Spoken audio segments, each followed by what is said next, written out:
Chapter 313. It was the countryside surrounding the city. Yang Chendong's intention was to establish himself in the capital and make a name for himself. Then he would establish enough deterrence so that no one would dare to look down on him and make trouble for him.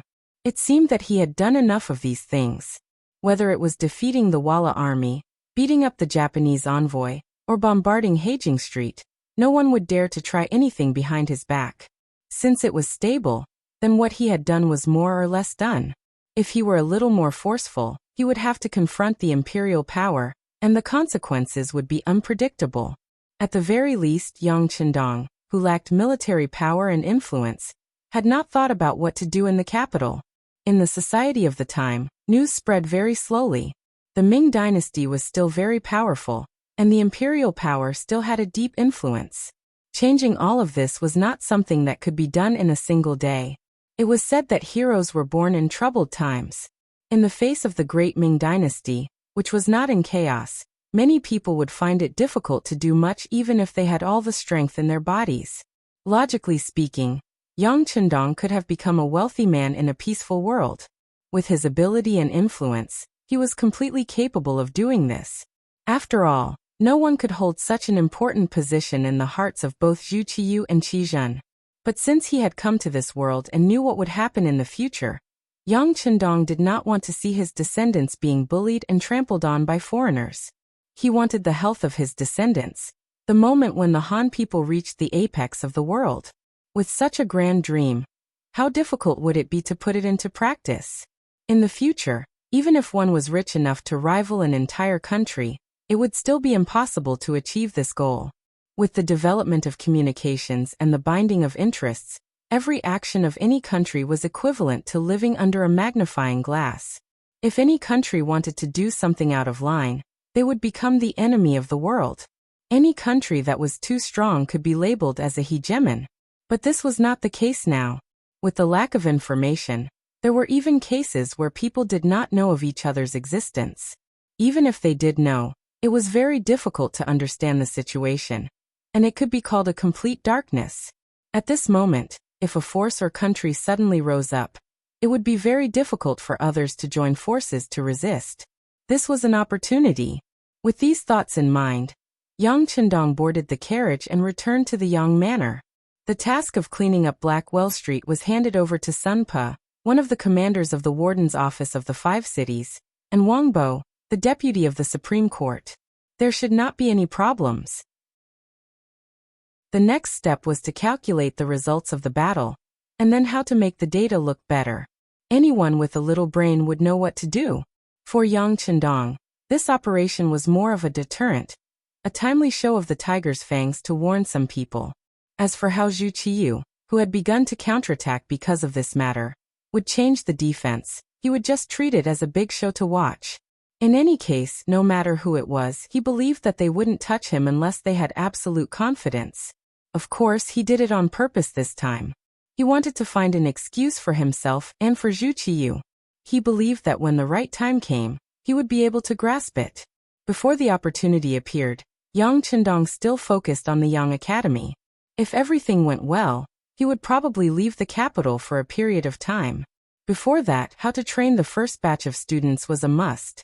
Just like a tiger patrolling the mountains, Yang Chendong returned to the Yang family manor after showing off his prowess. From all kinds of information, it seemed that he was once again the head of the academy with only a few dozen students.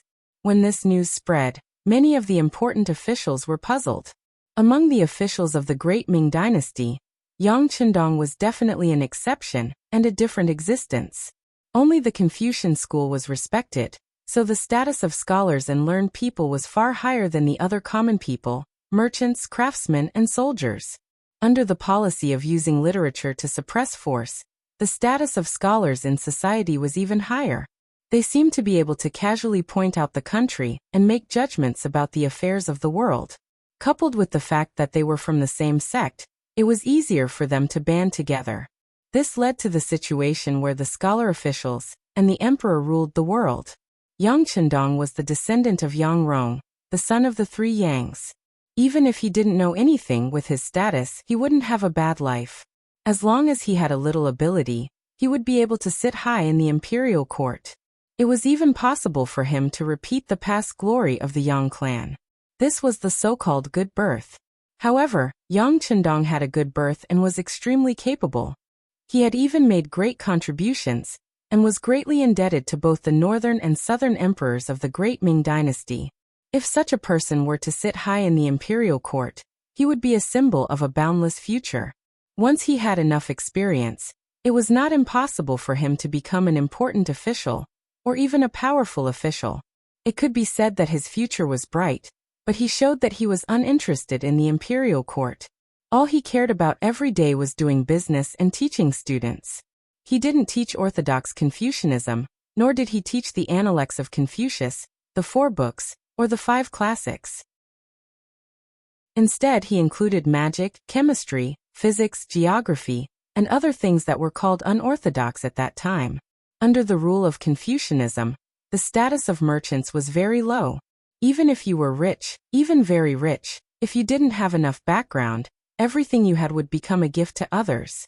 This was the reason why many famous merchants would still be very respectful when facing aristocratic families who were far less wealthy than them. However, it was this business that wasn't recognized by mainstream society that Yang Chendong was willing to dive into and play with. Doing business, teaching unorthodox methods, all these actions really gave people a feeling of not doing proper work. This was what made the important officials and even the acting sect master, Zhu Qizhen, unable to understand. Sometimes, the emperor who had stolen his brother's throne couldn't help but wonder what the Duke of Loyalty and Courage that he had bestowed upon him actually wanted. Was he really uninterested in the imperial court? If that was the case, wasn't his targeting a little too excessive? Wasn't he being too sensitive? If even the emperor was thinking this, the other officials were even less able to understand. As the one being suspected, Yang Chendong didn't seem to care about what others thought. After returning to the academy, he became a serious and solemn teacher, diligently teaching his students. His 4 wives and concubines continued to enter the capital that morning. Those who were practicing in the immortal abode, and those who were taking in the women on the streets were still doing so. It was as if they were completely unaffected by the bombardment, as if the incident at Blackwell Street had never happened. It was precisely this seemingly ordinary behavior that left everyone scratching their heads in confusion.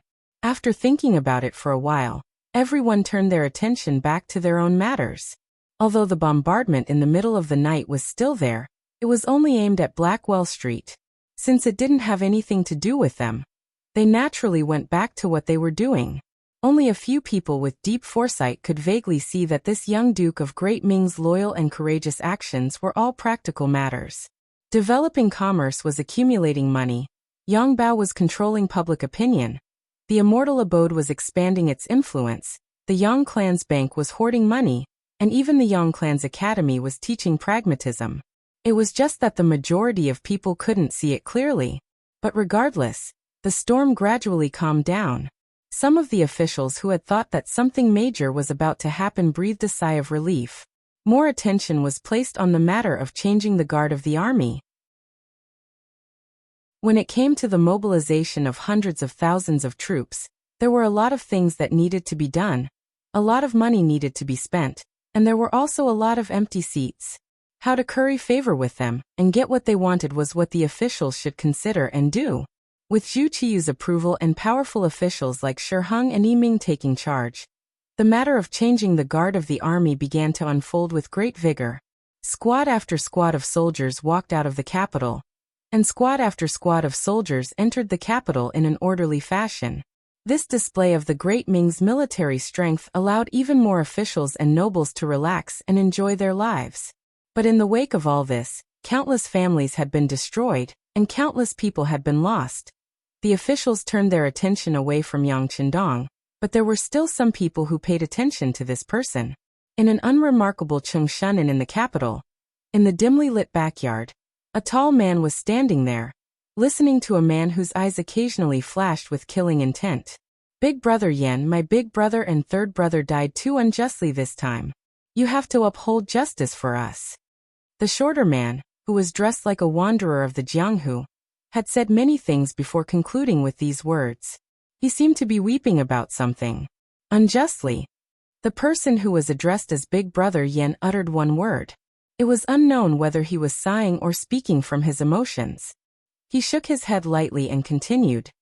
You two brothers went up against the Duke of Loyalty and Courage of the Great Ming Dynasty, who is also known as the God of War. Since you did it, you should have expected such an ending. Yes, we were careless in this matter. But no matter what, he shouldn't have been so ruthless. It's a pity that my elder brother was killed by the bombardment in the secret passage, and my third brother was killed by a flintlock. If I don't do something, I won't have the face to see my brothers after I die. The scholar continued to speak. He didn't seem to want to give up. At this point, everyone should know that this scholar was the second master of the Blackwater gang, Wu Yong, who was also known as the military advisor. He also thought that this operation would be too challenging, so he made 3 preparations. However, he never expected that the other party had no intention of tangling with him at all. Instead, the other party used an advanced firearm and ended everything with a single push. Chapter 314. Yesterday at this time, the 3 brothers were still drinking and eating meat together, imagining the beautiful future after this deal was completed. But today he was the only one left alive. How could he be satisfied? As for the brother standing in front of him, his name was Yen Tao. He had always had a good relationship with the boss of the Blackwater gang, Hu Huaihai. It was said that boss who had saved his life before. Now this person had an identity that could not be ignored. He was the chief arrester of the Ministry of Justice. The arrester was the so-called criminal police of the Public Security Bureau. Usually, such a person was not only good at fighting but also very smart. And to be able to stand out in this team and become the chief arrester, it could be seen how good his fighting skills and wisdom were. Even in this environment where officials and nobles gathered in the capital, the identity of the chief arrester of the Ministry of Justice was also well known and could not be ignored. It was precisely because of his power that Wu Yong found Yen Tao after escaping from the attack of the Wolf's Fang to avenge his brothers. Of course, this time his opponent was Yang Chendong. Wu Yong knew that it was not realistic to only rely on the previous kindness to persuade him. So when he asked Yen Tao to come out, he also made another preparation, which was to give him a big gift. In this world, living was nothing more than living for nothing more than a mouth. Under this condition, how to live a better life, more face, and more status would become a higher level of pursuit. People like Yen Tao naturally had face and even some power. But because of the importance of his position, there were many people who had their eyes on him. There were not many ways to live a more luxurious life in terms of money. Wu Yong saw this point, and this time he used it as a breakthrough point. Seeing that Yen Tao did not agree to avenge his elder brother and third brother, he gritted his teeth and said, Big Brother Yen, as long as you can avenge my elder brother and younger brother, the Blackwater gang is willing to give you all the benefits that we have accumulated over the years. Hearing the benefits, Yen Tao seemed to be confused. But the fast twitching of the corner of his eyes was still noticed by the clever Wu Yong. That's right. It's the gold and silver that we've plundered over the years. Adding it all together, it's about 800,000 taels. As long as we can take revenge, all of this will belong to Brother Yen. 800,000 taels was undoubtedly a huge sum of money. Although Yen Tao was one of the chief constables of the Ministry of Justice, and people often gave him gifts, it was still a lot less than this amount. No one would be moved by it. On the other side, Wu Yong had already used his trump card. Naturally, he wouldn't stop there. He continued to say, Big Brother Yen, although the matter between you and our Blackwater gang is secretive, it's not like we don't have any clues. If you really want to find it, it's possible. With that loyal and courageous Duke's character, he must have found out about our previous relationship. Would he spare me? But with these 800,000 taels of silver, it will be different. You can no longer be a constable. You can go far away at any time and find a place where no one knows you to be a rich man. Wouldn't that be great? On one hand, there were threats, and on the other hand, there were benefits. It was a game of steamed buns and sticks. And in Yen Tao's ears, there was no doubt that there were bolts of thunder. Even if he wanted to peacefully deal with the matter in front of him, he probably couldn't. After an unknown amount of time, perhaps it was very fast, perhaps it was the time to brew a cup of tea, or perhaps it was an hour, he finally heard the sound of a long exhalation. Obviously, he had already made a decision. This matter is troublesome. You can stay here first. Don't worry, this is one of the strongholds under my jurisdiction. No one will find this place. Yan Tao agreed. Wu Yong's face was immediately filled with joy as he said, I'll listen to Big Brother Yan. I'll stay here. Wu Yong was confident that Yan Tao wouldn't do anything to him. He didn't see any benefits, nor did he see any other brothers.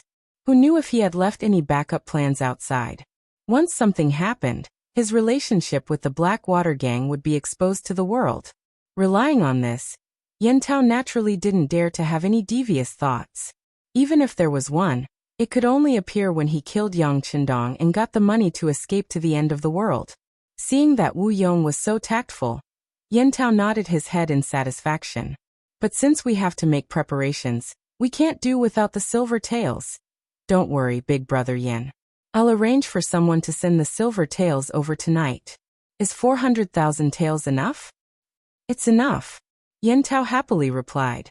In a sense, these 400,000 taels of silver were taken from the 800,000 taels that he deserved. According to the rules of the martial arts world, he had to collect half of it as a deposit. From the looks of it, Yan Tao was really prepared to help. After discussing the matter and appeasing Wu Yong, Yan Tao left Changshan Inn. However, he didn't go in the direction of the Ministry of Justice. Instead, he walked a few rounds on the streets as if he was bored. After confirming that no one had seen him, he went in the direction of the Yu residence. Yu Shiyue, the current Minister of Justice, was deeply trusted by the current emperor. He should have had a bright future and limitless glory.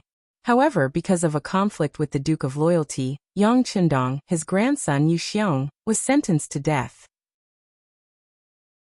His eldest grandson Yu Yuanbi also suffered in prison. In addition, Su Yozhen was assigned to the Ministry of Justice as the left assistant minister, with the intention of replacing Yu Shiyue. The Yu residence, which was supposed to be bustling with people and carriages, became much quieter. After all, he was still the Minister of Justice.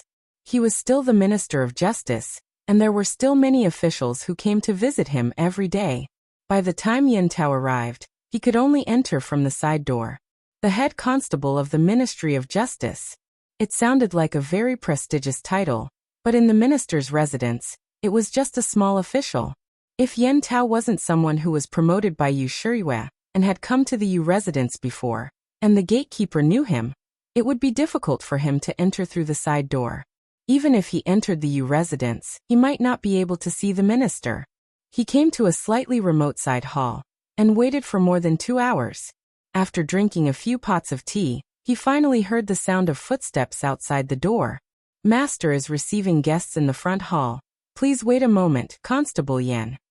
The Yu residence steward who was in charge of leading him said with a formal smile. Okay. Yan Tao knew that the steward was just being polite on the surface. Regardless of whether the minister was really receiving guests or not, if someone of his status wanted to see the minister, it was necessary to wait a little longer. This was the place where he could show his prestige. Speaking of which, Yan Tao's skills were not bad. Even in the Jianghu, he was quite famous. It was not an exaggeration to call him a first-class master. However, under the environment that emphasized culture and suppressed martial arts, not to mention a constable with good skills, even a general who killed on the battlefield would not have any status in the minister's residence. This was the rule under the influence of the Confucian school. Martial artists were not valued, and were seen as simple-minded and physically developed. Such people had no future, and could even be the main factor in civil strife. Merchants were suppressed because they were seen as people who only cared about profit. Such people, if there was milk, then there was mother. They had no father, country, or family in their eyes. For profit, they would do anything and betray anyone. Speaking of which, Yan Tao sat in a side hall and stayed there for more than half an hour. However, he sat upright and there was no trace of anxiety on his face.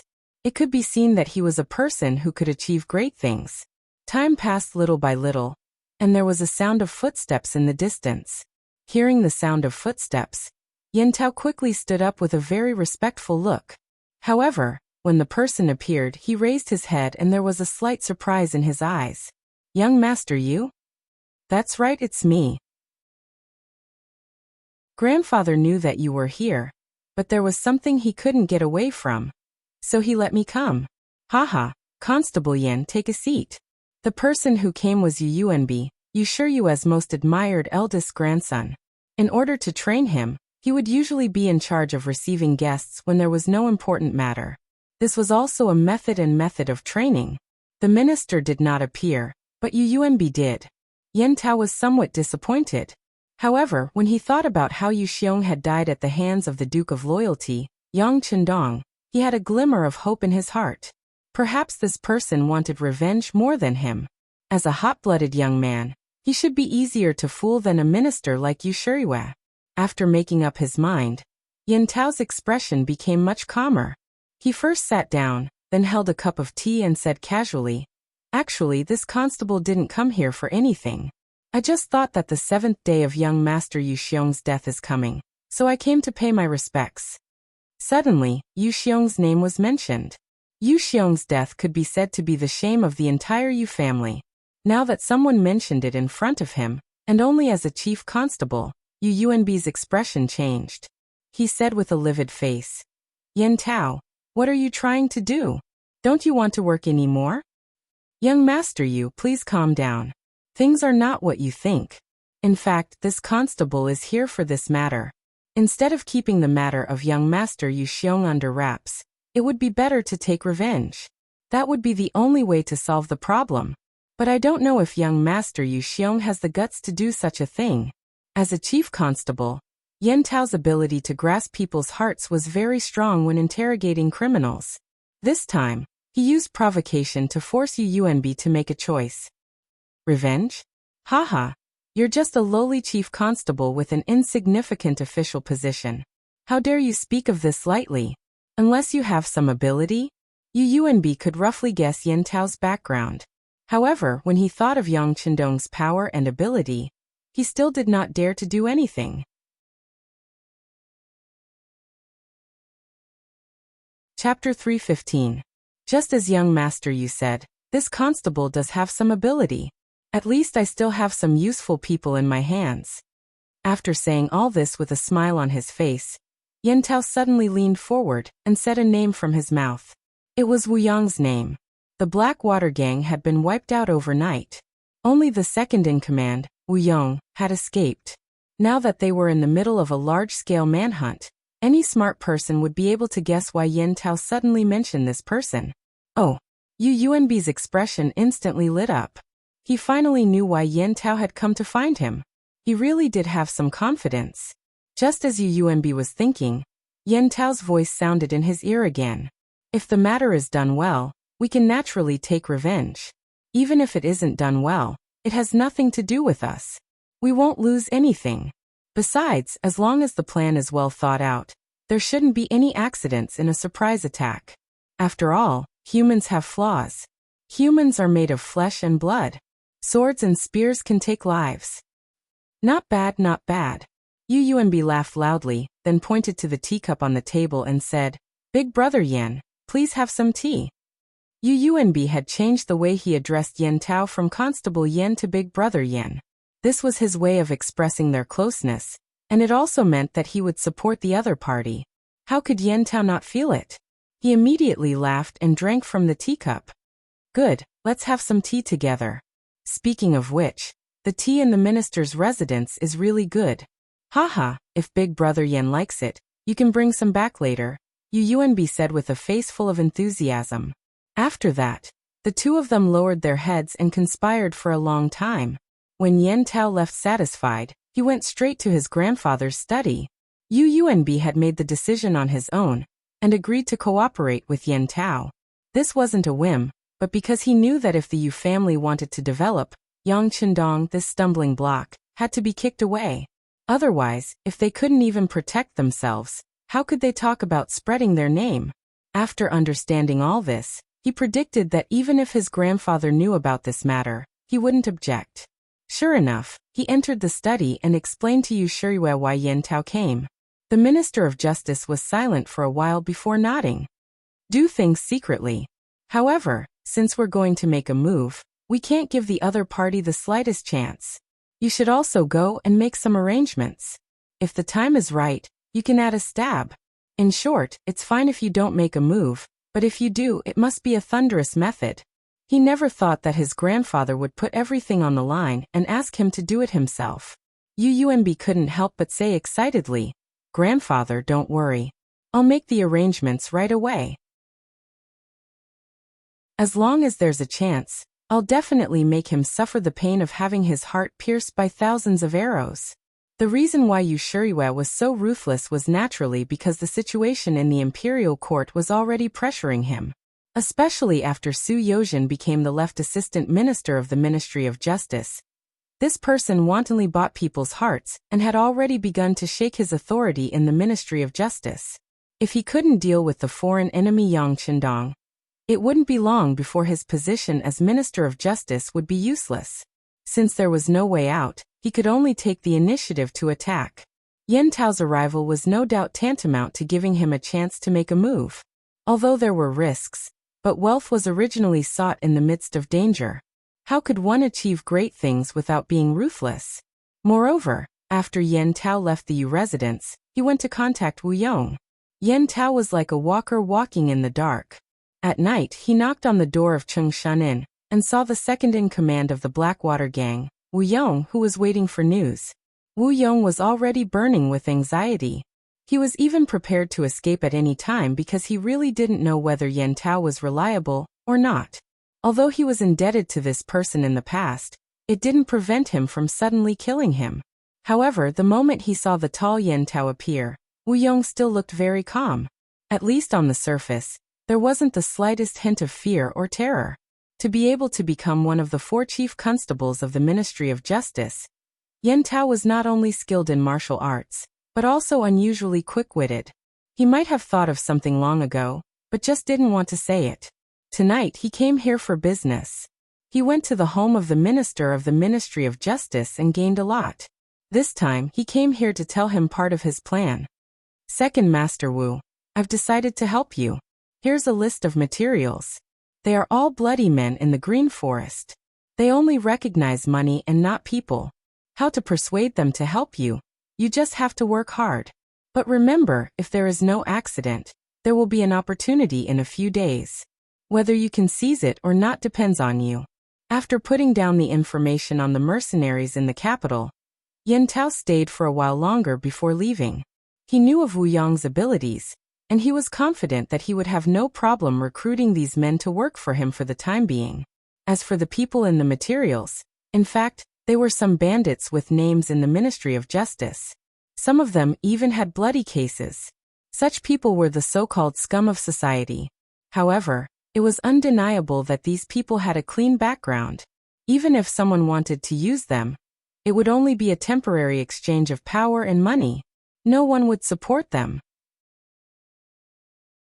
This way, it could be guaranteed that when they were used, the news would not be leaked out quickly. Moreover, with Wu Yong's intelligence, he would not make things too clear. As long as he paid, he would let these people work for him. As for who he killed, those people would not know until the last moment.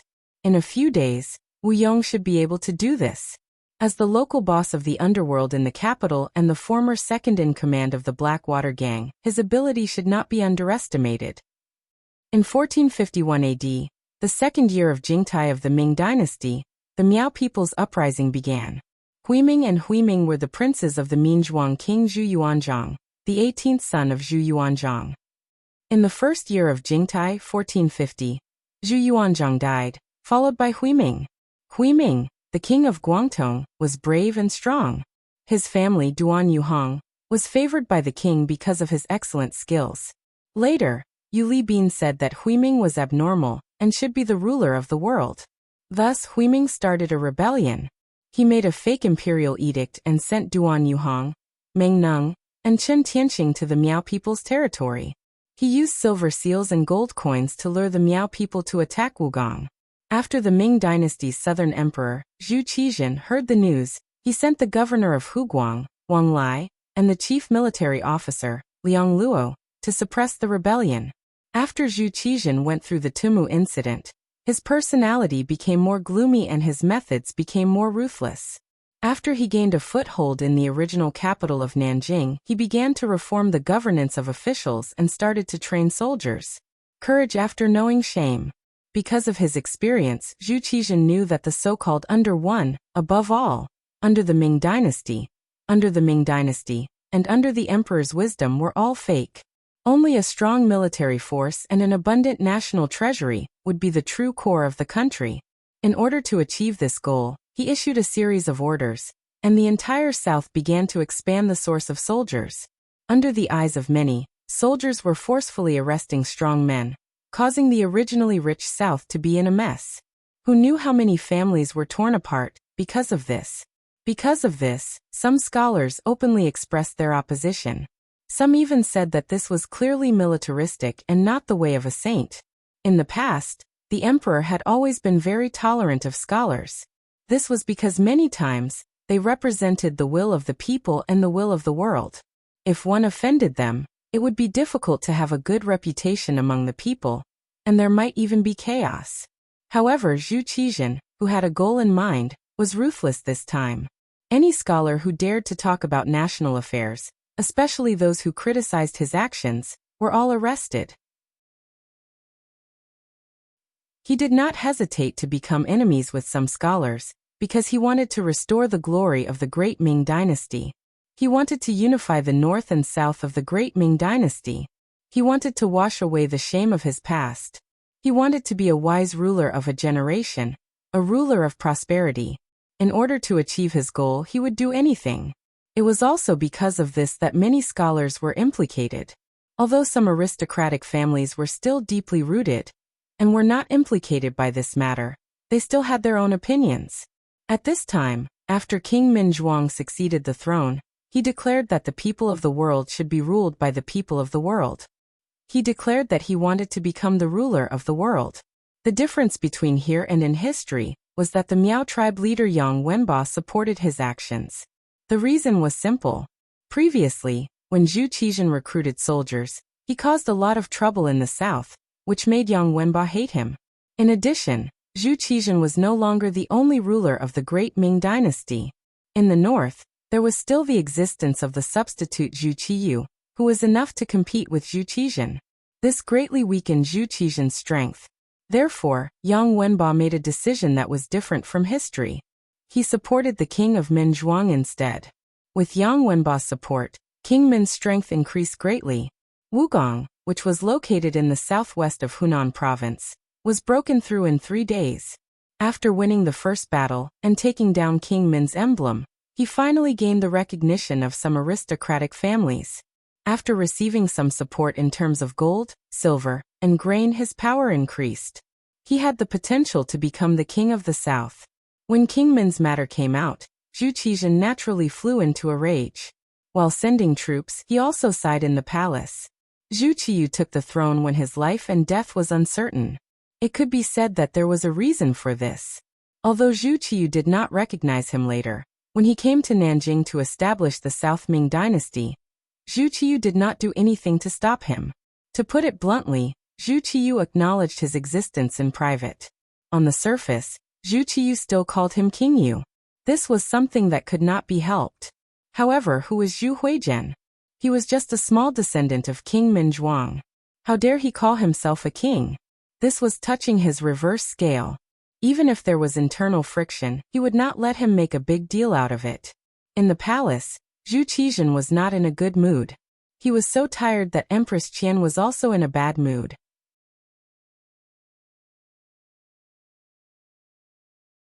Chapter 316. It was a common situation in the Great Ming dynasty at that time. Not to mention that Empress Qian had always loved Zhu Qizhan. If Empress Qian was worried, she would be more worried. Empress, His Majesty is talented and intelligent. You don't have to worry too much. A young eunuch was standing beside Empress Qian and speaking carefully.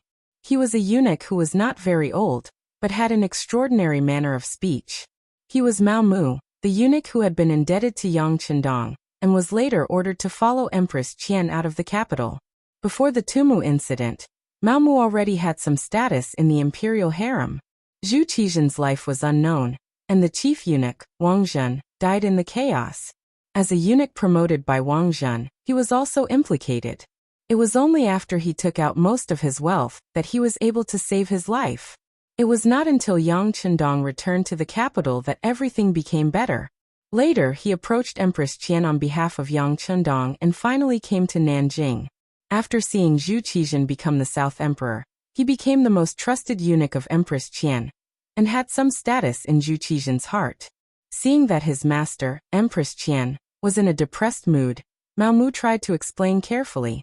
Alas, His Majesty's fate is not good. Since he came to Nanjing, he has always wanted to be the master of prosperity, but things are not going well. Every time I see this, I feel uneasy. I always want to do something, but I am short-sighted. I can only work hard to deal with the affairs of the imperial harem, and try not to let His Majesty worry. Empress Qian shook her head and was angry at herself. Speaking of which, Empress Qian did love Zhu Qizhen very much. In history, she had done her best to protect her man, but she also had a tragic end. In this life, because of the appearance of Yang Chendong, she did not have to be so wronged, but because she loved Zhu Qizhen too deeply. How could she be happy when Zhu Qizhen was unhappy? Seeing that Empress Qian was in a bad mood, Mao Mu blinked and then said in a low voice, "Empress, in fact, the problem of Nanjiang is not that difficult. You just need to send an army and sweep it." Sweep away. Empress Qian trusted Mao Mu very much, so she was not angry because of the other party's arrogance. She just shook her head after listening. Although I don't know what political affairs are, I have heard that Zhu Huichen is now in contact with Rongkong Shiping Homubin Duke Qian. In the name of jointly ruling the world, his power is getting stronger and stronger. Rongkong Shiping Homubin was a member of the Mu clan. They had been living in Yunnan for many years, and had been helping the Great Ming Dynasty resist the covetous eyes of Myanmar, Laos, and Vietnam until the end of the Ming Dynasty. At the time when he was in the middle of the Great Ming Dynasty, he still had some strength. If he cooperated with Zhu Huihua, it would undoubtedly be like a heavy hammer smashing towards Zhu Qiyu. The politics of the southern Ming Empire would truly be in danger. As the head of the palace eunuchs, Mao Mu was second only to Chao Jixiang, who was favored by Zhu Qizhen. He naturally knew about this matter. Hearing Empress Qian's words, he smiled. Empress need not worry. The Mu family's loyalty is not a problem. He will not walk together with a traitor like Zhu Huichen. Yes, His Majesty has also said this. Ben Gong also knows. But I heard that it is not peaceful there. Several small countries are beginning to stir. It is not easy for Rongkong Shiping Ho to suppress them. He is unable to send troops to help His Majesty quell the rebellion. Empress Qian first nodded as if sighing for Mu Bin's inability to send troops. But then she shook her head. Thinking that the current situation was not as she wished, she felt a bit sad. Since Rongkong Shiping Ho is unable to send troops, why not ask the Duke of Loyalty and Courage to help? Mao Mu seemed to speak emotionally. But after saying this, he quickly shut his mouth and knelt on the ground. Your Majesty, this subject misspoke. Facing Mao Mu's performance, Empress Qian was first stunned. Then something seemed to flash through her mind. Wait, what did you just say? This subject misspoke. Empress, please punish me. At this moment, Mao Mu lowered his head deeply, looking like he had done something wrong. Mao Mu's actions were indeed too much. How could he, a eunuch, talk about national affairs at any time? The aftermath of Wang Zhen's intimidation of the government was not over. Based on what he said just now, even if he had to be convicted, it would not be too much. Empress Qian did not think so much. She was only thinking about Zhu Qizhen. She did not intend to pursue Mao Mu's unintentional words. On the contrary, when the title of the Duke of Loyalty and Courage came out, the young man who saved her from the palace flashed through her mind. For some reason, she seemed to see a light in her originally gloomy heart. He? Empress Qian seemed to be talking to herself, but also seemed to be asking Mao Mu in front of her. Mao Mu's head was originally lowered, but his eyes were constantly moving. He knew his identity. He was a spy arranged by Yang Chendong around Zhu Qizhen. When something big happened here, he could ensure that he could get accurate information at the first time. This time, the Security Bureau, which rarely contacted him, directly found him and said that the sixth young master was preparing to go south. They asked him to coordinate and find an opportunity to command troops. Since he took the job, he had to do it. Originally, Mao Mu did not know how to ask. Using Zhu Huihua's matter, he found a breakthrough. Seeing that Empress Qian seemed to be moved, he tried to answer carefully. Your Highness, this subject thinks it should be possible. After all, when the emperor was in trouble, he did a lot. Now that the army is in chaos, if the Duke of Loyalty and Courage can come, it should not be a big problem. He has the title of Army God. Army God? Yes, this empress has heard of him. But he is now in the capital in the north. Will he come here to help the emperor? Empress Qian asked uncertainly. Whether he will or not, we have to try. After all, he is a subject of the great Ming, the Duke of Loyalty and Courage. Now that the army in the Walla in the north has retreated for a long time, presumably the Duke of Loyalty and Courage will not be of much use there. Mao Mu was still speaking carefully, but the speed of his speech was getting faster and faster, and his mind was getting more agile. Yes, we can try, Empress Qian muttered to herself, and then suddenly stood up as if she thought of something. At this moment, the helpless look on her face was completely different from before. It was as if she had suddenly found a good way. She wanted to see the emperor. Young Family Academy. After experiencing the bombardment of Blackwell Street, the enthusiasm of the students here was even higher. The fact told everyone that what they were learning would be the most advanced thing in the current society. Thinking about how the Mountain Head science could create such a huge commotion, and how it could be so lethal, everyone's learning was no longer supervised by others. They all took the initiative to learn. Because of her identity, and because she was a girl, Junko did not get the opportunity to go to Blackwell Street to observe. But from the mouths of other students, she still learned what happened that night. Although the students had different descriptions of the cannons, there was one thing that couldn't be wrong, and that was the power of the cannons. They could kill people as if they were weeds. Thinking that if such a thing could be used by her father, then the situation in Japan might be better. Her father would no longer be a puppet, and he would have real power, and then lead Japan into a stage of rapid development. After having such thoughts in her heart, Junko could no longer calm down. She began to have ideas about Yang Qindong. Junko's Chinese was barely passable, but in terms of learning, she naturally could not be compared with the students of the great Ming dynasty. After all, her foundation was not solid, but fortunately, she had a shortcut, and that was to directly find the owner of this advanced artillery, Yang Qindong. After having this idea and thinking about the benefits she could give, Junko saw that Yang Qindong was about to leave after the class, so she trotted all the way to catch up with him. Yang Qindong, who was holding a textbook in his hand, felt Junko chasing behind him, and his footsteps could not help but slow down a little. Mountain Head, wait a minute. His footsteps paused slightly. Yang Qindong looked back with a faint smile on his face. Junko, what's the hurry? Mountain Head, no. Zhongdan Kuren, I have something to discuss with you. Junko thought that when talking about business, it was better not to talk about it with the relationship between a student and a teacher. Oh. Seeing that Junko was so formal, Yang Qindong nodded slightly and said, then let's talk while walking. The path leading to the inner courtyard of Yang Village, one tall and one short. A man and a woman slowly walked under the afterglow of the setting sun. Zhongdan Kuren, I heard about the bombardment of Kurajing Street. I want to buy those artillery. Name a price, no matter how much money it is, I can find a way to get it. Junko's voice was filled with great determination. She had known Yang Qindong for a long time, and she knew that he did not like to beat around the bush, so she simply went straight to the point. Buy artillery? Yang Qindong was stunned for a moment before he shook his head. I'm sorry, I borrowed the cannon. The implication was that the artillery was not his. Junko naturally knew a little about this. She knew that there were powerful mercenaries behind this Zhongdan Kuren. Presumably, those artillery should be in the hands of those mercenaries. But even though she knew this, Junko still put her hope on Yang Qindong. Lord Zhongdan, Junko knows your relationship with the mercenaries. Can you negotiate with them to sell me 2 cannons? If you can't, just 1 is fine too. How much money do you want? We can discuss it. Junko wanted to transport the artillery back to Japan, then bombard the general's residence, just like how they bombarded Kyurajing Street, razing it to the ground. In this way, the general and his aides would die under the artillery, and his subordinates would be like a group of dragons without a leader.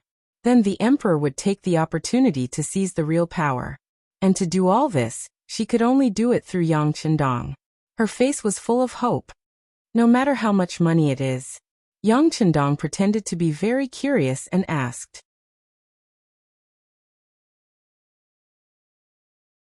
Chapter 317. Yes, we can discuss any amount. Junko blinked her beautiful big eyes.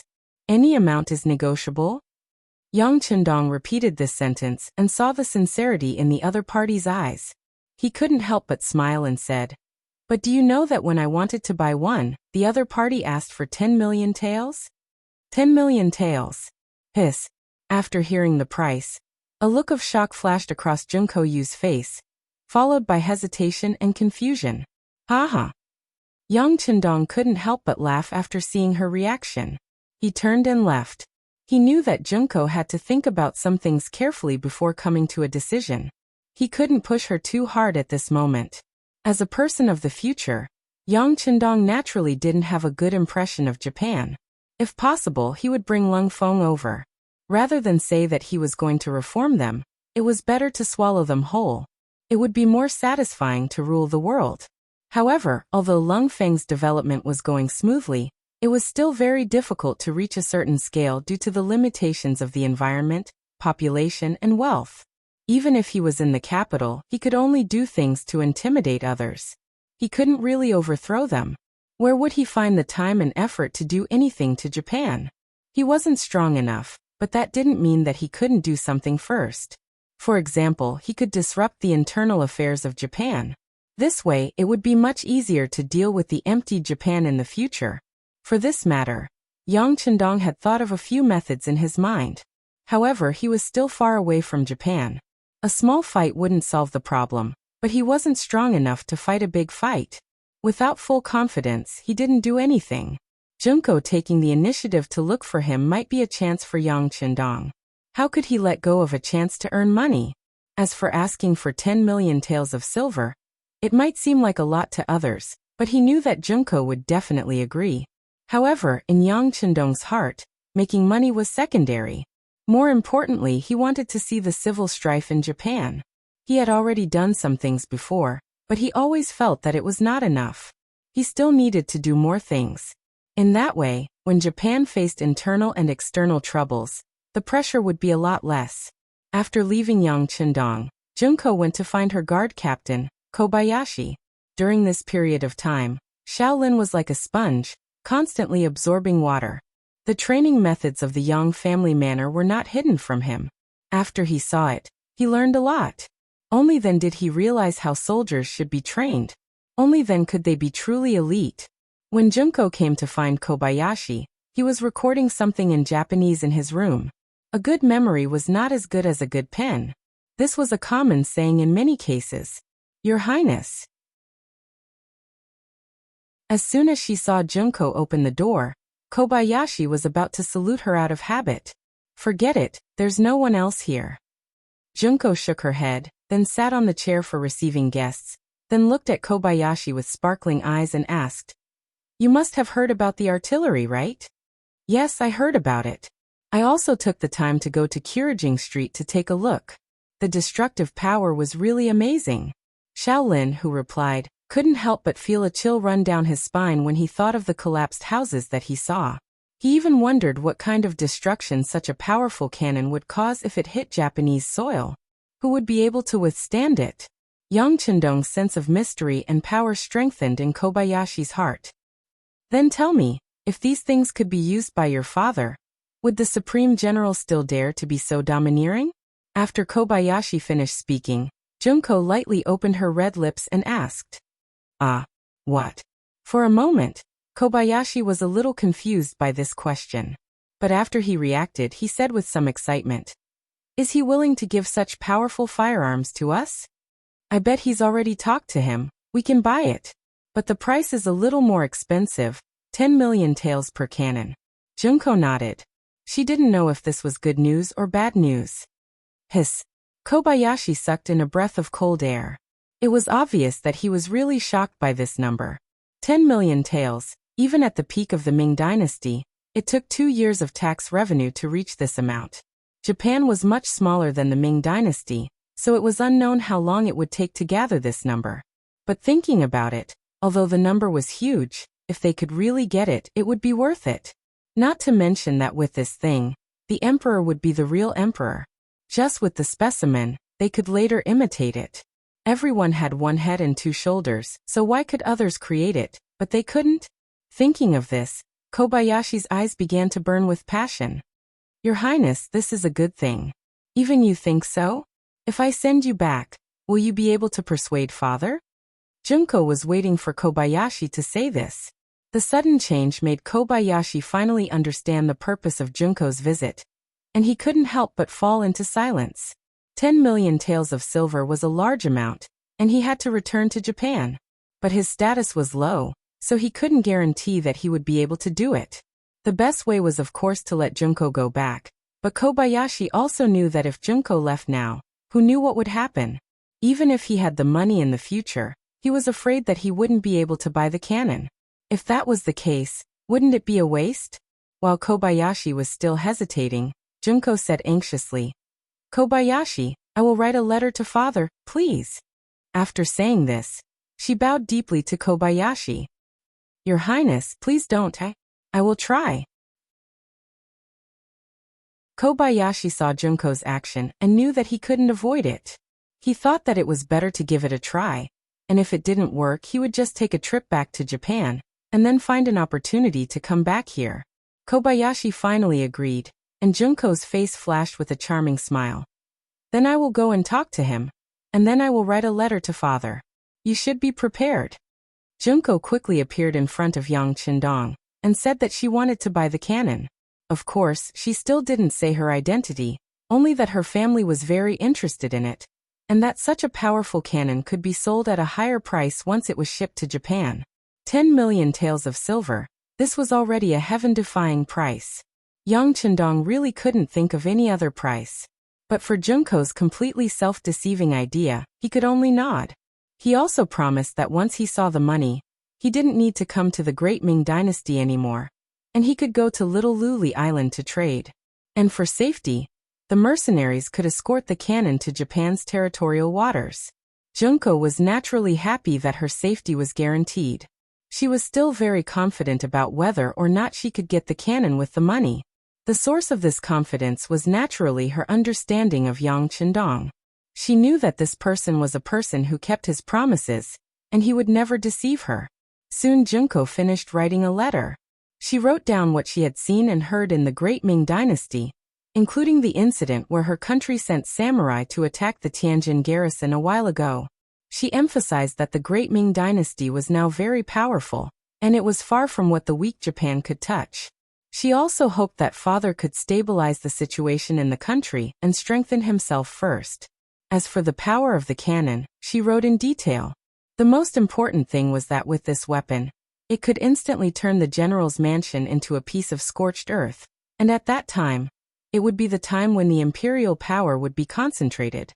That night, Kobayashi left with the letter written by Junko, and under the protection of 2 soldiers sent by Yang Qindong.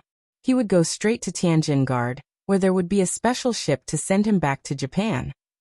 Sometimes opportunities were fleeting, sometimes rare, but sometimes they came as they wished. It was unknown whether the Yu family and Wu Yang's luck was too good, but after only 3 days, the opportunity appeared. On the night of Kobayashi's departure, something happened that even Yang Qindong didn't expect. It didn't seem artificial at all, and the fact was that it was just a coincidence. The Crown Prince Zhu Jianxin was ill. As the only son of Zhu Qiyu, and the future successor of the emperor, his headache and fever were also national affairs. Because the illness happened at night and was a little urgent, the imperial physician Li Qing was called to the East Palace. After taking the pulse, he gave a prescription. After the medicine was boiled and taken, the illness not only didn't get better, but also became worse. At first, it was just diarrhea, but later, it became vomiting. This frightened the people who served here. The eunuchs first detained the imperial physician, Li Qing, and then reported the matter to the emperor, Zhu Qiyu and Empress Han. After receiving the news, Dai Zong and Empress Han came to the East Palace with the imperial physician's office. Li Qing was also sent to the Ministry of Justice's prison to await punishment. Who was Li Qing? He wasn't as simple as an ordinary 8th-rank imperial physician. He had another identity, Yang Qindong's 5th brother-in-law, the Duke of Loyalty. As soon as something happened to Li Qing, the Li residents in the capital received the news. 5th sister Yang Qindong was even more anxious, and the first thing she thought of was her 6th brother, Yang Qindong. She hated that it was still dark, and the news couldn't be spread. As soon as the sky brightened, the security bureau in the city sent the news, saying that her 5th brother-in-law, Li Qing, was imprisoned in the Ministry of Justice's prison.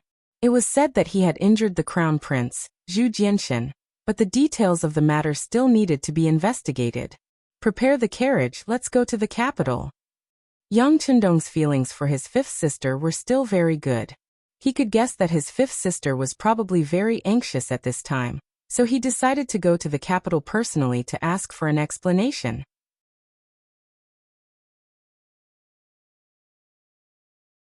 Chapter 318.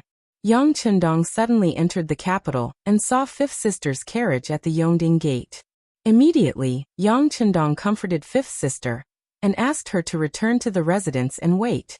He would investigate everything and give her an explanation. With 6th brother taking action, Yang Li was naturally relieved. She also knew that it was not good for a woman to appear in public at this time, so she returned to the residence. At that time, many people saw the scene of the conversation, and the news quickly spread to all sides. When Yan Tao heard the news, he couldn't hide the joy on his face. The Duke of Loyalty suddenly entered the capital, so the security around him would not be as tight as usual. This was their opportunity. He immediately went straight to Chengshan to inform Wu Yong to make preparations. At the same time, the Yu residents also received the news that the eldest grandson, Yu Yuanbi, quietly left the residence and went straight to the embroidered uniform guard. There were some elite soldiers who received money from the Yu family there, and now was the time to use them. After Yang Qindong entered the city, he went straight to the prison of the Ministry of Justice. The prison of the Ministry of Justice. 2 large stone lions stood majestically in front of the gate. Soldiers in armor stood in all directions. Constables in yamen uniforms could be seen walking back and forth from time to time, keeping an eye on the important criminals locked up here. This was another place to imprison serious criminals, second only to the imperial prison. In the Great Ming Dynasty, there were usually 3 places to imprison guilty people in the capital. The first was the imperial prison. Most of the people locked up there were people of high status, such as members of the imperial family or high-ranking officials. The second was the prison of the Ministry of Justice. Those who were locked up there were people of some status or who had committed serious crimes. The third was the prison of the Supreme Court. Relatively speaking, those who were locked up there were commoners who had committed minor crimes and did not have much of a background. As a place to imprison serious criminals, the level of defense here was naturally not low. If ordinary people wanted to enter to visit, in addition to having a warrant from the head of the Ministry of Justice, some rich people were willing to spend a lot of money to see the prisoner. However, the moment the luxurious carriage appeared here, these rules obviously did not apply. This was because the left assistant minister of the Ministry of Justice, Su Yozhen, had been waiting here for a long time. It wasn't Yang Qindong who gave him the order through the security bureau. It was all Su Yozhen's guess. Li Qing of the Imperial Academy of Medicine was the 5th brother-in-law of the Duke of Loyalty. Based on his understanding, it was impossible for the Duke to not show up. Her guess was correct. Su Yozhen couldn't help but heave a sigh of relief when she saw the one-of-a-kind luxurious carriage. What he was most worried about was that the loyal guild, who never suffered any losses, would forcefully break into the Ministry of Justice's prison. Moreover, This matter was related to the current crown prince. It was hard to predict what kind of consequences would arise. Fortunately, he still appeared here in advance. It seemed that some mistakes could be avoided. The carriage stopped and the curtain was opened by the accompanying tiger's mane. Yang Chendong appeared in front of the Ministry of Justice's prison. Su Yozhen, who was standing on the steps, quickly walked over and said, "This official greets the Duke of Loyalty and Courage. May I know why you are in such a hurry?" With his back facing the crowd, Su Yozhen faced Yang Chendong and tried his best to blink a few times, as if to remind him of something. Yang Chendong's face showed a trace of satisfaction at Su Yozhen's appearance. As expected of an important figure in history, his ability to grasp people's hearts was not low. Since the other party was standing here, it would be easier for him to do some things. So it is Assistant Minister Su. This duke wants to see Li Qing of the Imperial Academy of Medicine. Please make it convenient. Ah. This. Su Yozhen's face was somewhat bitter. He had already given him a hint. How could the High Duke still say such things? As if he knew what Su Yozhen was thinking, Yang Chendong actually laughed. Then he walked forward and closed the distance between them. At the same time, he said in a voice that only the two of them could hear, "I just want to understand the situation. I won't break into the prison and won't cause any trouble. Don't worry." When the voice reached Su Yozhen's ears, a trace of doubt appeared on his face. Was the Duke of Loyalty and Courage really going to be reasonable this time? Was he really going to take Li Qing away after seeing him? At this moment, he was somewhat doubtful. In fact, Su Yozhen was being too careful to measure the heart of a gentleman. Because of his military accomplishments and the fact that he had beaten up the Japanese envoy, it was easy for people to have preconceived notions. In fact, Yang Chendong had always been very reasonable. Since Yang Chendong said to be at ease, he must know the importance of this matter. As such, Su Yozhen could not say anything.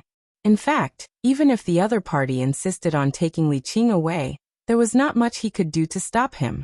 Su Yozhen agreed. With the second-in-command of the Ministry of Justice's left assistant minister following him, the path to the Ministry of Justice's prison was naturally smooth. Soon, they saw Li Qing, who was in a solitary cell. Li Qing looked to be in his early 30s. He was also born into a scholarly family. Because he was extremely passionate about medicine, he had studied it from a young age. He had quite a bit of success. Later on, through his family's connections, he entered the Imperial Hospital to take up a post. It was precisely because of his passion for medicine that even when he was in prison, the first thing he thought about was Zhu Jinshan's illness. His brows were tightly knitted, and he did not make a sound. It seemed like he was still thinking about the illness and did not take his current situation seriously at all. This is Empress Hang's imperial decree. The matter has not been investigated clearly yet, so no one is making things difficult for him. When they arrived outside the solitary cell, Su Yozhen wanted to dismiss the people beside him to give Yang Chendong and Li Qing a chance to be alone. There is no need for this. Yang Chendong raised his right hand slightly. His trip this time was just to visit a prisoner. It was not like he was doing anything shameful. There was no need to have the others leave at all. This would instead easily cause others to make unfounded guesses. At the same time, it would also have an adverse effect on Su Yozhen. Su Yozhen did not allow the others to leave. Just as he was wondering what Yang Chendong was going to do, he squatted down. He squatted down and looked at Li Qing, who was behind the iron door, and asked, "Fifth brother-in-law, what exactly is going on? Also, how is the Crown Prince's illness? Can you tell me about it?" "Oh, Chendong is here."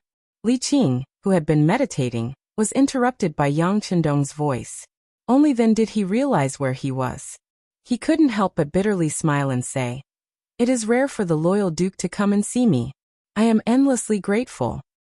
"Okay, fifth brother-in-law, let's talk about serious matters. What is going on with the Crown Prince's illness?" Yang Chendong did not beat around the bush and went straight to the point. All of this was seen by Su Yozhen. He could not help but admire Li Qing's character. Just now, when he first called out Chendong Lai, it was clear that he did not realize where he was. He only thought that it was because he was greeting someone at home. However, when he found out that he was in a prison cell, he was not too surprised. Instead, he expressed his gratitude. If he was the one being thrown into prison, he definitely wouldn't be able to maintain his composure. While thinking this, Su Yozhen noticed that at this moment, Li Qing was really telling Yang Chendong about the crown prince's illness. He was speechless in his heart. What was going on? Shouldn't they be asking who Li Qing had offended and who he suspected of being framed by? What was the point of talking about his illness now? It was clear that Su Yozhen was judging others by his own standards. He believed that there must be someone framing him for this to happen. However, Yang Chendong had already thought it through. Perhaps it was because of the illness, which was why he asked about medicine. Li Qing was a knowledgeable person. He was especially knowledgeable when it came to medicine. If it was about other things, perhaps he could stay silent for a long time. However, when it came to professional matters, he spoke with assurance and spoke about Zhu Jianxin's illness. Diarrhea, abdominal pain, bloating, nausea, vomiting, headache, fever. After a stool test, it was yellow and watery. I've already written a prescription, but considering the crown prince's young age and poor health, I didn't dare to use too much. I only used half of the usual amount. But who would have thought that his illness would worsen and he would vomit? This is all my fault. I'm really speechless. Li Qing spoke for a long time. There were many words that Su Yozhen did not understand. However, when he looked at Yang Chendong, he stood there and nodded as if he understood. Okay, I understand. How about this? You stay here and don't make a fuss. I will make sure that nothing happens to you. After finally understanding the truth, Yang Chendong had some guesses in his heart. After comforting Li Qing, he turned to Su Yozhen and said seriously, "My fifth brother-in-law is here. If he is treated unnaturally, your Ministry of Justice should know the consequences." "Loyal Duke, don't worry. Our Ministry of Justice does things based on evidence." With someone watching, Su Yozhen naturally spoke with an official tone. "That would be for the best." Yang Chendong nodded and left with large strides. At the entrance of the Ministry of Justice, he re-entered the luxurious carriage. However, the carriage did not leave for a long time. Su Yozhen, who was waiting to see him off, was puzzled. Su Yozhen did not understand what Yang Chendong was doing. Just as he was about to ask, the curtain of the carriage was opened again. Yang Chendong appeared with a box in his hand. "Give this to the crown prince. His illness should be under control. Take it." Tiger's Mane handed the box to Su Yozhen. Yang Chendong's voice sounded again. "I will not leave the capital. If the effect is not good, Your Majesty can send people to arrest me. However, if he does not dare to take this medicine and does not trust me, then don't blame me for reasoning with him." After saying this, the curtain of the carriage was lowered again. Su Yozhen stood there with a puzzled expression.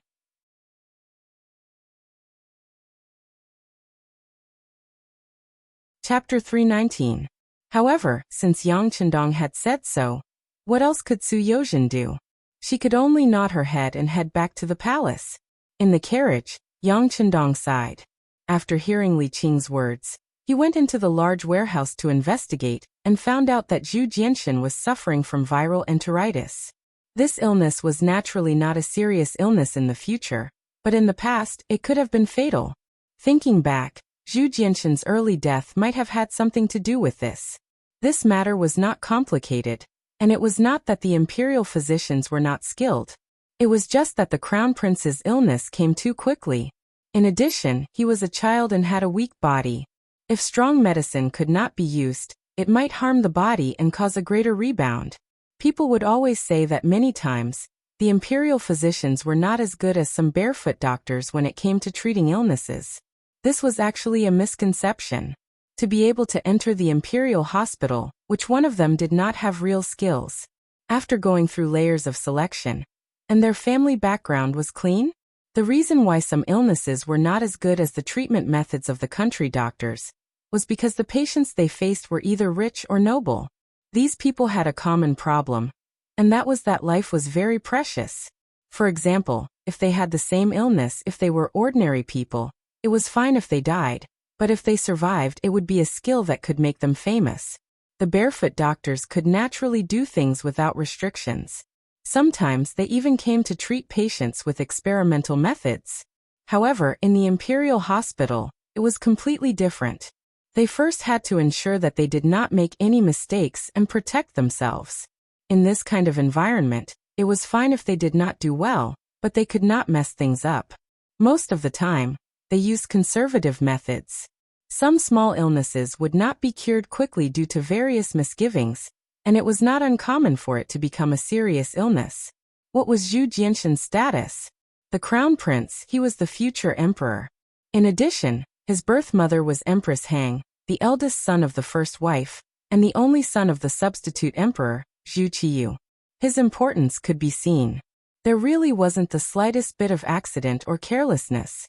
Li Qing was a good example to learn from. Li Qing's matter also rang an alarm bell for the other imperial physicians. What if his body couldn't take it, and there were side effects? There was no need for that. Ordinary methods were too slow to take effect, and it was normal for new situations to occur at any time. As a result, they were all hesitant and wanted to decline. In the face of such a situation, Zhu Qizhan was naturally enraged. He even threatened that if anything happened to his son, he would find trouble with these imperial physicians. But even so, no one would take the initiative to stand out and cause trouble. Most of the time, it was one thing to be punished passively, but it was another thing to take the initiative to take responsibility and look for trouble. It was at this moment that Su Yozhen arrived. He brought the medicine that Yang Chendong had given him. It was a small box with a strange packaging. Inside it was a long red and white pill. In fact, it was just the most common enteritis calming capsule in the future. Through Li Qing's description and his confident tone, Yang Chendong had a rough understanding of his condition. After entering the carriage, he flashed into the large warehouse. After another round of investigation, he confirmed that the Crown Prince Zhu Jianshan was most likely suffering from viral enteritis. Then he took out the medicine for the illness. The existence of the large warehouse was an unlimited cheating device. Anything that was placed inside would never expire. This was also Yang Chendong's greatest reliance. After Su Yozhen received the capsule, he came all the way to the imperial palace. It would be a lie to say that he did not have any suspicions or speculations. But when he thought of how much effort and money the Duke of Loyalty had spent on him, if something happened to him, it would not be in the other party's interest. When he thought of Yang Chendong's strange methods, he finally chose to believe him.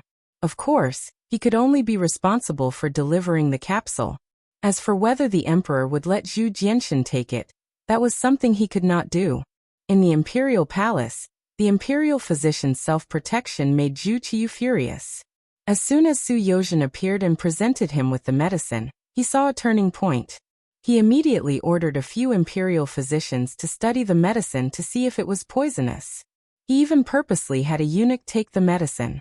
After ensuring that there was no danger, he finally gave it to the crown prince. The medicine started to take effect.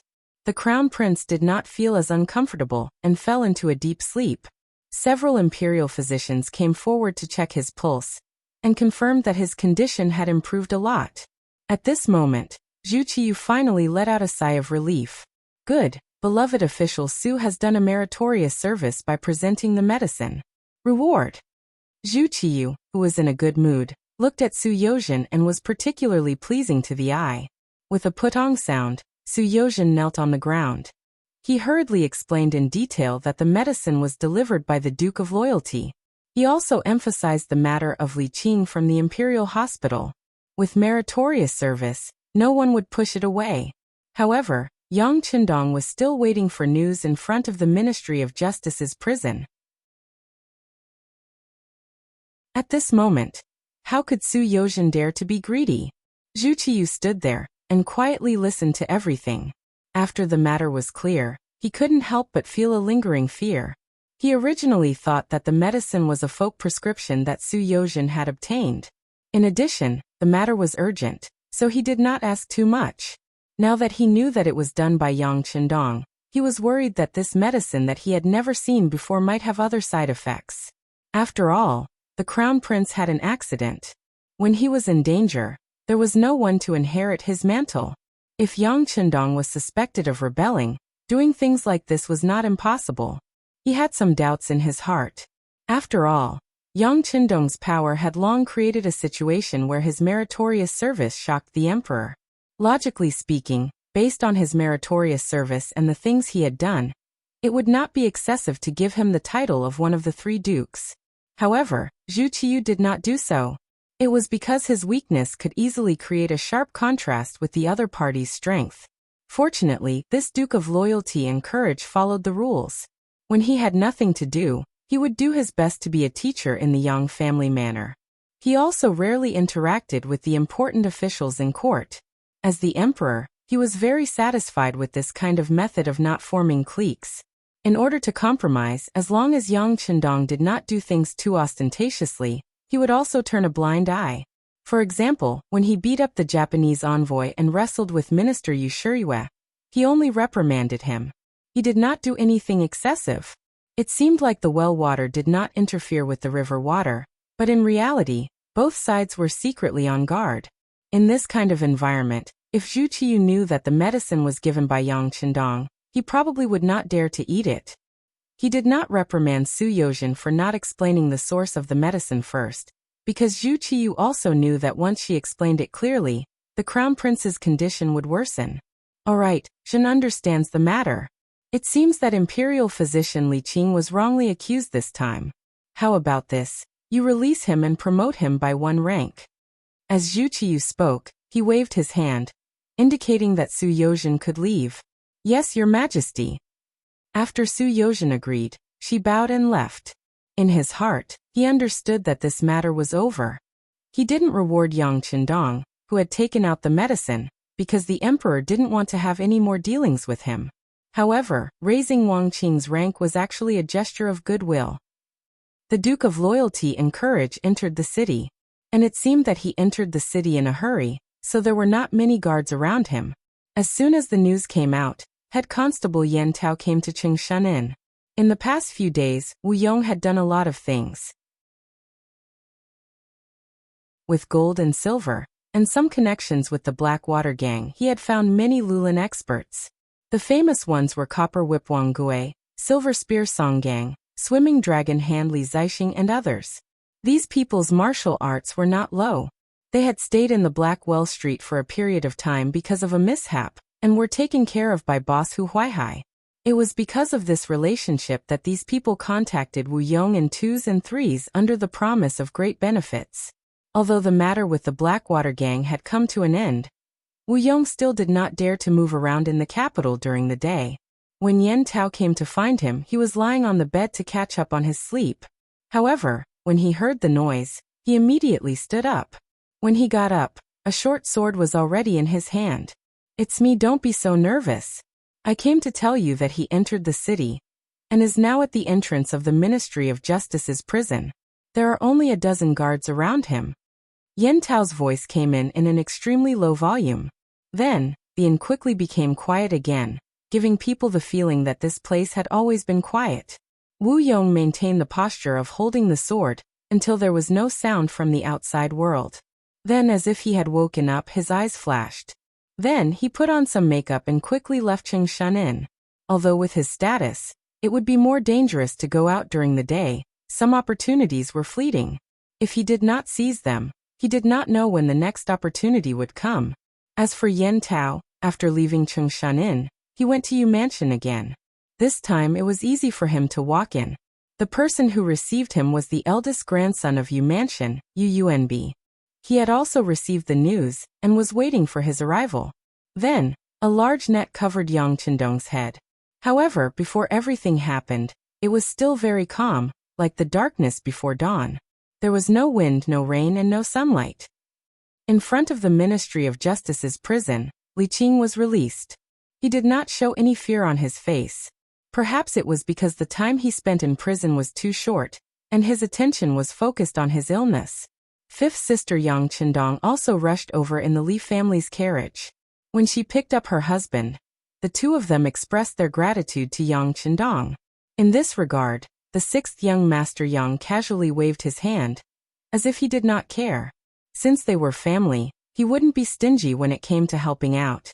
Not to mention, Li Qing was indeed a talent, a professional talent. If he could gain more experience, He had already begun to consider whether or not he should bring him to his side.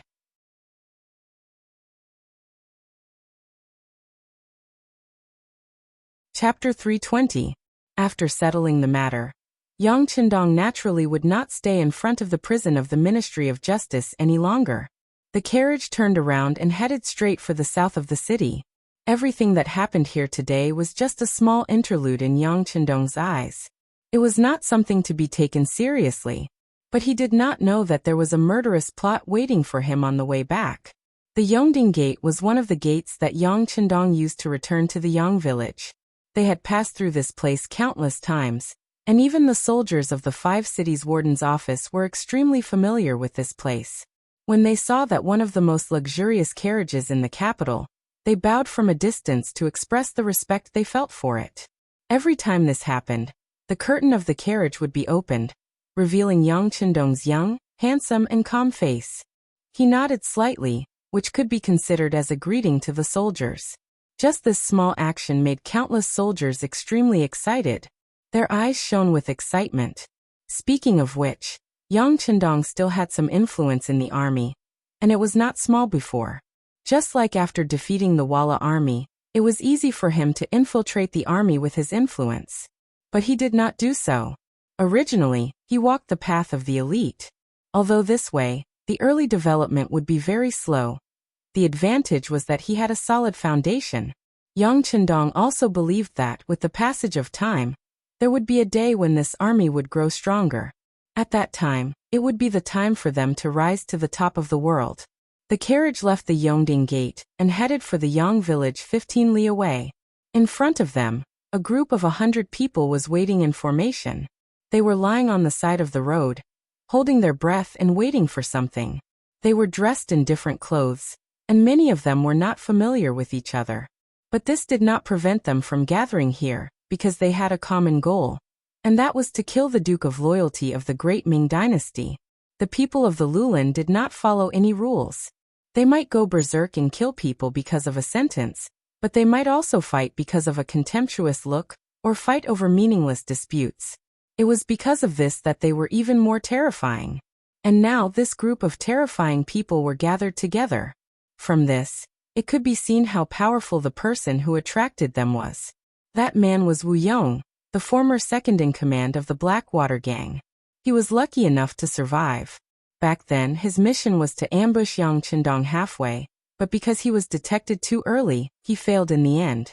This time, he took the same route as before, and even led these people to an ambush location not far from the previous ambush location.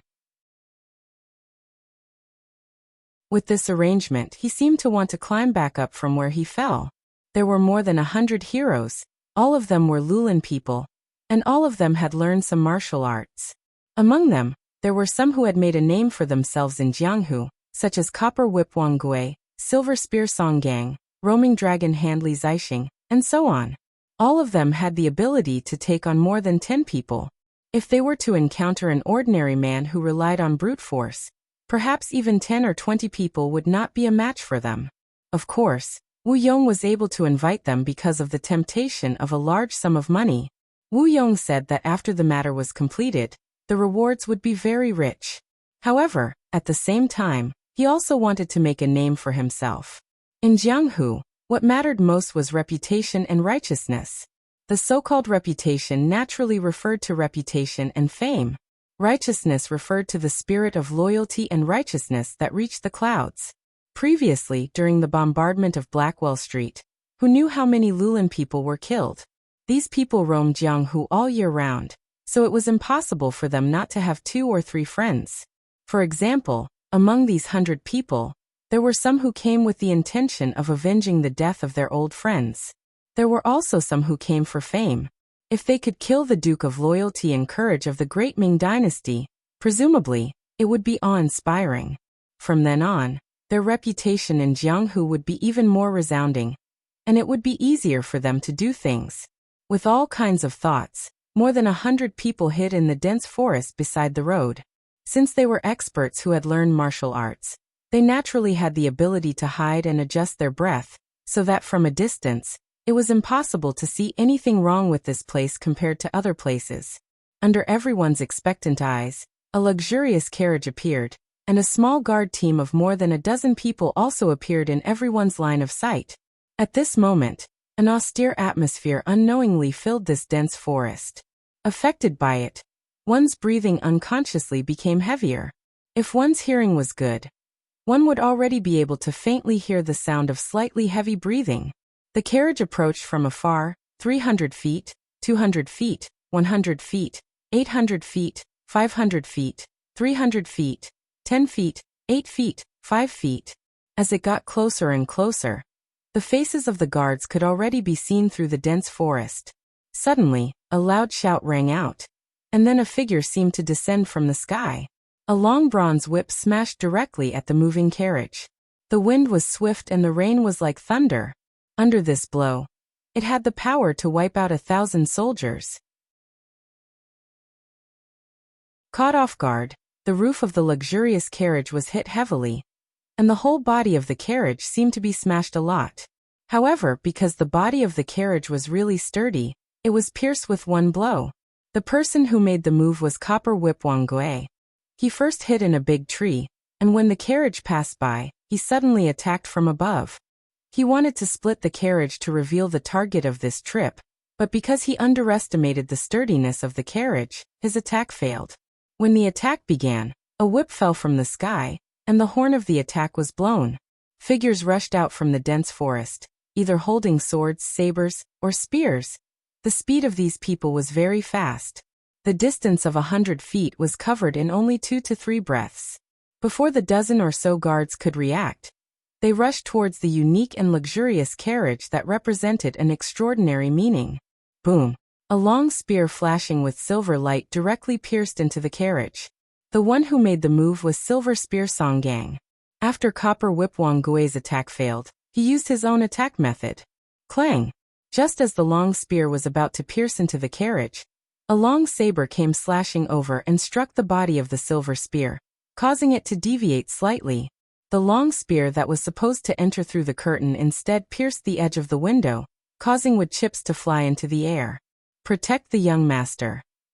Beta Persei, who was holding the saber, had a very ugly expression on his face after the attack. Just from the exchange of blows just now, it seemed that he was not much better in terms of martial arts. There was no need for Beta Persei to shout anything else, as more than a dozen Lung Feng guards had already begun to draw their sabers to protect the carriage. They formed a group of 3, back to back, forming a circle. They stood on the side of the carriage, staring coldly at the people of the forest rushing in front of them. This was the 3-3 system taught by Yang Qindong. Once, this strategy was used to fight the United States Army during the war to resist U.S. aggression and aid Korea. Now it was used on the battlefield like an extension of one's arm. It was very useful and could be used to protect one's back and sides as much as possible in a chaotic battle. It allowed one to fight wholeheartedly without having to worry about other threats. As soon as the 3-3 system was used, although there were only more than a dozen Lung Feng guards, the 5 circles formed were very similar to one. This made the forest people, who were originally fighting separately, feel like they were impenetrable and impenetrable. Don't hold back, finish off the target as soon as possible. Wu Yong also appeared in the crowd.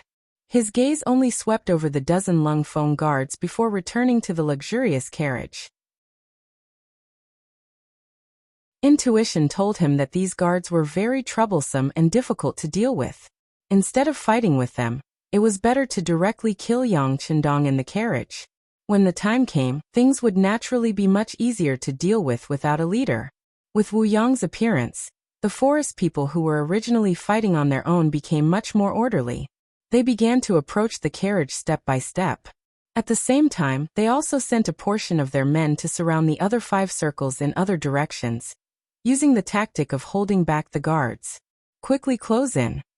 Beta Persei saw that the opponents were closing in step by step, and shouted with a thunderous voice. His voice was already very loud to begin with, so this shout was like a sudden clap of thunder, directly shaking the ears of swimming dragon hand Li Zixing, who had just rushed over, to the point of buzzing. Li Zixing's footsteps were a little shaky because of this loud roar. Beta Persei, who used the roar similar to a lion's roar to disturb the enemy, immediately brandished his sword. He wanted to use this opportunity to cut down the people in front of him. The wind from the blade whistled and fell from the sky with a flash of light, drawing a beautiful arc. It was not until it was 20 centimeters away from Li Zixing's neck that it was forced to stop. It was a flashing silver spear, blocking the place where the blade fell. "I'll help you." The one who made the move was Silver Spear Song Gang. Just like how Beta Persei blocked his spear from entering the carriage, this time he also blocked Beta Persei's killing move against Li Zixing. The blade was blocked, and there was a very crisp sound of weapons clashing. This also let Li Zixing know what had happened. After a loud shout, he pushed out his palms and slammed them in front of Beta Persei. Even though Beta Persei was tall and strong, he did not dare to underestimate the two of them. He stepped back to ensure his own safety. Beta Persei was forced to retreat to the side. The situation did not seem good. Even the other 15 members of the Cold Front were beginning to be separated. They were in a team of 3, and they were facing a team of more than 10 people. Under the advantage of several times the manpower, they were like small boats sailing in the sea, with the possibility of capsizing at any time. In a situation where a crisis could occur at any time, they really did not have the opportunity to take out their guns and fire. The Cold Front were separated, and Beta Persei was forced to retreat to the side, leaving the front door of the carriage wide open. Only a hanging curtain was left hanging there, indicating that he was still very mysterious. "Go open the curtain." Wu Yong came to the carriage with more than 10 of the forest's experts. When he thought of Yang Qindong's title as the war god, he did not know why, but at this moment, there was a trace of fear in his heart.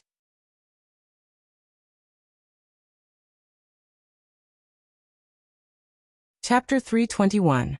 The forest man pointed out by Wu Yong did not have so many taboos. Sometimes ignorance was blameless. He did not know how powerful Yang Qindong was, and was even a little excited that he could lift the curtain. Taking large strides forward, he placed the saber in his left hand and reached out his hand towards the area where the palanquin curtain was. Bang! The sound of a gunshot rang out, and the blade fell to the ground. A bloody hole appeared on the forehead of the greenwood man, and blood was flowing out of it. His eyes were wide open, showing the confusion and fear he had in the moment before he died. The man fell to the ground, and a strong smell of blood naturally came out and drilled into the nostrils of Wu Yong and the others. Hiss! Seeing the scene in front of him, Wu Yong could not help but suck in a breath of cold air, and at the same time he naturally took a step back. He knew that the loyal duke was not easy to kill, and now it seemed that it was indeed so. "Let's go together." But the hesitation only lasted for a moment, and Wu Yong made up his mind again. As the second brother of the Blackwater gang, he had naturally come into contact with the firearms of the Great Ming Dynasty before. He knew that although this thing was powerful, it had more problems. For example, it was only effective at close range, and it could only fire one shot at a time. But out of his cautious nature, he did not send people to try, but decided to swarm in. When the time came, how would the loyal duke, who only had one firearm, deal with it? Initially, the gunshot had indeed frightened everyone. They were still thinking about what to do next, but Wu Yong's voice had already sounded. When he heard that everyone was going to attack together, he suddenly became spirited again. Perhaps this was human nature. When one person was afraid to do something because of fear, the fear seemed to disappear when everyone was together. Under Wu Yong's encouragement, more than a dozen people were divided into 2 groups. They formed a semicircle and closed in on the luxurious carriage. All kinds of weapons flashed coldly, and they were ready to kill at any time. The scene in front of the carriage made Beta Persei and the 15 Lung Feng brothers anxious. They tried to get closer, but they were all blocked by the forest people who had the advantage in numbers. Among them, Beta Persei had rushed too fiercely and did not take care of his own defense. His shoulder was hit by Li Zixing's swimming dragon hand, and his entire left arm felt numb. This was because he had been training for many years. If it was an ordinary person, they would not be able to fight back after being hit by this palm. No one could come to help. Yang Qindong, who was in the carriage, seemed to have fallen into a desperate situation. At least, that was what Wu Yong thought. In his opinion, Yang Chendong was only in his early 20s. Even some of the martial arts grandmasters and famous big shots would find it very difficult to rush out when facing a dozen or more opponents. Big brother, third brother, this brother is going to avenge you. Wu Yong muttered in his heart. His eyes were filled with murderous intent. At this moment, it was as if he wanted to chop off Yang Chendong's head as a sacrifice for his brothers. The forest people approached step by step. The nearest person was already within arm's reach of the carriage's curtain. That person held the long sword in his hand and swung it forward. He wanted to cut off the curtain to provide enough support for his and his brother's vision.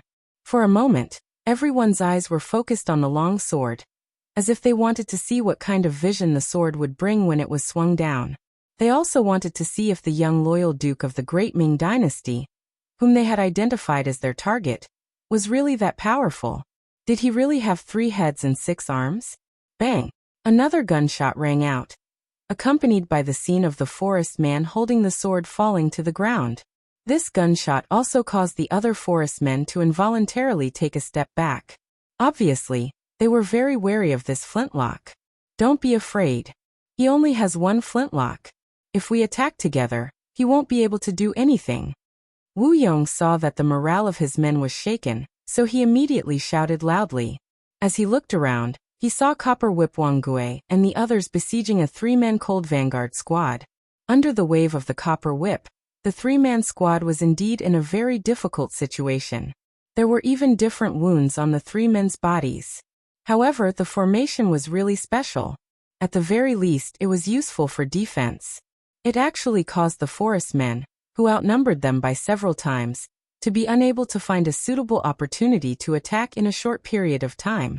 Since it didn't work immediately, Wu Yong shouted loudly, "Brother Wang, please come help." "Oh, how is it? Why hasn't the carriage been opened yet?" Wang Gui, who was attracted by the shout, stood beside Wu Yong. His voice seemed to be concerned, but in reality, it was filled with a sense of superiority. He was thinking about the uselessness of these people. With so many people, they couldn't even deal with a stopped carriage. It was really difficult to look up to them. "Yes, it hasn't been opened yet. It seems that we still need Brother Wang's copper whip." Wu Yong was very good at manipulating people. Naturally, he could see Wang Gui's arrogance. However, it didn't matter. He would just satisfy the other party. At most, he would say a few nice words. It wasn't like he would lose anything. Sure enough, after hearing Wu Yong's flattering words, Wang Gui laughed heartily. "Fine, since Brother Wu has said so, then I have no choice but to make a move. Come, all of you get out of the way. Watch me directly shatter that curtain." Wang Gui, who was laughing, placed the 7-section copper whip on the ground. The other forest men also tactfully retreated to the side. The power of the 2 spears was truly frightening. They couldn't figure out what was inside the carriage, and they didn't even know when to dodge at the crucial moment. It was better to let Wang Gui use his copper whip to lift the curtain. The forest men obeyed and retreated to the side. However, from the way they stood, they still faintly surrounded the carriage. It seemed that they were only waiting for their field of vision to widen, so that they could charge forward and finish off their target. Under everyone's gaze, Wang Gui raised his right arm. The veins on his arm were already bulging at this moment. The 7-section copper whip followed a loud whistling sound as it smashed towards the huge curtain of the luxurious carriage. As expected of the copper whip, this time, Wang Gui's attack was very accurate. With just 1 strike, it hit the horse curtain. With a twist and a pull, the originally heavy curtain flew up along with the copper whip. At this moment, the figure of the person in the luxurious carriage was clearly imprinted in everyone's line of sight. A green robe with a calm face. There wasn't the slightest hint of nervousness or urgency from being surrounded. This was the first impression that Yang Chendong gave everyone. As expected of the Duke of Loyal and Courageous, Wu Yong had once been fortunate enough to see Yang Chendong on the street. Although it was still far away, he could still recognize him. At this moment, when he saw that the person in the carriage was the target that he wanted to take his life, he couldn't help but excitedly shout out. Just as Wu Yong's shout fell, Yang Chendong in the carriage sighed. "That's right, I am the Duke of Loyalty and Courage. However, I don't know what enmity I have with you. Why must you take my life? You've killed countless people. Do I need a reason to kill you? At this moment, Wu Yong really wanted to tell Yang Chendong how his big brother and third brother were killed. However, considering that a long delay might lead to trouble, he decisively chose to give up.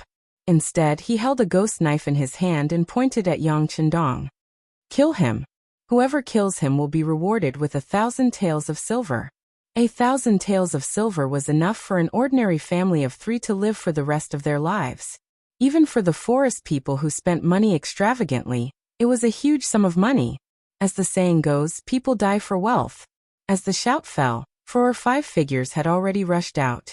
Their target was Yang Chendong, who was sitting in the carriage. They could already see clearly. Kill. The 5 figures shouted in unison. It seemed like they were cheering for themselves, but also seemed like they were raising their voices. Sigh, you're forcing me to kill. In the carriage, Yang Chendong sighed softly. Then he took out his hands that were hidden under his green robe. At the same time, he also took out a machine gun used by the 9th Squad. With the great warehouse in hand, the world is mine. How could Yang Chendong, who could enter the great warehouse at any time and take out all kinds of new weapons, be afraid of these unorganized, so-called heroes of the forest in front of him? These people had no discipline. When there were benefits, they would often rush up like a swarm of bees. When there was danger, they would often run away without a trace. Against such opponents, as long as he could suppress their morale, it would be much easier to deal with what came next. In Yang Chendong's eyes, these people were not even as good as a well-trained army. At least, when the general gave the order, these soldiers would charge even if they knew that they would die. That might be a headache for him, but these forest people in front of him, this motley crew, really did not mean anything in his eyes. With a look of contempt in his eyes, he pulled the trigger with his right index finger, and the sound of firecrackers rang out. Bang bang bang. Bang bang bang. It was as if someone was welcoming a bride, and the sound of firecrackers rang out non-stop. Following the sound of gunfire, in reality, the first 5 Greenwood warriors who rushed over had blood-red flowers appear on their bodies. Then, like dominoes, they fell to the ground one by one. What is this?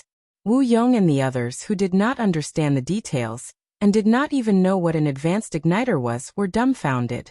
Previously, Wu Yong thought that since Yang Chendong could lead the army to repel Walla's attack, he must be someone with some ability. However, his ability should be mainly reflected in his intelligence, just like his position in the Blackwater Gang, where he was a strategist and played the game of strategizing. However, in terms of skills, perhaps this young loyal duke had also learned martial arts, but after all, he was too young and should not have any deeper attainments. This was also because Wu Yong overestimated Yang Chendong enough, which was why he brought more than 100 people to besiege him. With nearly 10 times the number advantage and a sudden attack, no matter how one looked at it, they would not fail. But now, when the gunshots rang out continuously, seeing his brothers fall to the ground one by one, he finally realized that he had underestimated this loyal duke of the great Ming dynasty.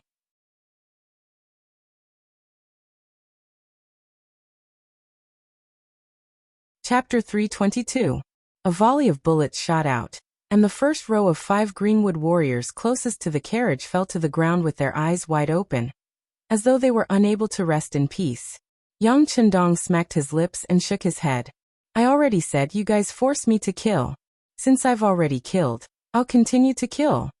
Suo Chendong seemed to be looking for an excuse for himself. After he finished speaking, he raised his gun and aimed it at the other forest warriors surrounding the carriage. Run! Wu Yong immediately noticed that the pitch-black muzzle was raised. Out of instinct, he shouted to run, but his body took the initiative to hide behind Copper Whip Wang Gue. This person's stature was similarly tall, and could be Wu Yong's first shield. Not everyone had Wu Yong's intelligence. The moment the continuous gunshots rang out, who knew how many people were completely dumbfounded? The sudden appearance of a firearm that wasn't a firearm, and a concealed weapon that wasn't a concealed weapon, and possessed such great lethality. For a moment, many people's minds became blank. When Yang Chendong raised his gun and fired again, they were like fixed targets, allowing the bullets to hit their bodies. They didn't even know how to dodge. Continuous gunshots rang out, and the 5 forest warriors closest to the carriage fell to the ground with blood all over their bodies.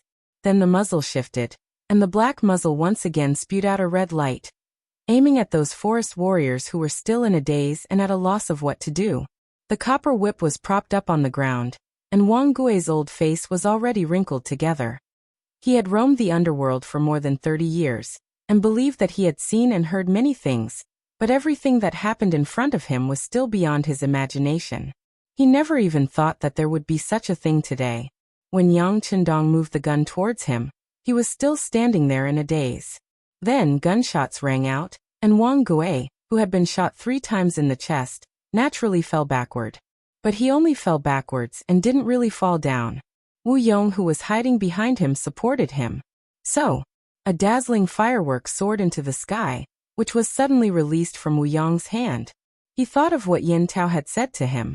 If things were difficult, he still had a backup plan.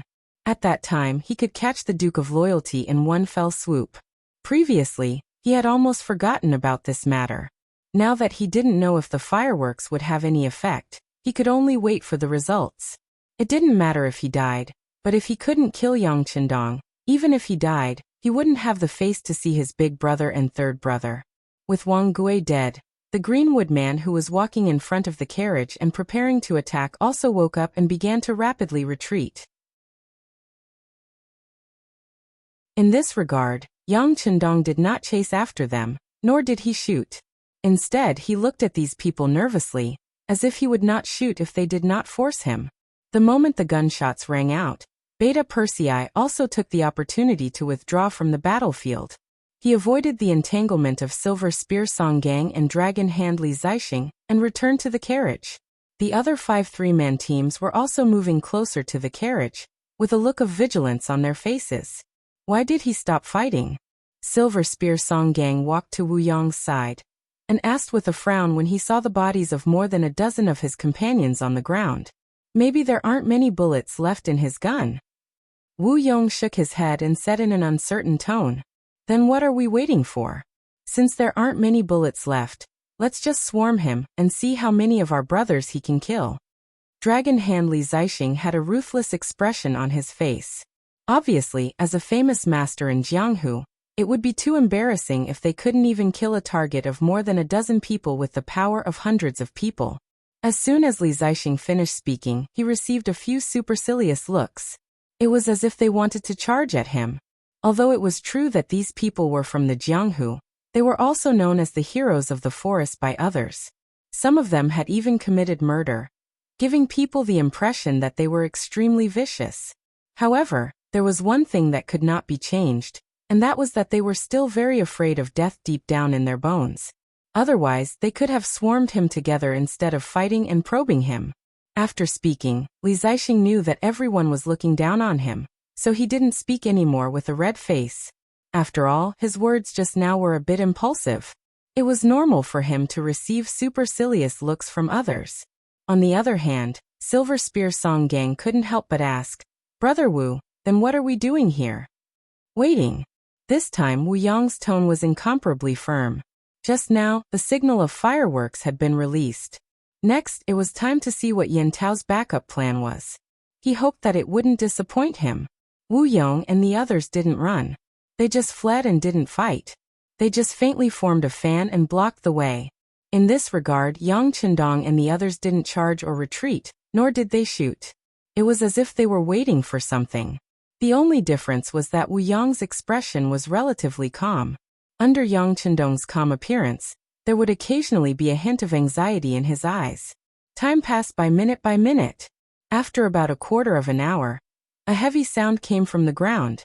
The first thing that resonated was the sudden neighing of the war horses pulling the luxurious carriage. A group of horses is coming. The sudden movement caused the two sides to become restless.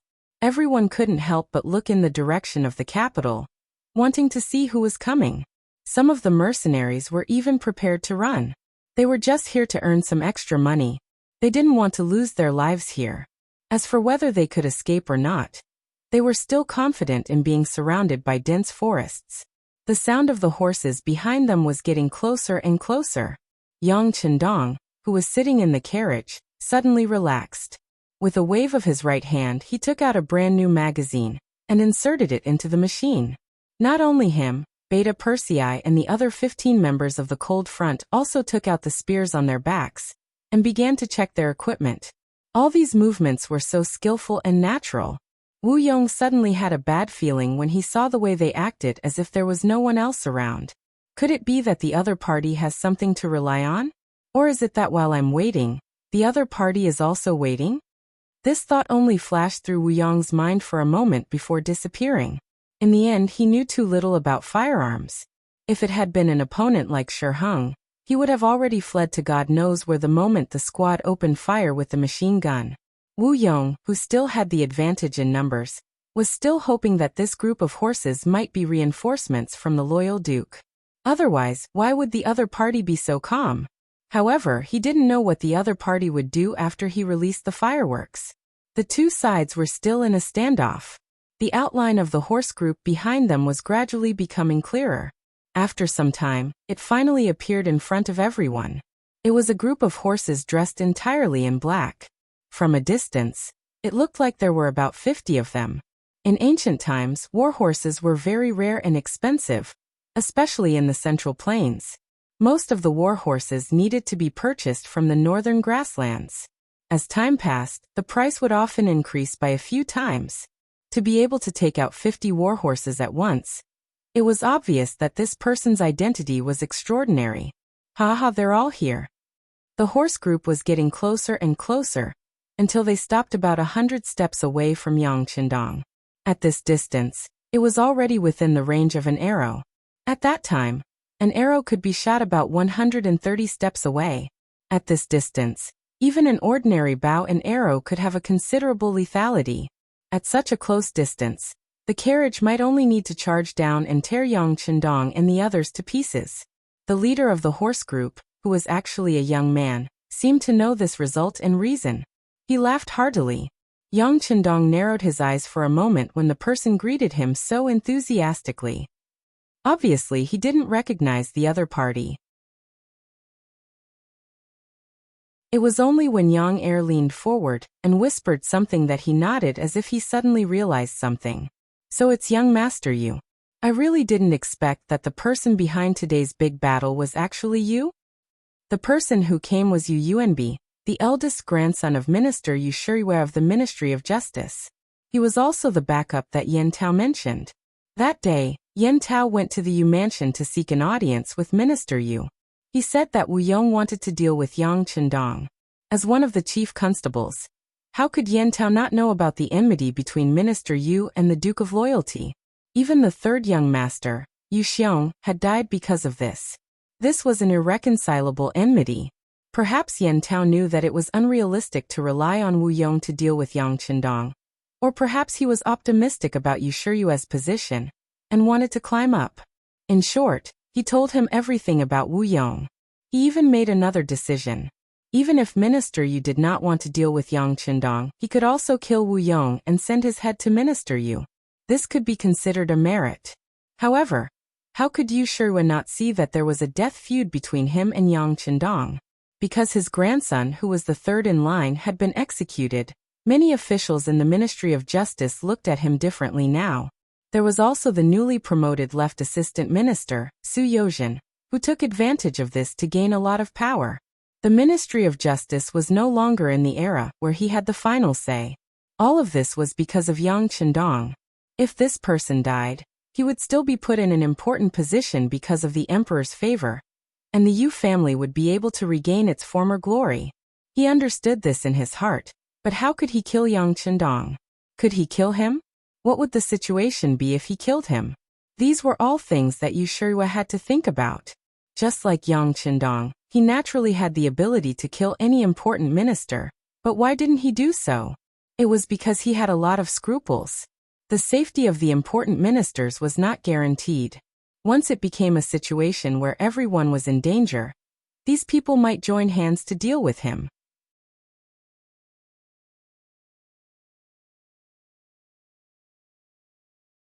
Chapter 323. After all, officialdom had its own rules. You could use open schemes, or even framing and framing. However, you couldn't directly go up to someone's door. That would only show that you were rude and had no standards. More importantly, this kind of straightforward method was not what scholars liked. It would be looked down upon by everyone, and everyone would be on guard against it. If that happened, it would be difficult to develop any further. When the opportunity was right, everyone would be in danger, and it was not impossible for them to gang up on him. However, was Yang Chendong a scholar? He wrote a good poem, and was very talented in music. He was a scholar at a young age, and was conferred the title of High Scholar by the Daizong Emperor. He even opened his own school, and was a descendant of one of the three Yangs. It seemed that no matter his background or experience, he could be considered a member of the literati. However, his actions of leading troops to war and flourishing business were different from other literati. Therefore, it was really a matter of opinion whether he was a literati or not. If Yang Chendong was not a scholar, then there was a chance to kill 100 people. It was a way to solve the problem. Yen Tao's arrival made Yu Shiyue's heart move. However, the other party was only a small official, so he left the matter to his eldest grandson Yu Yuanbi. Firstly, it could be used to train him. Secondly, if something really happened, he could hide behind him and help clean up the mess. In the end, although Yang Chendong had the title of duke, he was still too young. Offering potatoes to start his career could be attributed to luck. Saving Yingzong and retreating from the Walla was also the work of the mercenaries. What really happened to Yang Chendong didn't seem to be anything special. Yu Yuanbi naturally saw hope when Yu Shiyue let go of the matter. Compared to his grandfather's indifference, he quickly became familiar with Yen Tao and thought of several plans to assassinate Yang Chendong. However, no one expected that Yang Chendong would suddenly enter the city, because of Li Qing. This sudden change also caught Yu Yuanbi off guard. After meeting up with Yen Tao, the two of them thought that the opportunity had come. They immediately notified Wu Yong to make preparations. Yu Yuanbi, on the other hand, went to the embroidered uniform guards and found an expert who was close to him. If things didn't go well, he would be the backup attack. However, no one knew that because he wanted to make things perfect, he gave himself away. Coincidentally, when Yu Yuanbi was mobilizing his troops, he was discovered by Tang Tong, who was sleeping in his room. He vaguely heard his colleagues say that young Master Yu invited him to the south of the city. Tang Tong, who was still in a daze, jumped up. The relationship between the Duke of Loyalty and the Minister of the Ministry of Justice was not good. Everyone in the court knew that there was a great enmity between them. Even some of the people below had heard some rumors. As a member of the embroidered uniform guard, Tang Tong's master. Not only that, his life was saved by Yang Chendong, so he naturally paid more attention to his benefactor's matters. When Tang Tong heard the news, he got up, put on his clothes, and went straight to a tea house outside the embroidered uniform guard's residence. He knew that the owner of the tea house was a spy under the Duke of Loyalty. Thus, after Yang Chendong left the Yongding Gate, people from the security bureau caught up with him and gave him information. After getting the information in advance, Tiger's Man and Beta Persei advised him to stop and wait until he returned to the city to transfer Commander Tung Shan's Lung Feng and the Security Bureau's Wolf Feng action team before returning to the Yang village. However, all of this was rejected by Yang Chendong. In his words, it was a blessing, not a curse. Not to mention, they had already gotten the information in advance. They only needed to prepare more, and there would be nothing to worry about. Since they wanted to deal with him, he naturally had to fight back. In order to prevent others from making irresponsible remarks, he needed irrefutable evidence. Thus, there was the scene in front of him, where Yang Chendong, Yu Yuanbi, and Wu Yong met.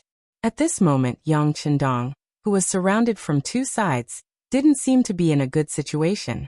Especially when Yu Yuanbi smiled and waved his hand. The 50 elite cavalrymen he brought all took out exquisite military bows and crossbows. It almost sealed the opponent's victory. Military bows and crossbows not only had a long range, but were also relatively accurate. The cost of such things wasn't low, and often only the most elite troops were equipped with them. But now they actually appeared behind Yu Yuanbi. When Yang Chendong saw this scene, His expression changed slightly. What a powerful method. I don't think you have this ability. It must be your grandfather who helped you. After all, to be able to take out such a good bow and crossbow, the average Ministry of War official's ability would be insufficient. Only those above the 4th rank could barely do it. Haha, you don't have to worry about that, Duke of Loyalty and Courage. UUNB laughed proudly. I've long heard that Duke of Loyalty and Courage can kill people with a wave of your finger, and repel the Walla army with a wave of your hand. But I don't know how you're going to solve such a small situation today. Or can you still wave your hand and conquer the world? Oh, are you interested in this matter? Yang Chendong's voice came out in time. The tension on his face eased a lot, and he looked at UUNB with interest. Originally, UUNB wanted to use this opportunity to ridicule Yang Chendong. It had been proven that those things were done by the mercenaries in private. He just waved his hand. How could there be any sorcery? Who would die with a wave of his hand? UUNB wanted to ridicule him, but now Yang Chendong actually accepted it. It seemed that he still wanted to show off. This made UUNB have a bad feeling in his heart.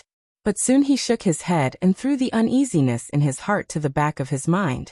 This operation was so sudden that even he didn't prepare in advance. How could Yang Chendong know about it? He must be saying this to scare him. Yes, to scare him. As if seeing through Yang Chendong's plot, UUNB laughed. What a Duke of Loyalty and Courage. Are you still thinking of stalling for time at this time? Come on, get ready. UUNB should have been afraid, but Yang Chendong's expression was too calm, giving UUNB an extremely bad feeling. He wanted to get this matter over with as soon as possible. Following his shout, Wu Yong and the other mercenaries also raised the weapons in their hands. The mercenaries who had been frightened by the gunshots a moment ago were reinvigorated by UUNB's arrival, and those exquisite crossbows. They might not have been able to face difficulties head-on, but they had no problem beating down a drowning dog. HAA, why don't you believe me? Seeing that UUNB was about to lose control and make a move, Yang Chendong shook his head slightly, and casually extended a finger. If Hu Yen and the others were here, they would have definitely noticed that this gesture was very similar to the one he had used to point at the traitor eunuch Xi Ning on the walls of the capital. It was also this finger that caused UUNB, who was still riding on his horse, to feel pain all over his body. He fell off his horse with a plop. UUNB fell off his horse with a casual finger strike. At this moment, the other black-clothed men were all stunned on the spot. Not only them, but even their allies, Wu Yong and the others, who were standing on the opposite side, also widened their eyes in disbelief. Some of the mercenaries might have heard too many stories, and they even thought that this was the one young finger of the Loyal and Courage Guild. Why did a single finger have the effect of killing people from a distance? They were all stunned, but Yang Chendong was not stunned. Beta Persei and his 15 subordinates were also not stunned. Attack! A roar came from his mouth, and then the loaded bullets flew toward the 50 men in black. The sudden sound of gunfire, and UUNB falling off his horse caused the entire cavalry to fall into chaos. Most of them were shot down from their horses by the first wave of gunfire. Only a very small number of people fired their crossbows at the surroundings of the carriage, but they also lost their aim from far away. After the first wave of crossbow fire, a few of the men in black turned around and ran. But when he turned around, he discovered that there was another group of horses behind him. Although there weren't many of them, the leader was none other than Hu Mang. They held a black Type 95 submachine gun in their hands and attacked head-on. No matter how powerful a cold weapon was, when faced with a hot weapon from a distance, the advantage would be lost. The so-called experts in TV shows and movies could soar into the air and dodge bullets, but that was pure nonsense. Such a thing might happen, but it was usually because the shooter's marksmanship was not good enough. But those who could follow Yang Chendong were all elites of the Cold Front. To be able to become a qualified Cold Vanguard, which one of them hadn't been fed countless bullets to become one? The munitions factory in Crimson City could already produce enough bullets. If they could not reach the level of a sharpshooter, then they did not have the right to call themselves Cold Front. With the appearance of Tiger Mane and the First Guard Captain Chiu Vi, It was destined that none of the men in black would be able to escape. Yang Chendong and the others gave up on the battlefield and turned to look at Wu Yong and the others. The moment the gunshots rang out, Wu Yong and the others were already scared out of their wits. If Yang Chendong was the only one with a gun, they could still fight. After all, firearms were not things that could be fired forever and needed to be reloaded. This was their chance to charge and attack. But when they saw that it was not only Yang Chendong, but the other brothers also raised their guns and fired, and spat out red flames, the last bit of hope in their hearts disappeared. Everyone wanted to escape and leave this place. They did not want to be enemies with these unknown firearms in the future.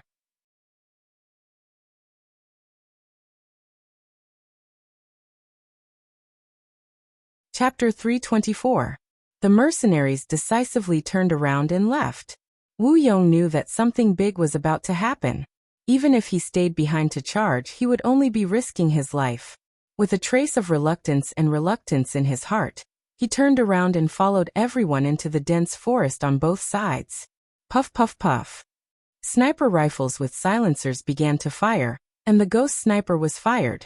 During the quarter of an hour when Yang Chendong and Wu Yong confronted each other, they received orders and completed the hidden mission of preparing to attack. Now it was time for them to kill in all directions. Not only was there the ghost sniper team, but this time, even the Wolf Fang action team temporarily stationed in the security bureau had been waiting in the dense forest for a long time.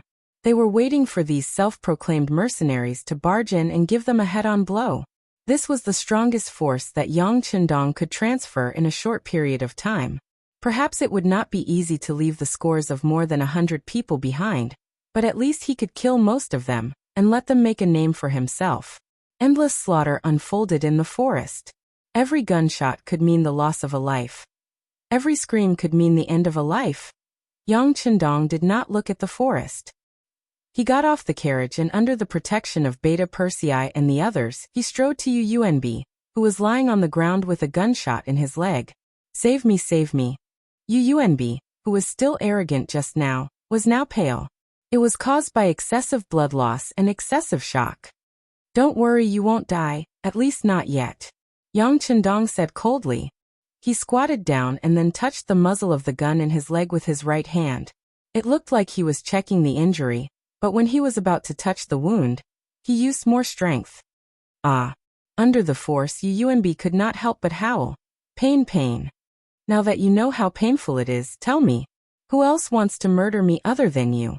Does your grandfather know? Yang Chendong wanted to get the evidence as soon as possible. And he also wanted to keep an eye on the people involved. Since they wanted to assassinate him, they had to be prepared for a backlash. Yunb's face was dripping with sweat, and his facial features were scrunched together. However, he also knew that he could not betray his grandfather. Otherwise, there would be no hope at all. But looking at Yang Chendong's face, if he didn't say something, it would be impossible for him to pass. So he suppressed the pain and said, "And Chief Constable Yan Tao, he informed me that the remaining members of the Blackwater gang wanted to harm you. So I wanted to avenge my third brother." Yan Tao, catch him. Finally, Yang Chendong heard some useful information. Only then did he loosen his grip that was like a vice. Just as he finished speaking, a member of the Cold Vanguard team, who was in charge of delivering the news, rode towards the city. In the dense forest, the originally quiet scene was no longer there, and it was replaced by the smell of blood. Just as Yang Chendong had expected, under their hasty preparations, they did not manage to take down all of the forest men. About a dozen of them managed to escape. Among them, the leader, Wu Yong, and Li Zixing, the Dragon Hand, managed to escape amidst the chaos. On the other hand, Silver Spear Song Gang and the others were killed by Lung Feng in the forest. The noisy official road quickly regained its tranquility. Tiger's Mane and the others even got some water to do a simple cleaning. From afar, it looked as if nothing had happened. But in reality, a dark cloud was looming over the capital. Yan Tao was on duty today. But even so, he was distracted. Even when some of his subordinates came to report on their work, he did not know what they said. Finally, it was time for dinner, and he could finally take a break. He changed into an ordinary cloth robe, and walked out of the Ministry of Justice's yamen. Just as he left the street and was about to go to the Yu residence to ask for clarification, his intuition told him that he was being followed. As one of the 4 chief detectives of the Ministry of Justice, Yan Tao's thoughts were extremely meticulous. He was also a martial arts expert and had done this kind of work countless times. Now that someone was suddenly following him, how could he not notice it? Being suddenly followed was not the first time something like this had happened. He had handled countless cases, and he had offended many people. But today, on such a sensitive day, someone was following him. This seemed to have a different meaning than usual. After thinking about it for an entire day, there was still no news from Yu Yuanbi. Could it be that he had forgotten about it after his great victory? But that shouldn't be the case. If something really happened to the Duke of Loyalty, it would definitely cause a commotion in the capital. There was no reason for him not to know. Could it be that Yu Yuanbi had failed? And not only that, he had also sold him out? Yan Tao had never held much hope for the so-called young master of an aristocratic family. These people were like insects, growing up under the shadow of their family. They did not know the pain of a small figure, and they did not know the difficulties of life. It was because all they saw was wealth, stability, and even luxury. Once they were faced with a bad environment, the psychological gap would be even greater. With such a mentality, it was hard to guarantee that they would not say anything. His mind was quickly thinking about the possibilities. If that was the case, then the person who sent the person should be the Duke of Loyalty's subordinate. He could not help but feel a chill in his heart, but his footsteps did not stop at all. He continued to walk toward his original destination, the Yu Mansion. Whether the person was sent by Yang Qindong or not, this trip to the Yu Mansion had to be made. At least he had to inquire about Yu Yuanbi's whereabouts. If he was safe at home, then he would be safe. On the other hand, if something happened to him, then the identity of the person behind him would be revealed. With this thought in mind, Yan Tao walked forward as if he hadn't noticed anything. After a few streets, he came to the side door of the Yu Mansion. There were servants guarding there. Naturally, they were already familiar with the chief of detectives and opened the door to let him in. The tail behind him stopped at this point. However, he did not leave. Instead, he continued to stare at the door, waiting for Yan Tao to come out. Then, when the sky was dark, he would naturally take action to subdue the other party when there was a suitable opportunity. In the Yu Mansion, the lights in the main hall were on. When Yan Tao arrived, he saw the gloomy face of the Minister of Justice, Yu Shiyue. "Greetings, Minister." Yan Tao entered the door and knelt on one knee. "Get up. What's the situation? Why hasn't Yuanbi returned home yet?" As soon as Yu Shiyue spoke, Yan Tao had an extremely bad feeling in his heart. Yang Village. In the basement, Yu Yuanbi was simply treated and tied to a wooden frame. Opposite him, Yang Qindong sat on a wooden chair and looked up at this person with interest. He admired this young man who had the courage to kill him, but at the same time, he wanted to scold him for his stupidity. If he was so easy to kill, the first person to do it would have been Zhu Qiyu, the acting grandmaster. How could anyone else have a chance? The wound was simply treated and the bullet was taken out. When the bullet was placed on the copper plate, a crisp tinkling sound rang out. Yu Yuanbi's entire body involuntarily trembled.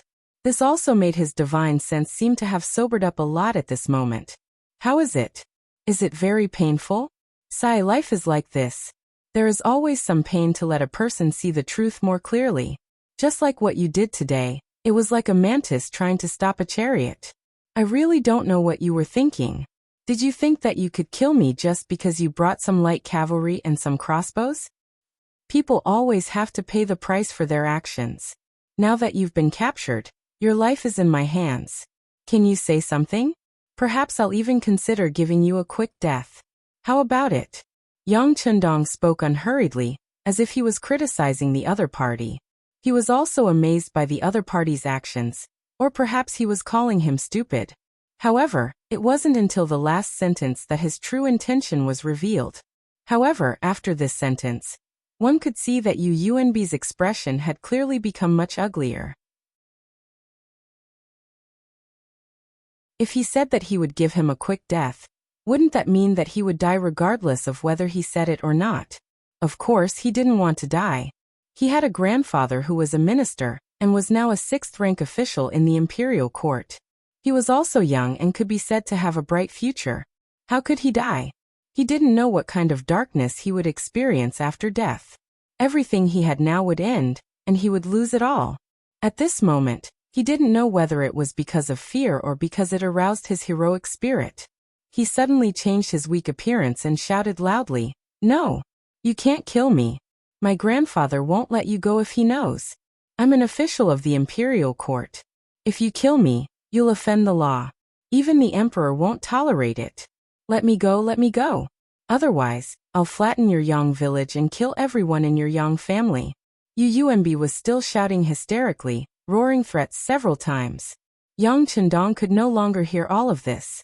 After turning around and leaving the basement, he said to Yang Lu, who was guarding here, "Send someone to accompany him. There's no need to torture him. Just don't let him sleep. When he's sleepy, splash him with cold water. He'll talk." The exhaustive interrogation method had long been proven to be one of the most useful interrogation methods in later generations. However, because the process was too inhumane, it had been banned for many years. However, it was now the Great Ming Dynasty, so naturally no one would pursue this matter. After handing over the matter to Yang Lu, Yang Chendong returned to the inner courtyard. He was greeted by his wife, Hu Yan, second Madame Xiaoyin, and seventh sister Yang Duo, who were in the village. There was a trace of kindness and anxiety in their eyes, but in the end Hu Yan asked, "What happened? I saw Tiger's Mane and Beta Persei kneeling at the gate."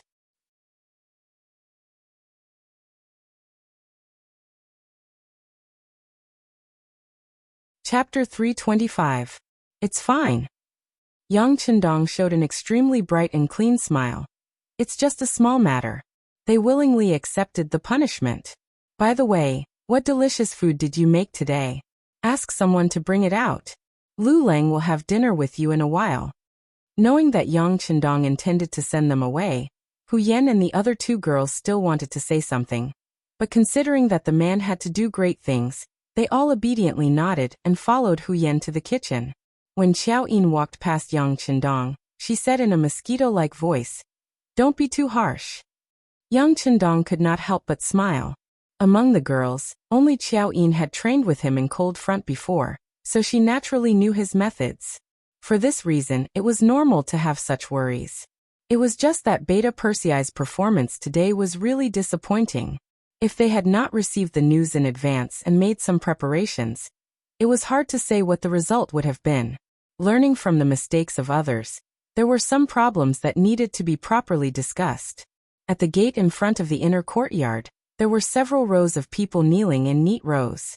This might be the benefit of strict training. Even when they were kneeling, they were so neat that no one could find any fault with it. The runners were led by Tiger's Mane and Beta Persei. Behind them were the First Guard Team's Captain Xiu Vi, the Wolf Fong Team's Captain Tai Hu, and the Ghost Sniper Team's Captain Bai Zhua. The third row was the team members under these people, the elites of Cold Front. These people were all members of Cold Front who participated in today's operation. Although time was a little short, they were prepared. However, some people still managed to escape. For this matter, without waiting for Yang Chendong to say anything, Tiger's Mane and the others took the initiative to kneel here and beg for forgiveness. When Yang Chendong walked out of the gate, Tiger's Mane and the others raised their heads, but when they saw Dong Shuai's expression, they quickly lowered their heads. Many of these people were personally taught by Yang Chendong, and some were trained according to his principles. They could all be considered as his students. As a teacher, he usually tried his best to maintain a friendly side. However, no matter what he did, due to the difference in status, there was always a gap between Yang Chendong and the rest. Perhaps this gap wasn't that big. In fact, it was very small. However, the gap still existed. No one dared to ignore this point, and no one dared to deny it. Now Yang Chendong's expression was only slightly unpleasant, but Tiger's Mane and the others were so frightened that they lowered their heads like children who had done something wrong, waiting for the adults to punish them. Time seemed to have stopped at this moment. For more than 10 breaths of time, Yang Chendong didn't say a word. A tense atmosphere unknowingly filled the space. This kind of silence was often the calm before the storm, the prelude to the arrival of the storm. You all disappoint me. Finally, after a short period of silence, Yang Qindong spoke. When he opened his mouth to speak, a wave of pressure surged into everyone's body. That kind of feeling was like being pressed down by a 10,000-kilogram rock, giving birth to a feeling of suffocation. I was wrong to wait. Tiger's Mane, Beta Persei, and the others bowed their heads and admitted their mistakes shortly after Yang Qindong's words, as if they had turned over a new leaf. Wrong? Are you really wrong? All right, Beta Persei, let me ask you, where did you go wrong? Yang Qindong's voice seemed to be very casual, but the anger in his voice was getting stronger. Beta Persei, who was called out, was stunned at first. He was tall and extremely skilled. He was one of Yang Qindong's most trusted guards, and was often brought along to protect him. In the Yang family system, anyone who saw him would be very respectful. However, this person also had a minor problem, which was that he didn't know how to speak. When he suddenly spoke, his voice was like thunder, which had frightened countless people. Because of this, he usually tried his best not to speak if he could. Yang Qindong asked him to say where he went wrong. This made Beta Persei very confused, but since it was the young master who asked, he certainly couldn't not answer. Mistake, clang. A kick suddenly came and kicked Beta Persei's strong body. The powerful force made him unable to stand steadily, and his body tilted to the side, almost falling to the ground.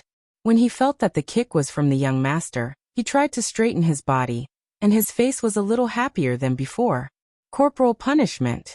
It was the method that Yang Qindong used to train the first batch of Lung Feng. At that time, they were still in the Yang family manor in Jianing, and it was already 2 years ago.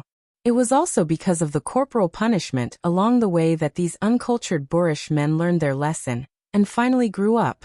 He still remembered that at that time, when anyone was kicked or punched by the sixth young master, not only would they not feel pain, but they would also be very happy.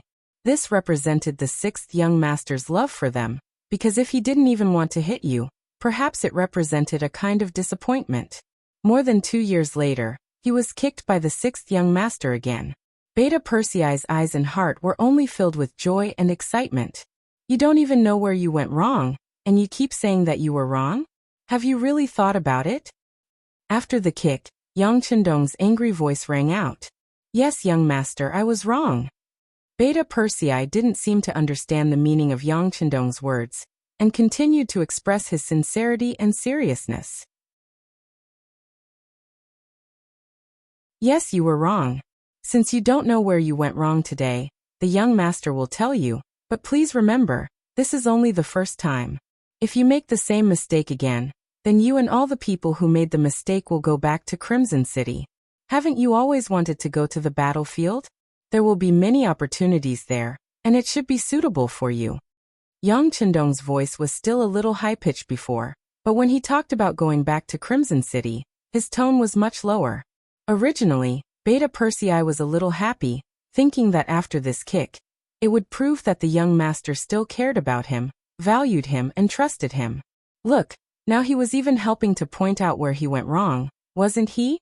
But when he heard that they were arranged to go back to Crimson City because of one more mistake, his expression changed drastically, and his breathing became much heavier. He suddenly raised his head. Not only Beta Persei, Tiger's Mane and the others also raised their heads, looking at Yang Qindong with fear and nervousness. Some of them wanted to go to the battlefield, wanted to gallop there, and wanted to kill the enemy to their heart's content. However, if he was chased away by the young master in order to fulfill his dream, then the meaning was completely different. When that time came, what would the other Lung Feng brothers think of them for making a mistake? If they couldn't even protect the young master, wouldn't it mean that they were incompetent? In the eyes of Lung Feng, what could be more important than protecting the young master? Everyone felt as if a heavy hammer had struck them at this moment, and their expressions became incomparably solemn.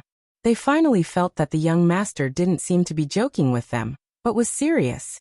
After thinking it through, everyone's expression became extremely serious. They didn't dare to be the slightest bit careless, and their ears pricked up at this moment, as if they were afraid of missing a single word. Report, Young San is here. Just as the atmosphere in front of the courtyard became incomparably solemn, Yang Wu, who was in charge of the security of the periphery of Yang Village, came to the door of the inner courtyard. He acted as if he didn't see Tiger's Mane, Beta Persei and the others kneeling on the ground, but his heart was beating like a drum, and he didn't know what had happened. Bring him here. Yang Chendong thought that the security bureau really needed to be taught a lesson. They didn't even get any information about this incident, and this alone made them unqualified. After getting permission, Yang San quickly came to the gate of the inner courtyard. When he saw Tiger's Mane, Beta Persei and the others kneeling, there was a trace of surprise on his face, but soon he also knelt on the ground, lowered his head and said, "Your subordinate is incompetent. Yin Tao escaped." Escaped? Ha ha ha ha. Not bad, not bad. Yang San's appearance made Yang Chendong laugh incessantly, and the atmosphere seemed to become even more tense at this moment. Yang San came this time with the intention of being criticized, but he didn't expect Tiger's Mane and Beta Persei to be kneeling there. At this moment, he naturally knelt with them and lowered his head. There was one more person in the line. No, there were two more people, and Yang Wu also knelt in the first row. Although he still didn't know what had happened, he thought that not everyone could hear the young master's lesson. The kneeling crowd seemed to have grown a little, but it was quieter than before, which made Yang Chendong's voice even more deafening at this moment. Let's talk about Beta Persei first. You're very good at fighting, aren't you? You clearly know that the people who came are all from the underworld, and have learned pure martial arts since young. When you fought with them, you didn't use your killing move right away, but instead countered their moves. You fought with them for a full 30 rounds, but you didn't kill a single person. You only injured Silver Spear Songgang. Where do you think the other comrades on the battlefield are? Is this your one-man show? Or do you think that this is a martial arts arena, where friendship comes first and competition comes second? You should know that if it weren't for the fact that the other comrades fought with all their strength and 4 of our brothers were injured, the battle line would have collapsed. At that time, even if you learned some things in the process of fighting, it was indeed equivalent to stepping on the corpses of other comrades. Do you feel guilty? Iron Tiger, as the captain of the Wolf Fong Special Forces, you didn't kill them immediately in the dense forest. Instead, you played a game of cat and mouse.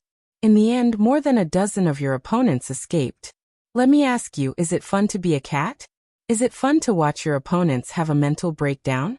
So much, so that you don't even care if your opponents escape? Do you remember that the young master said that being kind to your opponents is being cruel to yourself?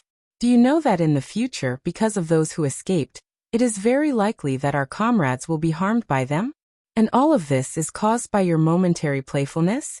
If you really like this kind of game so much, there are still many mice in the Yang family village. You can catch them all like a cat.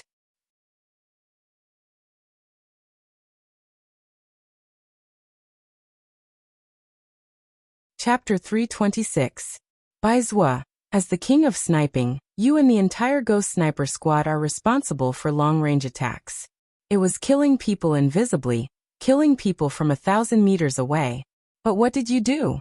Other than killing some opponents in the first and second rounds, you actually gave up on your best spear technique and changed to bayonets to charge at the opponents just to test your close-range abilities.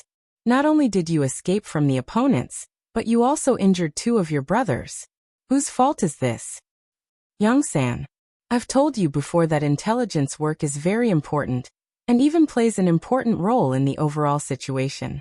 You are everyone's clairvoyant eyes and ears. But what did you do? Other than the loopholes in your intelligence, you even lost information about a person. Do you know how much the Security Bureau has invested in you compared to other comrades in terms of money, reputation, and other aspects? You can't get enough returns from your generous investment. If that's the case, and you still can't do a good job, then you can only be replaced. You can go back to Crimson City and join the Public Security Bureau. There seems to be a criminal police captain there, so you are suitable. There's also Tiger's Mane. According to the previous plan, after you and Chiovi appeared, you would charge at the enemy's rear like a gust of wind sweeping the fallen leaves. After that, you would charge at the enemy on horseback and use the advantage of your warhorse to wipe out all the enemies in one fell swoop. But what did you do? All of you stood in front of me and scared the enemies away. What's the use of standing in front of young master? To be a door god?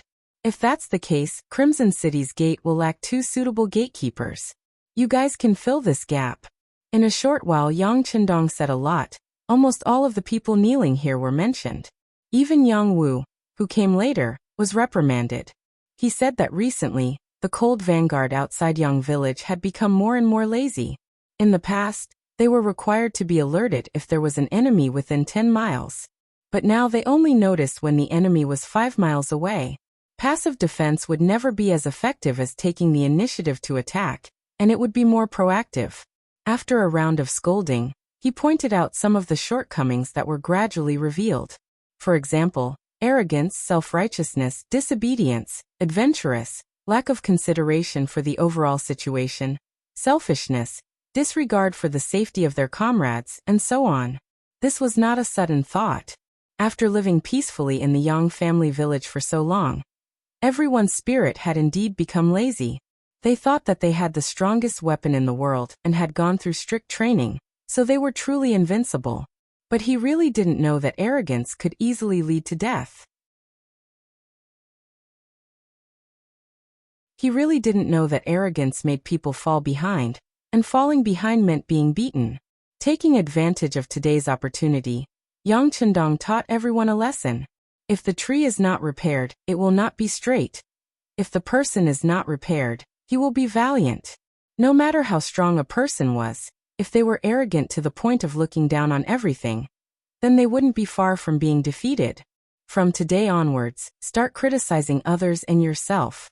Everyone was required to participate, and before they completely recognized their mistakes, their daily training sessions would be doubled, and those who did not achieve excellent results would have their meals reduced by half.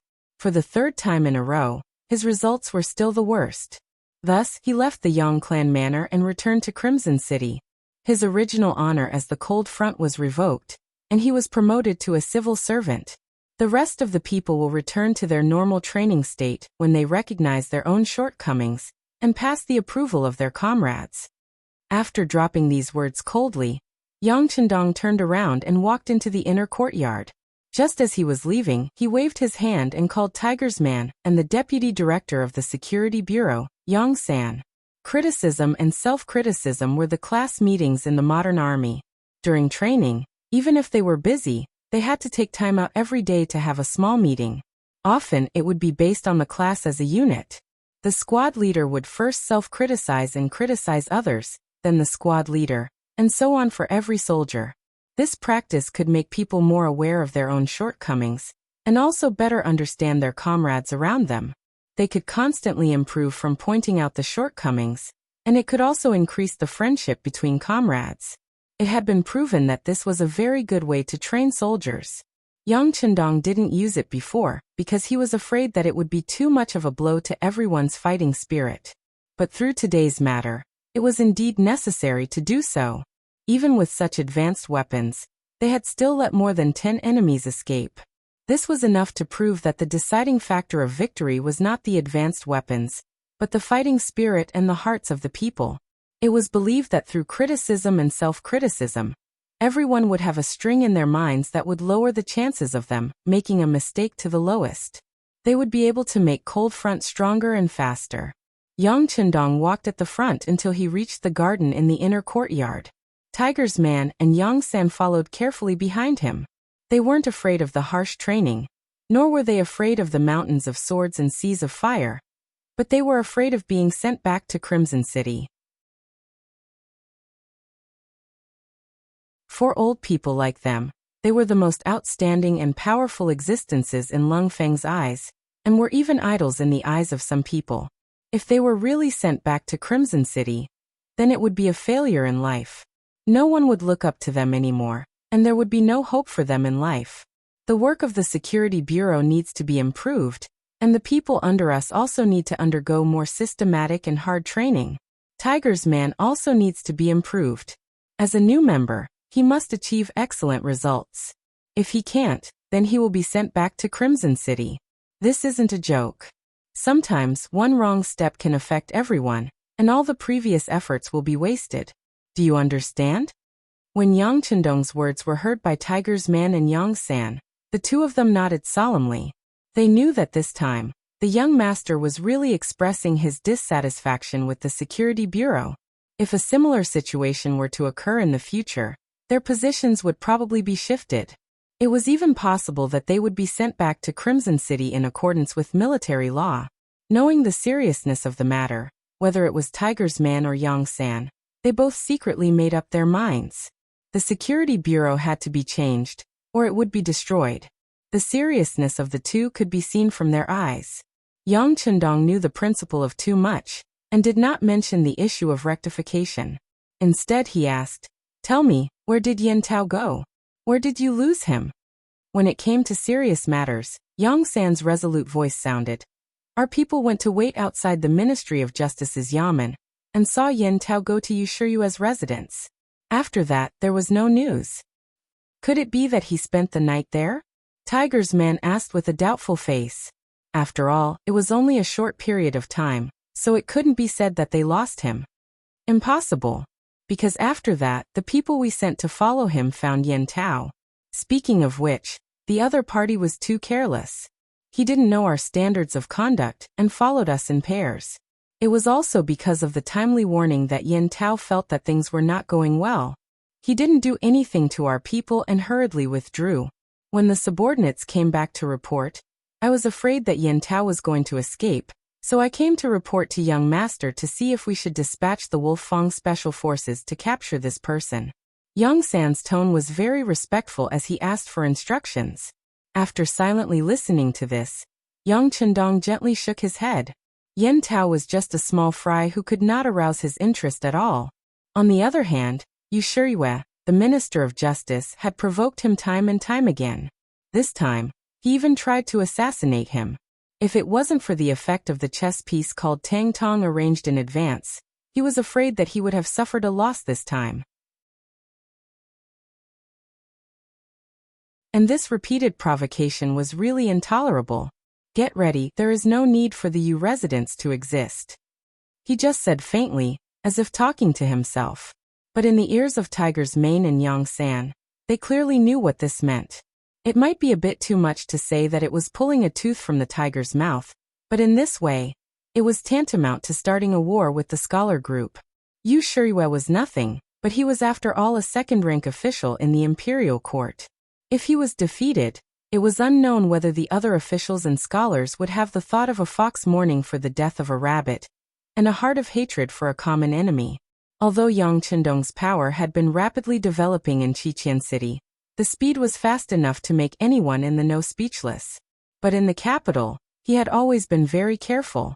Sometimes he looked arrogant, but when there was really a big matter, he would be calm and avoid confrontation with the entire noble family and the landowning class group. But this time, Yang Chendong finally decided to make a move. Maybe he was annoyed by the little guy jumping up and down, maybe he was annoyed and wanted to end it once and for all. Or maybe he wanted to kill the chicken to warn the monkey. In short, this time he was going to make a move. Since he decided to make a move, what would happen next seemed to be predictable. During this period of time, the Security Bureau had not been idle. They had prepared a lot of things, enough to defeat Yushiryue. But after the defeat, what kind of situation would there be, whether the so-called scholar group would fight back, to what extent, and whether they would really fight back, no one knew. But in any case, the will of the young master was the will of the entire Yangxia New army. His order was like the imperial edict of the great Ming emperor, unimpeded in Yangxia. The wind was coming. Yin Tao changed into an extremely ordinary set of clothes, and left Chengshan with some soft things. He had been exposed. No matter how he was found, one thing was clear, that if he did not leave, the Duke of Loyalty would not spare him. Although he was one of the chief detectives of the Ministry of Justice, in the eyes of ordinary people, he was already a superior existence, or someone who could not be provoked. But in the eyes of a big shot like Yang Chendong, he was not even a fart. Once Yang Chendong made a move, he might lose his life here before even seeing the person. This was definitely not what Yin Tao wanted.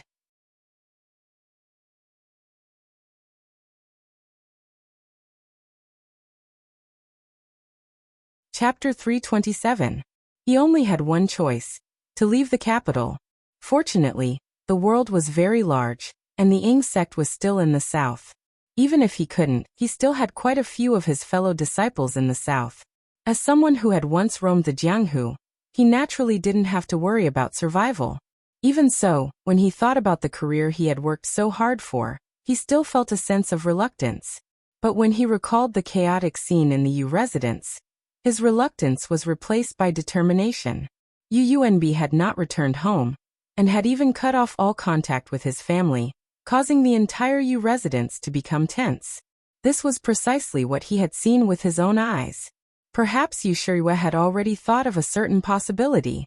If Yen Tao didn't leave now, he probably wouldn't be able to.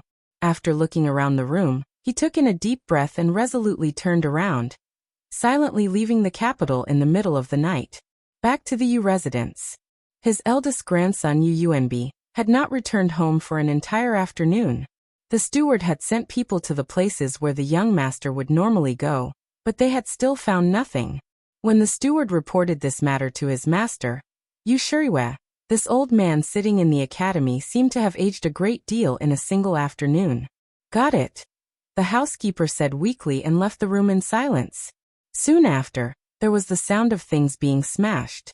This noise persisted for a long time, and then the room fell silent once more. By the time Yu Shirue walked out of the study, he was dressed in his official robes. Prepare a carriage to go to the imperial palace. Yu Shirue came to the imperial palace in the middle of the night, and requested to see the emperor. Zhu Qiyu, who had been busy with court affairs this entire time, did not immediately see him. Instead, Chief Eunuch Jining stepped forward and used the excuse that the emperor was tired and had already gone to bed to refuse. During the day, Yu Yuanbi had transferred several dozen experts from the embroidered uniform guard who were close to the Yu clan. While he might have been able to conceal it from others, he truly could not hide it from the eyes of Chief Eunuch Jining. But considering that Yu Shirue was someone the emperor trusted, he did not stop him and instead reported the matter to acting sect master Zhu Qiyu. Beloved official Yu, what are you doing? Do you know where those people went? Zhu Qiyu was stunned. The embroidered uniform guards could be said to be the emperor's personal army, and they were directly under his jurisdiction. Someone had reached their hands into the embroidered uniform guards. Even if that person was a trusted courtier, as the emperor, he would naturally feel displeased. Jining organized her thoughts, then answered carefully, those people went outside the city, towards the south of the city. Oh.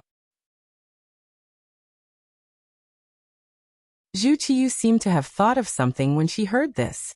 Then, she waved her hand as if she was not going to pursue the matter any further. To the side, Jining naturally wouldn't say anything. She could see that the emperor might have some feelings towards this loyal duke. She thought it would be good for someone else to knock some sense into him. The emperor didn't care, but that didn't mean Jining didn't care.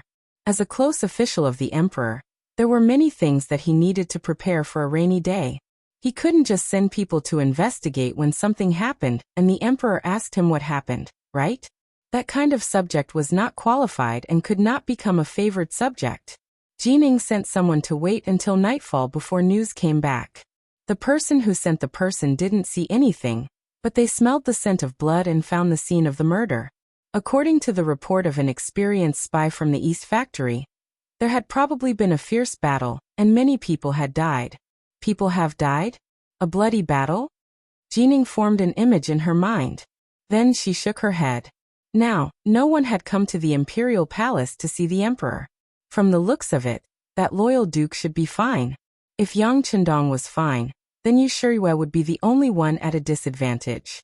She had a rough idea of what had happened. That night, Yu Shirue appeared. After knowing that his request to see the emperor was fruitless, this minister of justice, an important official of the current court, and one of the representatives of the scholar officials group, actually knelt down with a plop in front of Jining, the eunuch. Eunuch Jin, on account of my respect for you, I beg you to save my grandson. In the eyes of others, a eunuch was a hermaphrodite. Even if he had some power, it was difficult for him to enter the eyes of an important official. But now, Yu Shirue, who usually didn't even need to kneel when seeing the emperor, was kneeling in front of Jining. At this moment, Jining felt a sense of pride and satisfaction. Look, this was the so-called scholar officials. This was the so-called orthodox scholar officials. Now wasn't he willing to kneel in front of a eunuch? But this feeling was fleeting. Jining quickly reached out to help Wuxia up. Official Yu, what are you doing? This eunuch is just a eunuch, someone who serves the emperor. How can I receive such a great gift? You can. This time, my grandson has done something foolish. I'm afraid his life will be in danger. Eunuch Jin, please go find the loyal duke and ask him to release him. As for the conditions, this old man will agree. I will agree to all of them. Wuxia said with tears streaming down his face. Yunbi was his most favored grandson. Now that his son had failed to live up to expectations, the Yu family would have to rely on him in the future. Nothing could happen to him. O loyal duke. What happened? Jining asked, knowing full well. It's a long story. Wuxia sighed deeply. Then he told Jining about how his eldest grandson, Yunbi, had been brooding over the death of his third grandson, Xiong. Then he said, the young man is hot-blooded and has begged this old man to make trouble for the loyal duke many times. But this old man prioritized the overall situation of the imperial court, and naturally did not allow it. Who knew that he would secretly take action, and bring people to make trouble for the loyal duke. And he hasn't returned yet. He must be at the Yang family manor in the southern part of the city. Eunuch Jin has a lot of face, so please help me save my grandson. The Yu clan will never forget such a great favor. After saying this, Wuxia was about to kneel again. Jining quickly stopped him. Lord Yu, don't be anxious. This is not a small matter. Please allow this eunuch to consider it carefully. Eunuch Jin, please help this old man. In the future, this old man will follow Eunuch Jin's lead. Seeing that Jining seemed to be hesitating, Wuxia was afraid that the other party would reject him, so he immediately made a heavy promise. The promise of a second-rank official was extremely important. Even Jining had to weigh the weight of this promise. He nodded and said, all right, let this eunuch think about it carefully. It's late today. Tomorrow, we'll go to the Yang family manor and ask for him. Jining couldn't refuse the loyalty of a minister, so he finally agreed. At this point, Wuxia also let out a long sigh of relief. Although he really wanted to go save his grandson now, the other party had already agreed. It wouldn't be good to rush him and make him unhappy. Wuxia left in the end. At this moment, he was looking forward to the arrival of dawn more than anyone else. However, for Yunbi, he had the same feeling. Every day felt like a year. He was used to being high and mighty. Even when he ate and dressed in the manor, he had servants to wait on him. But now he was being hung up. The fear caused his nerves to be constantly tense. In addition, he had been shot and had lost a lot of blood. It didn't take long for him to feel sleepy. Every time this happened, there would be a loud noise by his ear, or cold water would be splashed on him, preventing him from falling asleep. Under this torment, Yunbi's thoughts entered a muddle-headed state. When someone asked him about it, he blurted out a lot of things in a daze. Even he himself didn't know what he was talking about when he said those things subconsciously. That's enough. Have you written it all down? Yang Lu, who was in charge of the interrogation, looked at the member of Cold Front who cooperated with him. I've written it all down. The member of Cold Front who passed the stenographer test put down his pen with a sense of accomplishment. Then he looked at Yang Lu with a bright smile. He probably also knew that with what Yunbi had said, the so-called Great Ming Dynasty's Minister of Justice, Wuxia, would definitely die. Okay, let's go see the young master. Yang Lu's eyes were also filled with excitement, as if he had done something great. Not long after, a few figures quietly left Yang village. Not long after, the information they carried was sent to the security bureau in the capital. Then, it was distributed to the residences of several important officials in the imperial court. Who residence? There was no court session today. Hu Ming woke up very early. Perhaps it was because he was old and didn't sleep as much. Or perhaps it was because he felt that something was going to happen. Hu Ming didn't know what exactly happened yesterday, but his son was one of the officials of the embroidered uniform guard. Naturally, he knew a little about the embroidered uniform guard and the East Military Depot moving people out of the city. Moreover, based on his many years of experience, he believed that this matter had something to do with his grandson-in-law. Hu Ming didn't know how to evaluate Yang Qindong. He was young, talented, knowledgeable in military affairs and business. He had relied on himself to win the title of duke before the age of 20. Even when the Great Ming was founded, no one had been able to do such a thing. Just from these aspects alone, this grandson-in-law was very satisfactory. With this sort of in-law, the Hu clan would have no worries for at least several decades. Moreover, from the information he had gathered from various sources, his relationship with his granddaughter Yen'er was extremely good. The husband and wife respected each other and loved each other very much. It was impossible to find any fault with this. This sort of grandson-in-law could be said to be 1 in 10,000, or even 1 in 100,000. It was precisely because he was too young that he showed off his ability. Because of his great achievements, he had earned the emperor's suspicion, and he had repeatedly offended others in the imperial court, becoming the target of public criticism several times. At first, Hu Xiao thought that Yang Qindong had done this on purpose. He didn't want to have a good relationship with the important officials in the imperial court, so that he could tell Daizong Zhu Qiyu that he didn't have the intention of starting a faction, and that he didn't want to form a small faction. You can rest assured. With this thought, Hu Ming was greatly relieved, believing that this was the result of him becoming an official.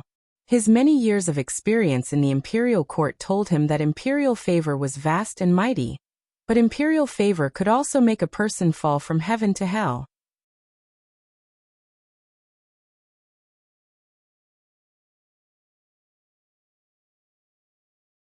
Chapter 328. As time passed, this impression slowly changed, and Hu Xiao began to have more thoughts. This grandson-in-law did not make friends with important officials not because he wanted to clear his name, nor was it to show off to others. It seemed that he truly did not want to make friends with them, and even seemed to look down on these important officials.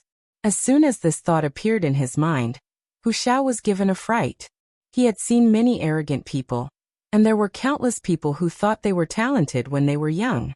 Because they were too smart, they always looked down on others. Such people were lonely. However, this kind of thinking was not desirable, because reality would tell them that if they did not work together and rely on others, they would never be able to do anything. However, in Yang Qindong's eyes, this was not the case.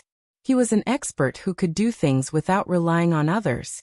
For example, the establishment of the immortal abode and heavens beyond heaven did not rely on other factions. Yang Bao's establishment was even before he had made a name for himself. Later on, the Yang family bank became a hot topic, and its influence spread far and wide without anyone's help. Even Hu Xiao, an elder who was related to him by blood, did not even ask for help. Yet, he had done these things. Not only that, he had done so well. Even though he had been suppressed a while ago, he had managed to survive without any major chaos. He was an oddity among oddities, yet he could do everything well. Even if Hu Xiao wanted to find fault with him, or even lecture him as an elder, he could not find a suitable reason. This made Hu Xiao feel vexed. Perhaps it was because he had seen too many beneficial things in his life. Back when Yang Qindong wanted to marry his granddaughter, he had thought that Yang Qindong wanted to borrow his power.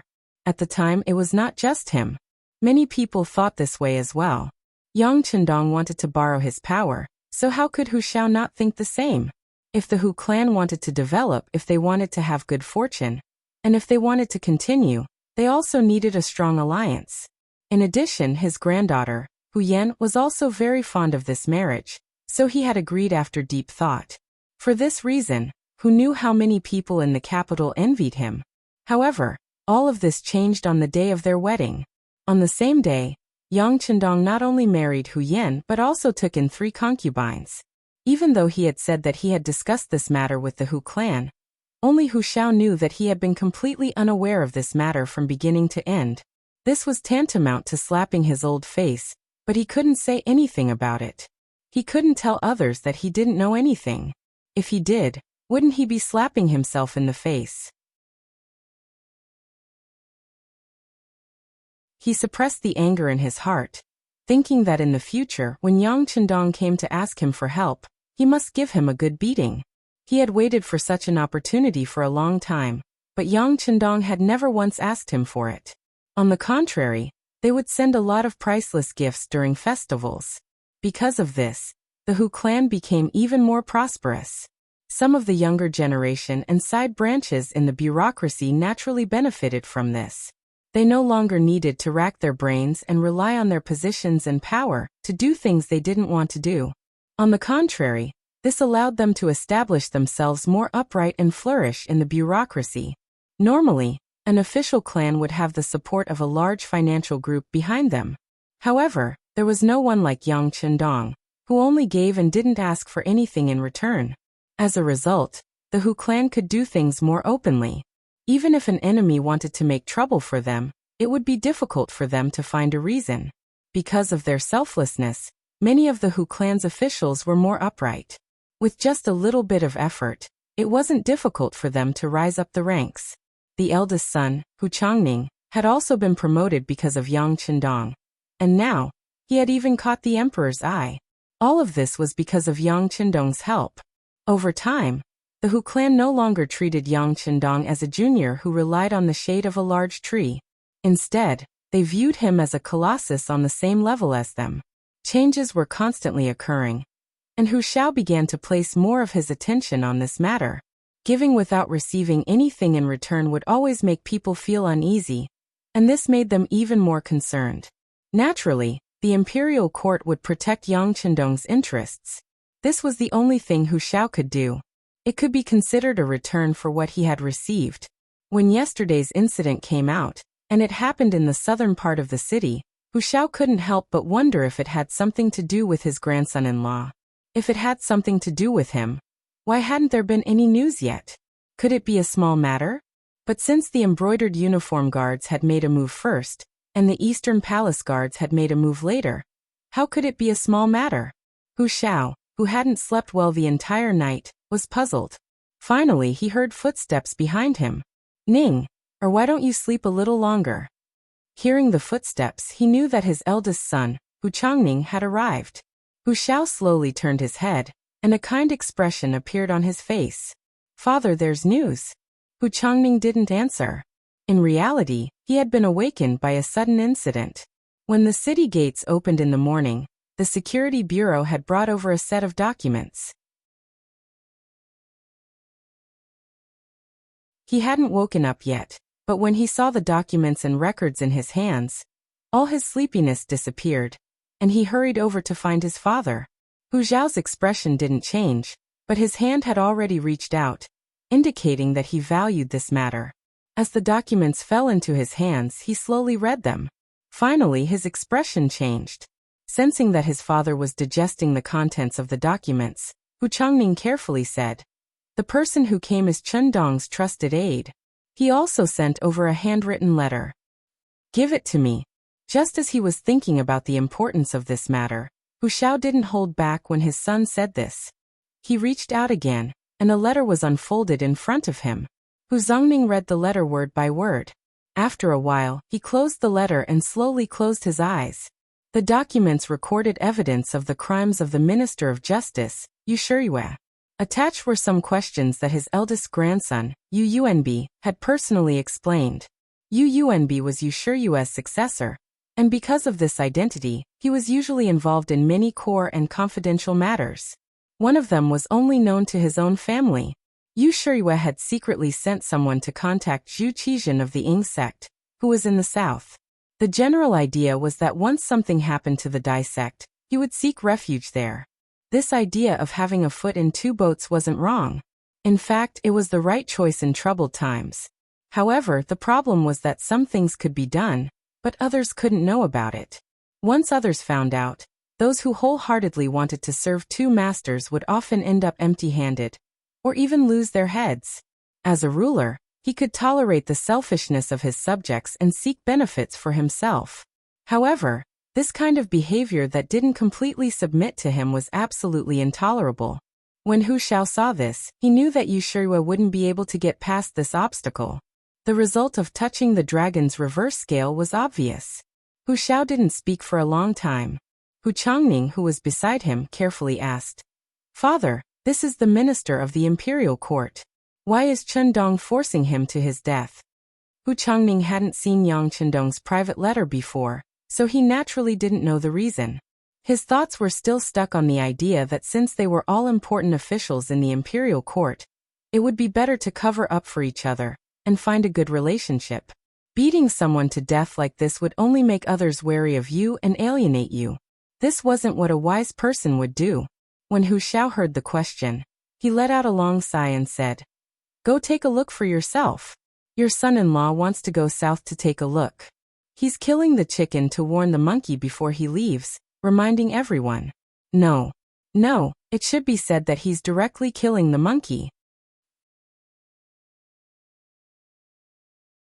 In the morning at Yang village, an unexpected guest arrived. The head eunuch, the official most trusted by the emperor, the head eunuch and head eunuch of the ceremony directorate, Jining, had arrived. Yang Chendong naturally knew why Jining had come so early in the morning. After meeting Jining in the side hall, without waiting for him to speak, the documents that had been sent to Hu Xiao's residence were placed on the table. When Jining picked them up one by one and read through them, especially when it was written that Yu Shiyue had privately contacted Zhu Qizhen and expressed his loyalty. It was also written that the correspondence was in a secret room in Yu Shiyue's study. Jin Ying's face burned with anger. Originally, he had come with the intention of interceding on Yu Shiyue's behalf. Everyone was in the imperial court and would see each other frequently, so it was good for everyone. Most importantly, he had the loyalty of a minister. With his position at the emperor's side, he would play a crucial role. But now he didn't dare to say anything, much less ask for mercy. Being at Zhu Qiyu's side, Jining naturally knew what the emperor liked and disliked. Yu Shiyue's two-mindedness was already intolerable to Daizong. In other words, Yu Shiyue had been abandoned from this moment on. Next would be the extermination of his family. At this moment, interceding on Jin Ying's behalf was an unwise act. Jining was so smart. Why would he speak up? This Yu Shiyue is really hateful. Duke of loyalty and courage, don't worry. With these things, I will immediately send people to search Yu Manor. I will definitely punish him severely. He gritted his teeth and looked angry. At this moment, Jin Ying's performance was perfect.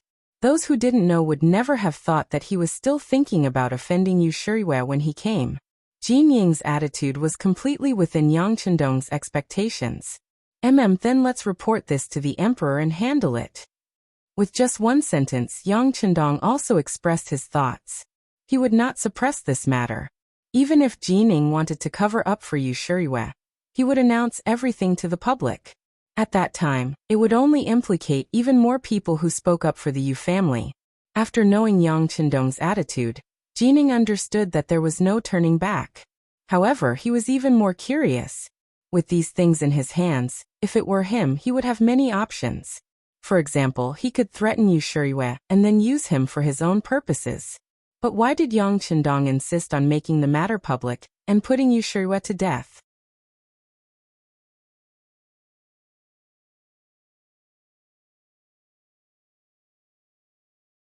Chapter 329. Did he not know that this would easily cause the other officials to panic? After all, who hadn't done something wrong before? If that was the case, it would arouse everyone's vigilance and even cause them to band together in opposition. Wouldn't that mean that their future path would become narrower and narrower? Jining had far too many questions. Fortunately, Yang Chendong spread out his words and gave an explanation that made the other party feel a sense of sudden realization. Eunuch Jin, my deceased father's birthday is approaching. Last year was supposed to be the 10th anniversary of his death, but the Walla army truly was present, so we were unable to leave. Fortunately, the situation of the country has stabilized, and this duke has received His Majesty's great favor and has been granted the title of loyal and courageous. But in reality, I have been granted a fief of Jining residence. Thinking about it, it's been so long since I've brought Madam to see it, so it's best to end this matter together. Yang Chendong said in a rather sorrowful tone, his eyes seeming to be reminiscing about something. Speaking of which, Jining also knew Yang Rong. Strictly speaking, they had spent a long time in the same court. And now that Yang Chendong was speaking of filial piety, Jining had nothing to say. Yes, filial piety is the foundation of a person, but which madam will the Duke of Loyal and Courageous be bringing with you? Of course, the official wife. Yang Chendong said matter-of-factly, and then he added, "That's right, there's also third madam, Lady Shui. She's always yearned for the atmosphere of the South, so this Duke promised her long ago that she would come with us." Without waiting for Jining to say anything, Yang Chendong continued, "Of course, this Duke's roots are still in the capital. This is my business, and second madam and fourth madam will remain behind to manage it. When the time comes, I ask that eunuch Jin take care of it. This Duke will be endlessly grateful." Jin Ying's expression had already become extremely nervous, but when he heard the last part he clearly relaxed. And seeing Yang Chendong so courteous, he cupped his fist and replied, "Duke of Loyal and Courageous, please be at ease. But if there's anything you need, you can order someone to come find this Duke. I will do my best." Many thanks, many thanks." Yang Chendong cupped his fist in thanks, and the two seemed to have a very pleasant conversation. About an hour later, Jining left Yangjia village. What was different from when he came was that there were a few more banknotes in his bosom, totaling up to 200,000 taels. Come to think of it, almost every time Jining came to Yang Chendong, as long as she wasn't looking for trouble, she would receive many benefits. Moreover, she would receive many benefits. From this, it could be seen that Yang Chendong knew how to conduct himself. The carriages left the Yang Chendong manor. Jining, who was in the carriage, slowly closed her eyes. Her mind was filled with what Yang Chendong had just said. Now that she had a clear understanding of what had happened, Jining didn't know how to describe Yueyu's actions. After thinking about it for a long time, he could only think of one word, and that was overestimating himself. Just because he had lost a round in the previous battle, he had been brooding over it. Now that he finally had the chance, he wanted to kill the other party. If things weren't done beautifully, and you weren't prepared enough, and the worst thing was that what you were doing wasn't clean, what kind of ending would happen to you was already destined. This was why Yang Chendong had angrily attacked. But now, it seemed that this person had a sense of propriety. Not only had he targeted Yu Shirue, he had also produced ample evidence. At the same time, he had stated that he would be leaving the capital for a period of time. This was clearly to alleviate the pressure and influence of this matter on the officials. At the very least, Jining was in favor of Yang Chendong leaving for a period of time. At this time, the army was being mobilized and the imperial power was being tightened. With Yang Chendong around, it gave people a sense of awe. And without him, many things would go much more smoothly. Moreover, the Duke of Loyalty and Courage had said that this would be his base. When he left, he would only take the first madam and third madam, leaving the second madam and fourth madam behind as hostages. In this way, there was no need to worry that he would do anything to harm Baiming. With this thought in mind, Jin Ying's complexion improved, and her lips naturally curved into a smile. In the imperial palace of the capital, although there was no court session today, the temporary emperor was still extremely busy.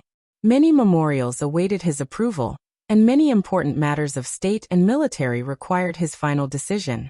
Perhaps this was the emperor's mission. He was destined to toil for the rest of his life. However, even if that was the case, many people only saw the scene of him grasping great power and controlling life and death in his hands. They did not see how much he had paid for it, and how much happiness he should have given up in his life. In Celestial Worship Palace, Zhu Qiyu was burying his head in a small mountain of memorials, his face occasionally calm and occasionally tinged with anger. There were quite a few minor eunuchs in the hall. They carefully stood there, their bodies slightly bowed as if they were ready to receive orders at any time. But they truly did not dare to make the slightest noise, as if they were afraid of alarming the emperor and incurring the wrath of the dragon. Then footsteps came from outside the hall. When all the eunuchs' expressions became more respectful, Zhu Qiyu, who was immersed in his work, slowly raised his head.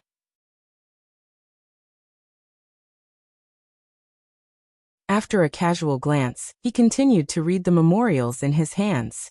He said, "Official Jin has returned. Long live the emperor, long live the emperor." As usual, After Jining knelt and paid her respects, she stood up and carefully walked to the front. She walked to Zhu Qiyu's side and said softly, "Your Majesty, there has been a change in the situation." Zhu Qiyu seemed to have heard her, but also seemed not to have heard her. At least, he did not do anything out of the ordinary. But Jining, who was used to serving him, knew that Zhu Qiyu had completely listened. She continued in a small voice, "Your Majesty, Yu Shuriwei is suspected of treason." As if suddenly awakened, Zhu Qiyu abruptly turned his head. He glared fiercely at Jining and said, "Qing, say that again." Jining knelt on the ground with a thump. As if she was frightened, she continued, "Your Majesty, Yu Shuriwei has secretly contacted Zhu Qizhen of the Ying sect. He has the intention to submit." Bastard! When he heard Zhu Qizhen's name, Zhu Qiyu's expression was clearly furious. But no one knew whether he was scolding Jining or Yu Shuriwei. Because of Zhu Qiyu's anger, the temperature in Fengtian Hall seemed to have dropped. The other eunuchs bowed even lower. At this moment, it was so quiet that even the sound of a pin dropping could be heard. After about 3 or 4 breaths, Zhu Qiyu seemed to have adjusted his state of mind. His voice was no longer as frightening as before. Perhaps he had slowly begun to digest this news. "We have treated Yu Qing well. How could he do such a thing? Do you have sufficient evidence for this? This subject has just returned from Yang village. Everything was told by the Duke of Loyalty and Courage. I heard it from Yu Shiyue's eldest grandson Yu Yuanbi. It should not be false. But after all, this involves the position of minister." This subject did not dare to make any rash comments and did not send anyone to obtain evidence. "Send someone to get it. We want to see the evidence. We want to see the evidence." Zhu Qiyu's voice grew louder and louder, as if his anger was rising. "Yes, this subject will send someone to do so. Your Majesty must take care of your health." Seeing that Zhu Qiyu was in a fit of rage, Jining knew that no matter what he said now, the other party would not believe him. He spoke as he retreated. He was not afraid. He just wanted to give the emperor time and space to digest this news. The emperor was also a person. He also had emotions.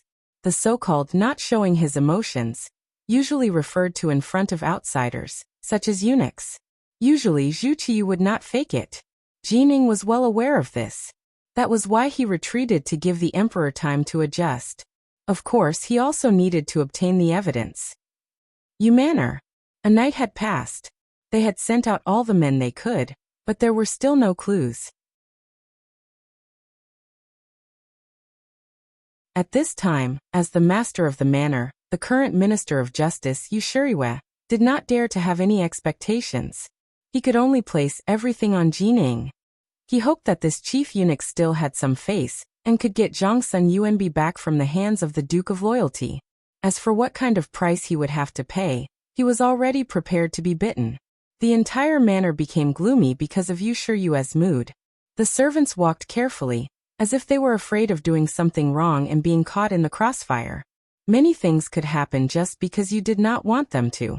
Just like the Yu residents at this moment. Although everyone was already very careful, what happened next still caught them off guard. A large number of embroidered uniform guards with embroidered spring sabers suddenly appeared. They quickly rushed into the residence and blocked the main passages in the courtyard. "What's going on? What's going on?" Yu Shiyue, who was sitting in the study waiting for Jining to send him news, felt the chaos outside. He stood up and looked outside with a nervous and confused expression. "Old Master, the embroidered uniform guards are here. They surrounded this place and said they want to search the house." After the chief eunuch pushed open the door to the study without permission, he stumbled and spoke in an unclear voice. "Get out of my way." Before the chief eunuch could explain the situation clearly, the commander of the embroidered uniform guards, Ji Guang, who was dressed in a flying fish robe, followed behind him. When he saw that the chief eunuch still wanted to say something, he raised his leg and kicked him to the ground. "How dare you, Ji Guang? What are you doing? Don't think that just because you're from the embroidered uniform guards, I can't punish you. I'm going to report this to the emperor." Seeing her servant being beaten in front of her, how could Yu Shuriwei, who had always been pampered and held a high position, tolerate it? She raised her voice and reprimanded loudly, as if she wanted to put a lot of pressure on the other party.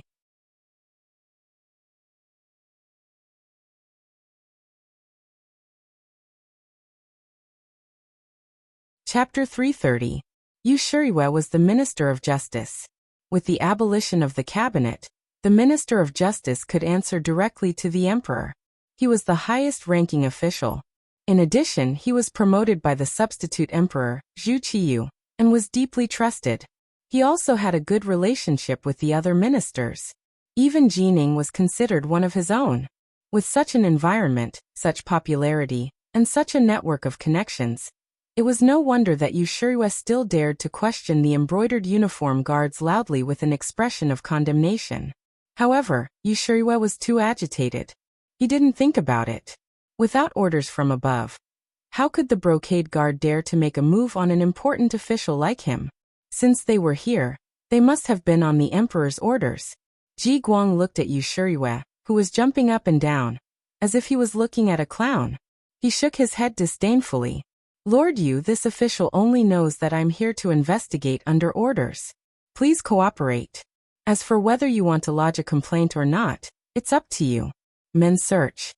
As his voice fell, he waved his hand, and several embroidered uniform guards behind him rushed into the study like wolves and tigers.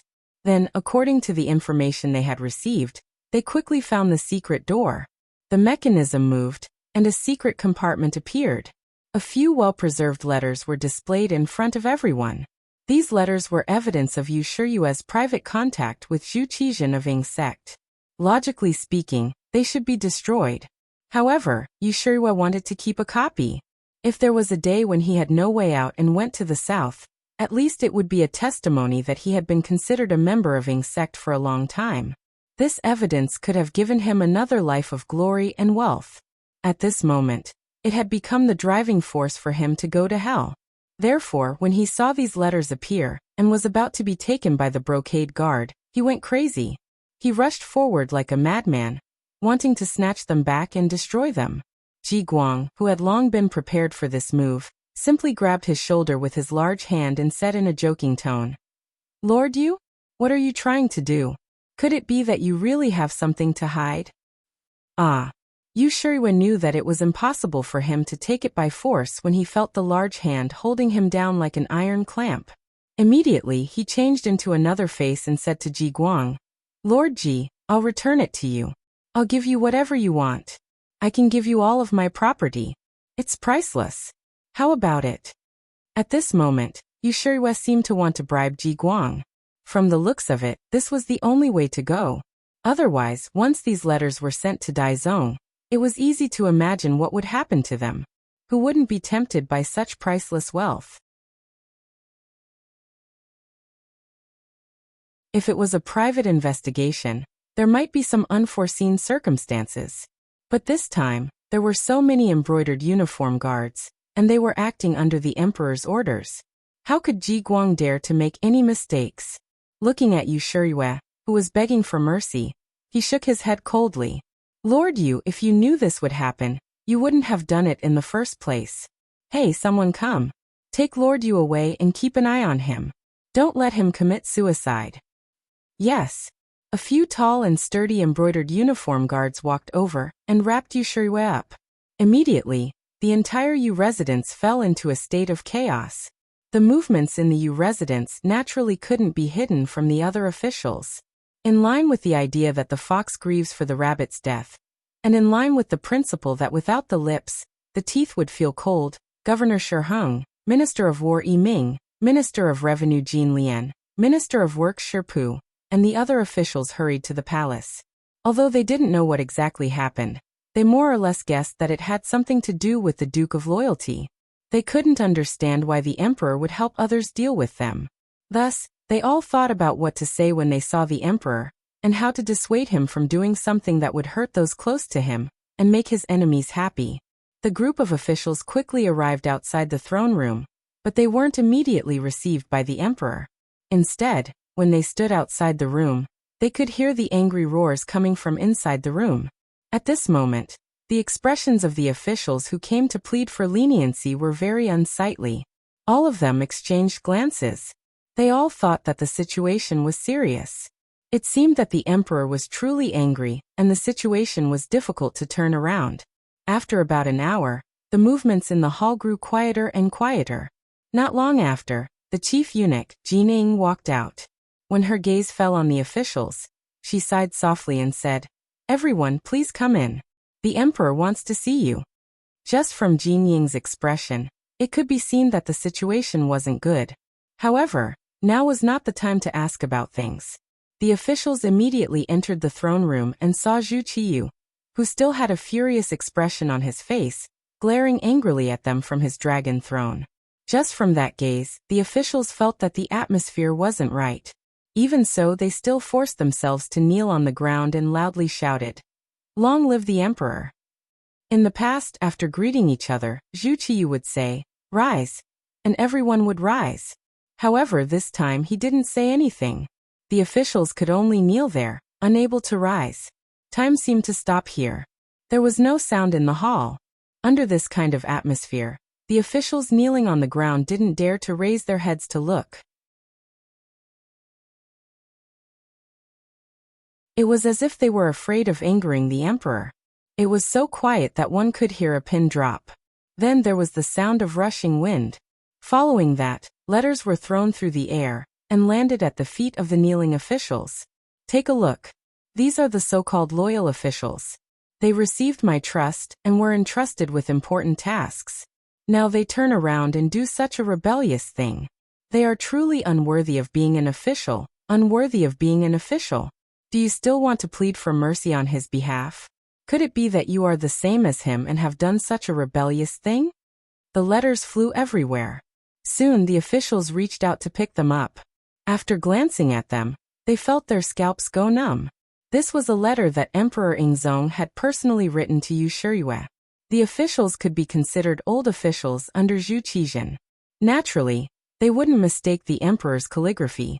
Knowing what this was, they also understood why Zhu Qiyu was so angry. They also understood that this time, Yu Shiyue really couldn't be saved. As an official, wanting to serve two masters was originally intolerable. Not to mention that his weakness had fallen into the hands of others. If he didn't die, who would die? The result was clear at a glance. No one was willing to say anything for Yu Shiyue.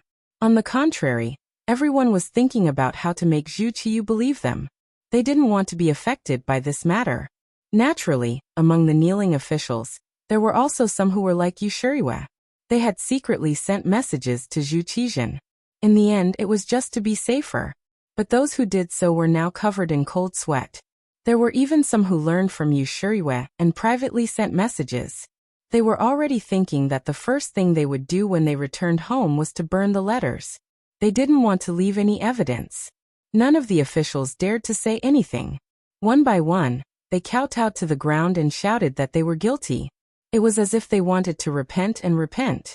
Zhu Qiyu, who was sitting on the dragon throne, looked at this scene very seriously. He was very clear in his heart. He was afraid that even among these kneeling officials, there would still be some who were half-hearted.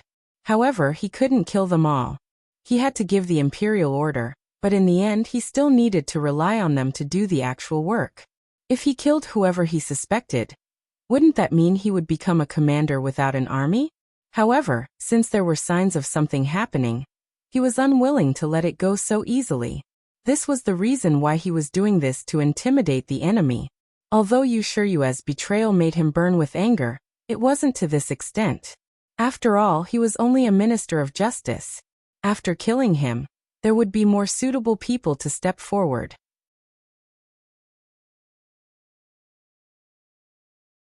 But he still pretended to be so angry in front of all the officials. It was to tell everyone that if anyone dared to do this in the future, the consequences would be severe. Seeing that everyone was saying that he was guilty, Zhu Qiyu felt the strength of imperial power. He felt that at this moment, his aura of a monarch could finally shake the world. Not only did you have to be ruthless and arbitrary in governing a country, but you also had to be humble. Blindly suppressing people for a long time would only lead to more backlash. This wasn't what a wise person would do. In the next breath, Emperor Daizong changed his face and said, "Officials, you may rise. I know that you are all loyal officials, completely different from you Shiryue. In the future, the great Ming dynasty will need to rely on us to govern together. Give a carrot after a stick. This set of extremely ancient governance methods was universal at any time. Just like now, after hearing Zhu Qiyu's words, all the officials in the throne room shed tears of gratitude. They kept praising the emperor's wisdom, saying that Daizong was the #1 emperor in all of history, and so on. After a wave of praise, it was time to do the actual thing. Many people criticized Yu Shiryue on the spot. There were even people who directly said that such an impure official should be beheaded in public as a warning. Of course, Yu Shiryue had to be killed. Not only that, they had to make a big scene as a warning to those officials who also had second thoughts. Zhu Qiyu had a clear understanding of this point. Of course, he approved the officials' requests. He also said that the Ministry of Justice, the Supreme Court, and the embroidered uniform guard would jointly investigate and announce his evil deeds to the world as a warning to everyone. Among the officials who pleaded for leniency, the left assistant minister of the Ministry of Justice, Su Yozhen, was among them. He was probably the one who benefited the most out of these people. He took this opportunity to finally take a step forward and take over the Ministry of Justice's position. Even though he hadn't been promoted to the position of Minister of Justice yet, from the looks of it, it wouldn't be long before that day came. At this moment, while he was excited, he also felt a sense of fear towards the Duke of Loyalty, Yang Qindong. He was able to get to where he was today because of his hard work, but more of it was because of Yang Qindong's plan. Now that he was finally going to obtain power, Su Yozhen's first thought was to be obedient. Otherwise, who knew if today's Yu Shiryue would be him tomorrow?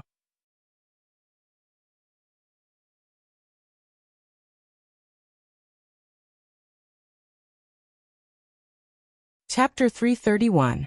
Zhu Qiyu was very satisfied with the performance of the officials, and left happily.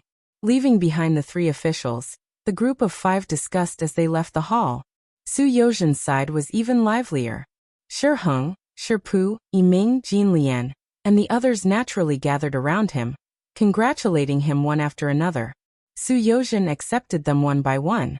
He didn't mind building a good relationship with these people, and he believed that Yang Qindong would also be happy to see this. It was as if he had entered the tiger's den. Yu Shiryue's matter seemed to have been settled. With that handwritten letter as evidence, no one would be able to reverse the situation. Since they couldn't shake him, everyone chose to draw a clear line between them and hit him while he was down. In a short period of time, more and more of Yu Shiryue's crimes were revealed to the public. Even the family members of the guilty official, Li Wenxiao, were dug up, and evidence of Yu Shiryue's crimes were brought out. But relatively speaking, this was just a stone in the well. After his private contact with Zhu Qizhen was exposed, his fate was already sealed. From Yu Xiong's death to Yu Shiryue's imprisonment, it had only been a few months since the Yu clan's defeat. Anyone who knew the inside story knew that while it was one thing to seek death, it was more to do with loyalty. For a moment, Yang Qindong couldn't help but become the target of public criticism. Fortunately, he had already prepared a countermeasure. At this moment, he was packing up his things and preparing to leave the capital. Yu Shiryue's case was in its final stages. With the tacit approval of Daizong and Zhu Qiyu, the consequences could already be imagined. Yu Yuanbi was also released by Yang Qindong. The pitiful young master thought that he could be saved, but he didn't expect that as soon as he arrived at the Yongding Gate, he would be captured by the constables of the Ministry of Justice who used to smile at him. These constables, who used to look up to Yu Yuanbi when they saw him, suddenly changed their expressions, as if they were fiends who had walked out from the depths of hell. With such a huge matter and the collapse of a minister, Yang Qindong knew that he had to leave the capital. Otherwise, if he continued to stay here, who knew how many people would be concerned about him? Although he had Lung Feng by his side, and his safety wouldn't be a problem for the time being, it was hard to predict what would happen if a string was stretched too taut. He would never do something as stupid as putting himself in the center of a whirlpool. When the matter was done, he left with a flick of his sleeve, concealing his achievements and fame. This was what a wise man should do. Fortunately, the acting ancestor emperor already knew about his departure, and judging from his attitude, he was very much in favor of it. No matter what, Yang Qindong's existence was a kind of pressure.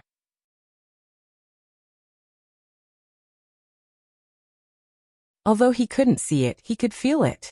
If this person could leave for a while, not only would the influence of Yu Shiyue's incident fade, but it would also allow the emperor to do more things without any distractions. With the emperor's tacit approval, the news that Yang Qindong would be leaving for a period of time was made public in the Yang family manor. First, it was the Yang Family Academy, where the first batch of students was about to graduate. Originally, there were a total of 101 students, including Junko, but only 48 of them were able to persist until the end.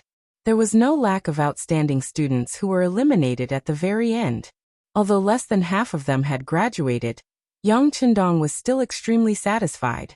He was extremely concerned about their placement, even going so far as to speak with each of the 48 students to understand their thoughts and make the most appropriate arrangements. For example, Feng Ke, who had once been a destitute scholar, was extremely intelligent and quick-witted. He was often very interested in the topics Yang Qindong taught in his classes, especially physics and chemistry, and the things that people regarded as craftsmen. He was able to deduce many things from one example. In the Great Ming Dynasty, scholar officials and the emperor ruled the world together, and Confucianism was the most sacred.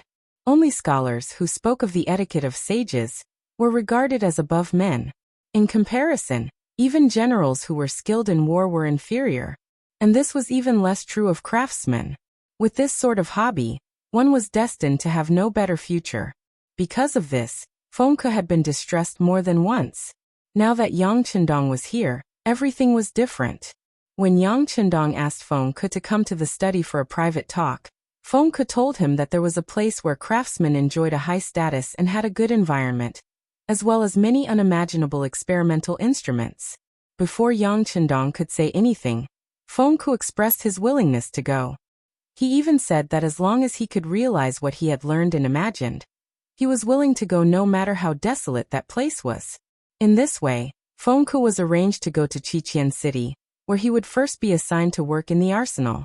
As for his future development, it would depend on his personal ability. Chang Qianhao, the son of the Chang family from Jiangnan. He was very proficient in business. After many days of learning, Yang Qindong used his personal charm to infect this person, making him one of his staunch followers. This time, he would follow Yang Qindong to the south.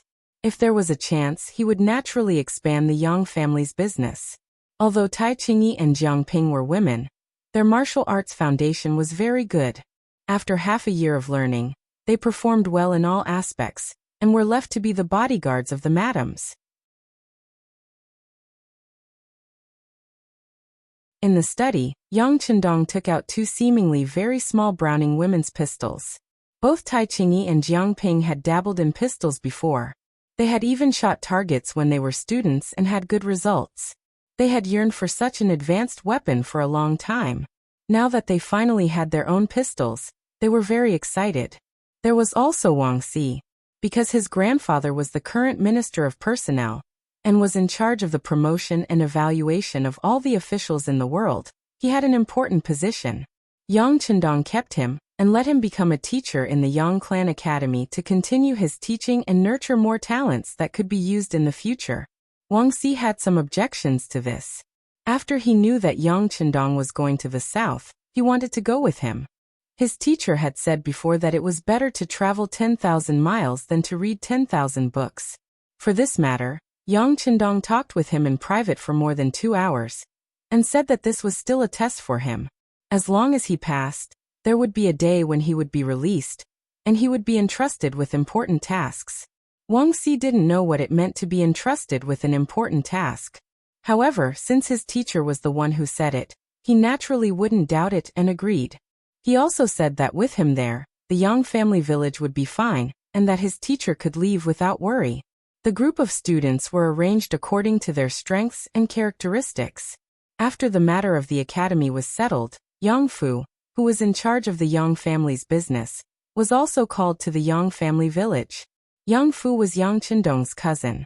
The two of them had worked together many times in Jianing. The reason why Yang Qindong could be where he was today was because of the various resources provided by Yang Fu. Of course, in return, Yang Fu was now in charge of the Heavens Beyond Trading Company, the Yang family's bank, and the trade with the Northern Wall. He had great authority, and the benefits he received were also very generous. After receiving benefits, Yang Fu respected Yang Qindong even more. After being summoned, he dropped everything in his hands and rushed over. The two of them talked in the study for a long time. Then, Yang Fu left in high spirits. Not long after Yang Fu left, he returned to the capital and went to find Wu Qingbo, who was now the military governor, Shi Heng. He said that he was willing to pay a sum of money to ask the other party to send an army to protect the business. In particular, the trade with the Walla was the most important. According to Yang Qindong's intentions, once he left, Lung Feng wouldn't be able to participate too much in protecting the caravan with Walla. Due to the lack of military strength, the original company of protection troops had to be reduced to a squad. The reduction of military strength required other people to take over. Thus, he locked his gaze on Shi Heng. Yang Qindong also firmly believed that the other party would be more than happy to receive such benefits that fell from the sky.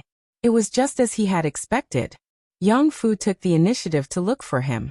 When Shi Heng knew of his intentions, he was naturally excited. In order to express his modesty, he said that he would consider it carefully. However, after Yang Fu left for an afternoon, at night, he arranged for his trusted family member, his cousin Shi Tong, to look for Yang Fu. In the following days, this person would be responsible for the safety of the trade caravan. He would bring 1,000 men with him. Protecting the trade caravan would not only allow him to obtain a generous amount of mercenaries, but more importantly, he could also bring in his own private goods to trade. The profits from this could be 10 times, or even dozens of times more. Once this was done, Shi Heng would have more and more money at his disposal, and his influence would also grow. The matters outside were arranged one by one. To Yang Qindong, dealing with such matters was very simple. As long as his thinking was correct, it would not be difficult to do it. However, the following arrangements for the madams gave him the biggest headache. According to what Jining had said before, he could not take all of the madams with him. Taking 2 and leaving 2 behind meant that his home was still here. It could also be said that he was leaving behind hostages. First Madame Hu Yan and third Madame Shui, who were called along, were naturally happy and delighted. Second Madame Qiao Yin and fourth Madame Lady Xiang, who were not called, were naturally not in a good mood. This was especially true for Qiao Yin. She had been Yang Qindong's personal maid before, and had never left the young master's side since she was young. Even during the trip to Crimson City, she had followed him all the way. Now that they were suddenly separated, it was easy to imagine how reluctant she was to part with him. For this reason, Yang Qindong accompanied Qiao Yin alone for the entire night. Under the dual attack of actions and words, Qiao Yin was finally persuaded. Not to mention actions, Qiao Yin practically spent the rest of the night begging for mercy. In terms of words, he said, "People will eventually grow up. I already have 4 madams, so I have more to take care of in terms of basic necessities. Qiao Yin does not have to be as busy as before. This separation is also for the sake of better reunion in the future."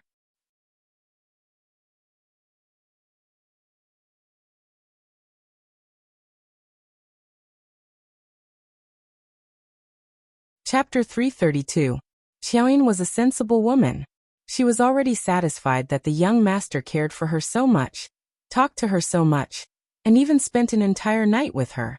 For a woman like her, if she were to follow another man, even if she could become a concubine, she wouldn't have any status. Furthermore, her master wouldn't be able to counsel her alone. After Qiao Yin's matter was settled, it was easier to talk to Lady Xiang. In comparison, she didn't have as deep of a relationship as Qiao Yin and Yang Qindong. She had only become the 4th madam because her admiration had turned into love. Although their relationship after marriage was very good, she was still born in the streets and had once stayed in a place like the 9 Arts Workshop. Her position was still very low. Yang Qindong only needed to persuade the great madam to come forward and speak with her before agreeing to remain in the capital. However, she still expressed her reluctance to part with Yang Chendong. For this reason, the sixth young master had to console her. After interacting with her after marriage, he found that Lady Xiang wasn't just beautiful, she was also very sensible. The two's relationship quickly warmed up. After this short separation, their feelings for each other would only deepen when they met again. The two madams who stayed in the residence were settled. Yang Chendong did one last thing. He paid a visit to the Minister of Rights, Wuxia, and the Minister of Personnel, Wang Ji. Yang Chendong went to Wang Ji's place alone, and no one knew what they talked about. However, when he left the residence, his expression was calm, so it should have gone smoothly. When he went to the Hu estate, he went with Hu Xiao. The Minister of Rights personally received him, and his eldest son, Hu Changning, accompanied him for a banquet. Hu Xiao could understand why Yang Chendong chose to leave at this time. No matter how capable a person was, they couldn't always stand at the heart of the storm. Otherwise, who knew what would happen in the storm? This step of retreating to advance was a good one. With Hu Ming's support before Yang Chendong left, he asked Hu Ming to protect the interests of the Yang manor and the Yang family, as well as his brothers and sisters.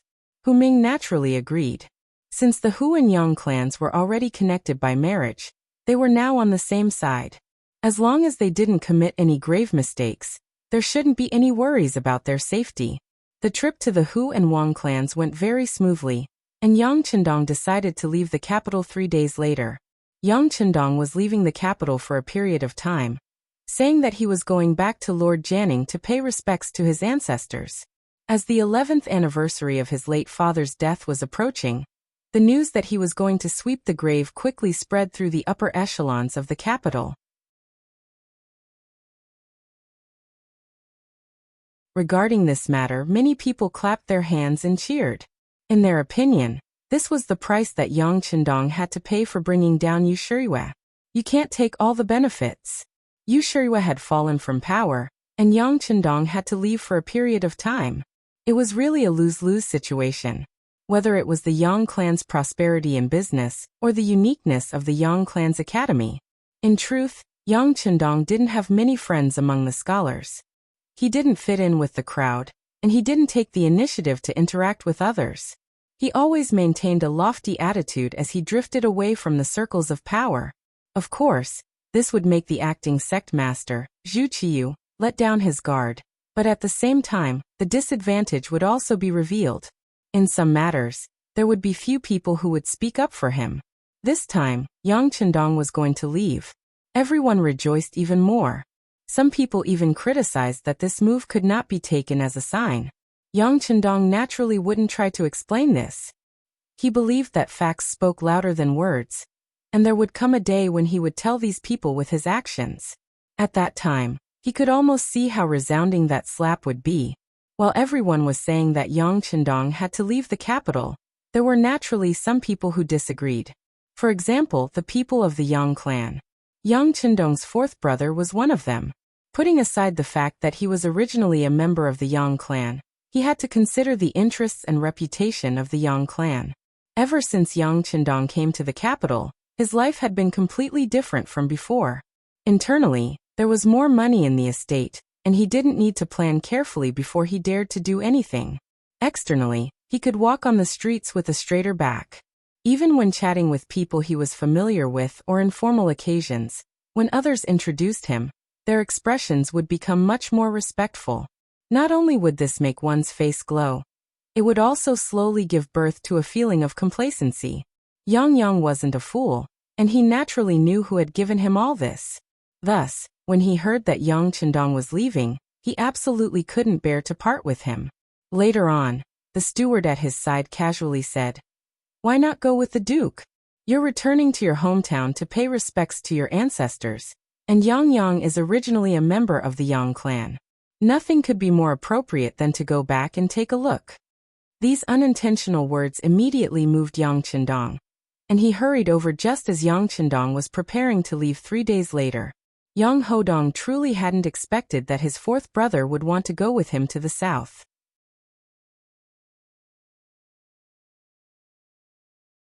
This time, he was using the excuse of returning to his hometown to pay respects to his ancestors, But as for what he was really going to do, only he knew best. His fourth brother's sudden appearance was indeed somewhat out of his expectations. But it was only a little unexpected. This clearly wasn't much compared to the major things Yang Chendong planned to do in the future.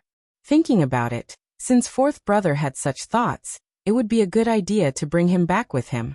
This way, there would be a proper person in charge during the ancestral worship ceremony, and he would be able to worry less and use less of his brain power. Yang Chendong agreed.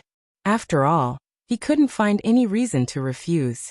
But because of this, Yang was overjoyed. He hurriedly left the Yang clan manor, and he also needed to return to his residence to pack up. Of course, compared to Yang Chendong, who had a lot of things to take care of, he didn't need to worry as much. It was only 3 days, and it really passed in the blink of an eye. 3 days later, Yang Chendong set off. First Madame Hu Yen and third Madame Shui squeezed into the soft sedan chair with him. The others were indeed not as fortunate, and most of them followed on foot. Only the master, Yang Chendong, fourth master, Tiger's Mane, Beta Persei, and the others rode horses. Most of them, Lung Feng, walked. Among the people riding horses was the Yang clan's old housekeeper, Yang Hai. As an old man who had followed the old master for decades, young Master Yang was no longer young, and his hair was more white than black. This time he was going to follow Yang Chendong back to the Jian clan's old house, and he would most likely retire there in the future. This time when he left, tears flowed down his face. They were tears that he couldn't bear to part with his son, Guan Yang of the Yang clan manor. After all, transportation was not developed in ancient times. After this separation, no one knew if they would meet again in their lives. As Yang Chendong's guards, the first captain, Qiu Vi, and the second captain, Dao Xiao, naturally had to follow him. Not only that, Wu Sheng led a company of Lung Feng to protect him on the way. Yang San secretly led the main staff of the security bureau, as well as the members of the Wolf Fang and Ghost Shadow Sniper team to follow him closely. With them, unless the Great Ming Dynasty sent an army to suppress the border and could charge fearlessly, it was unlikely that they could threaten Yang Chendong. Yang Chendong finally left the capital. On this day, in many corners of the capital, and in many important places, there were sighs of relief. They didn't feel it before, but now that Yang Chendong had left, they seemed to be relieved and could finally breathe a sigh of relief. As for why all this was happening, no one could explain it clearly. While the people in the capital of the Great Ming Dynasty were greatly relieved, on the other side of the sea, the land of Japan was covered with dark clouds at this moment, and thunder was brewing, as if it was waiting to explode at any time. The General's Mansion, also known as the Great General's Mansion, was the mansion of the famous Japanese General Ashikaga Yoshimasa.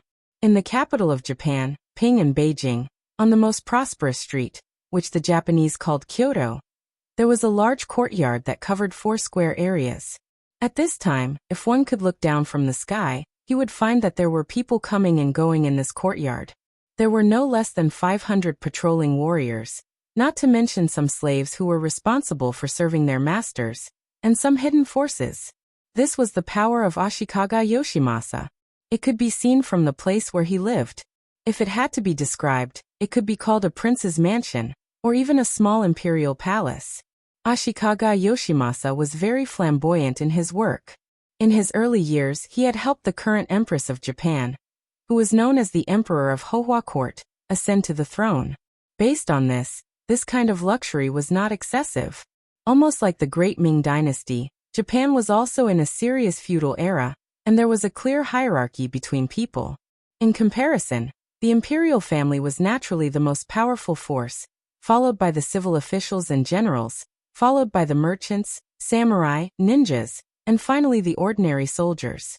The lowest level was the slaves, and the number of slaves was not small, accounting for more than 3/5 of the total population of Japan at that time. It could also be said that the development of Japan at that time was based on the contributions of the slaves, and the minority was built up by eating, drinking, and playing.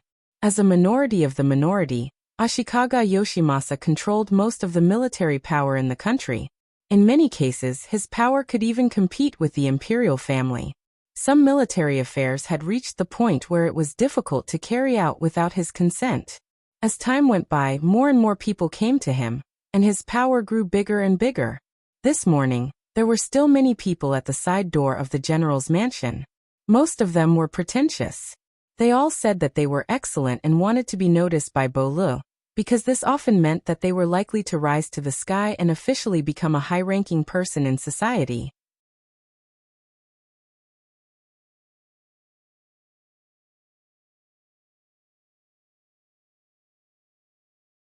Chapter 333. Every time the side door opened, and the steward of the general's residence came out, they would fight to be the first to present their invitations. However, no one knew how many of them would be chosen by the general in the end. It had been more than 2 hours since breakfast, and the side door had yet to open. Many of the people who were waiting were anxious. They did not know what was going to happen to them, and some of them did not even have time for dinner. Just as they were feeling anxious, the main door of the general's residence suddenly opened. This movement instantly attracted everyone's attention. Out of instinct, their footsteps were almost jogging as they moved forward. From their point of view, it was either the general's residence was welcoming an important guest or the general was going out. If it was the latter, this would be the best opportunity for them to recommend themselves. They moved quickly. The samurais who rushed out of the general's residence moved even faster. They were the first to rush out and formed a human net to cut off the connection between the side door and the main door. Then, they stood still like wooden pillars and stared vigilantly at the people who wanted to come to the general's residence. They looked like they were about to tell them to be obedient. If anyone dared to move, the sharp katanas in their hands would not recognize them. The solemn atmosphere with a trace of killing intent finally caused everyone to stop in their tracks. Then they looked curiously at the main door of the general's residence. They wanted to see what was going on that caused such a huge commotion. While everyone was waiting, there was finally movement at the main door of the general's residence. A sedan slowly came in, and a group of people appeared on both sides. No one could clearly see who was coming. What was even more surprising was that the sedan actually went straight through the main door of the general's residence and slowly disappeared from everyone's sight. This sudden scene really stimulated everyone. Then, everyone seemed to have forgotten their purpose of coming here and started to guess who the guest was. A guest who could make the general's residence open the main door to welcome naturally had a high status. Even in the entire Japan, there were not many people who could receive such an honor, not to mention such a mysterious guest. The identity of the guest only made everyone more curious. In the inner courtyard of the general's residence, the palanquin entered as though there was no one around. It only came to a stop in front of General Ashikaga Yoshimasa's reception hall. Then, the curtains of the palanquin opened, and a man wearing a dark modern tang suit walked out. His attire did not match the attire of the time. As soon as the man appeared, he first looked around. When he found that this was a very quiet small courtyard, a trace of satisfaction appeared on his face.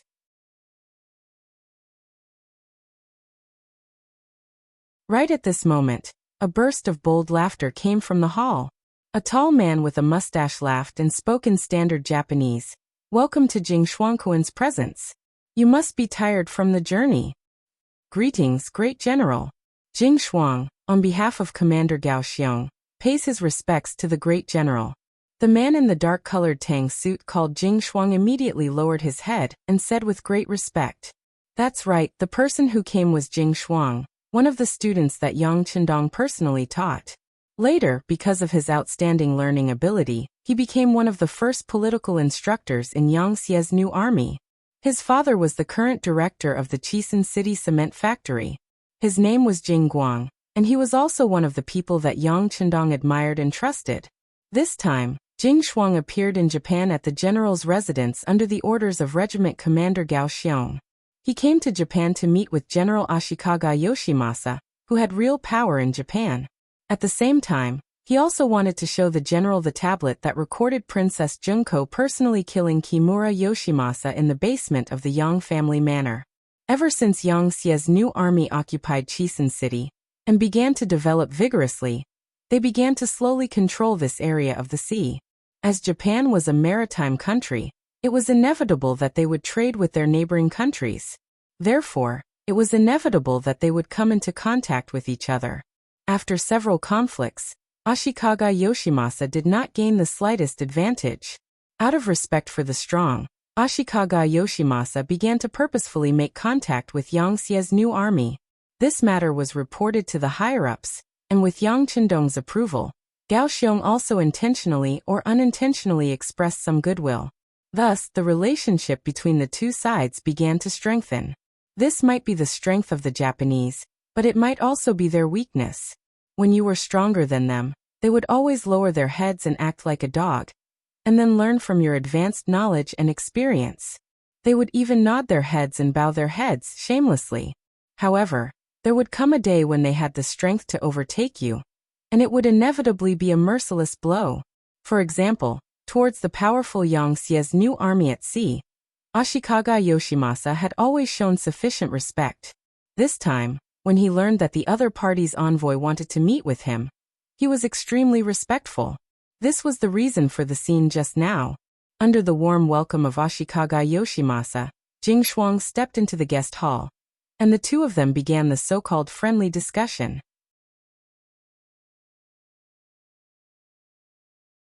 As if he did not want his subordinates to see his weak and submissive side. Or perhaps he knew that Jing Shuang's arrival had a special meaning. Ashikaga Yoshimasa quickly cleared everyone in the hall, and then personally poured a glass of sake for Jing Shuang. His originally smiling face became much more serious. Jing Shuang-kun, I wonder what brings you here this time. Is Commander Gao Xiong willing to form an alliance with this general? Forming an alliance at sea had always been Ashikaga Yoshimasa's wish. After knowing the power of Commander Gao Xiong's new warship through different channels, the general who envied the strong and longed for the powerful has always been fighting for this goal. For this reason, he did not hesitate to sell several merchant ships in Japan to the other party, just to gain a favorable impression and a basis for cooperation. This time, Jing Shuang's sudden arrival naturally gave him hope for the future. Ashikaga Yoshimasa's longing gaze was seen in Jing Shuang's eyes. In his mind, he couldn't help but recall what he had said when he attended the meeting with Commander Gao Xiong and the Naval Operations Staff Officer. When everyone thought that they could form a temporary alliance with Ashikaga Yoshimasa, they could rely on the other party's influence and powerful intelligence network to obtain more information on the sea. From there, they could take some targeted actions. This was far better than randomly searching the sea and trying their luck. The staff officers all agreed that even if they formed an alliance with Ashikaga Yoshimasa, and even let them view the new warships, they would not be able to steal this advanced knowledge. This was originally a matter of mutual benefit, but for some reason, when this matter was reported to the young master of the capital, it was denied without hesitation. Moreover, no reason was given for this denial, which made Commander Gao Xiong and the staff officers very confused. But no matter what they thought, since this was the decision made by the sixth young master, no one dared to question it, and no one could change it. These people had all seen the glory of the sixth young master, and they all knew that everything that Chikin City and everyone else had today was thanks to the sixth young master. They were also the group that had been the most heavily brainwashed. In their words, any decision made by the sixth young master, they would resolutely uphold it. Any decision made by the sixth young master, they would unswervingly follow it. This was the so-called Tu Van Ease. His thoughts returned to reality. Facing Ashikaga Yoshimasa's urgent gaze, Jing Shuang lightly shook his head. Then, without waiting for the other party to say anything disappointed, he changed the topic.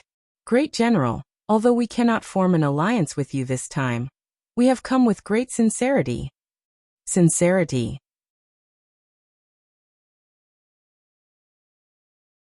Ashikaga Yoshimasa was somewhat disappointed that the two sides couldn't form an alliance, but after hearing Jing Shuang's words, he became interested. He didn't know what else could be considered sincerity other than the so-called alliance. Although the trace of disdain in his eyes quickly disappeared, for Jing Shuang, who worked in politics and dealt with people's hearts every day, it was still sharply observed by him. However, he didn't say anything. Instead, he smiled and took out a tablet that was hundreds of years older than the current era from his bag. When the white tablet was taken out, Ashikaga Yoshimasa's expression didn't change. Obviously, before he saw its function, he only treated it as an ornamental object. He didn't know that it had the ability to record people's figures. Of course, he soon knew that Jing Shuang, who had practiced several times, turned on the tablet with familiarity, and then carefully inserted the USB flash drive in her arms. All these movements in the eyes of Ashikaga Yoshimasa had long made him stunned. The moment the tablet was turned on, he was actually petrified. When he saw the colorful screen on it, he didn't know what words to use to describe his current mood. He only knew that he was scared, and even a little scared. When the USB flash drive was plugged in, it began to play the scene of Kimura Yoshida and Ikegami being tied up. This great general, who had experienced many wars and been on the battlefield, couldn't help but exclaim in shock. "How did you put Kimura Yoshida and Ikegami in this thing?" "That's right, Ikegami, Ikegami, Ikegami."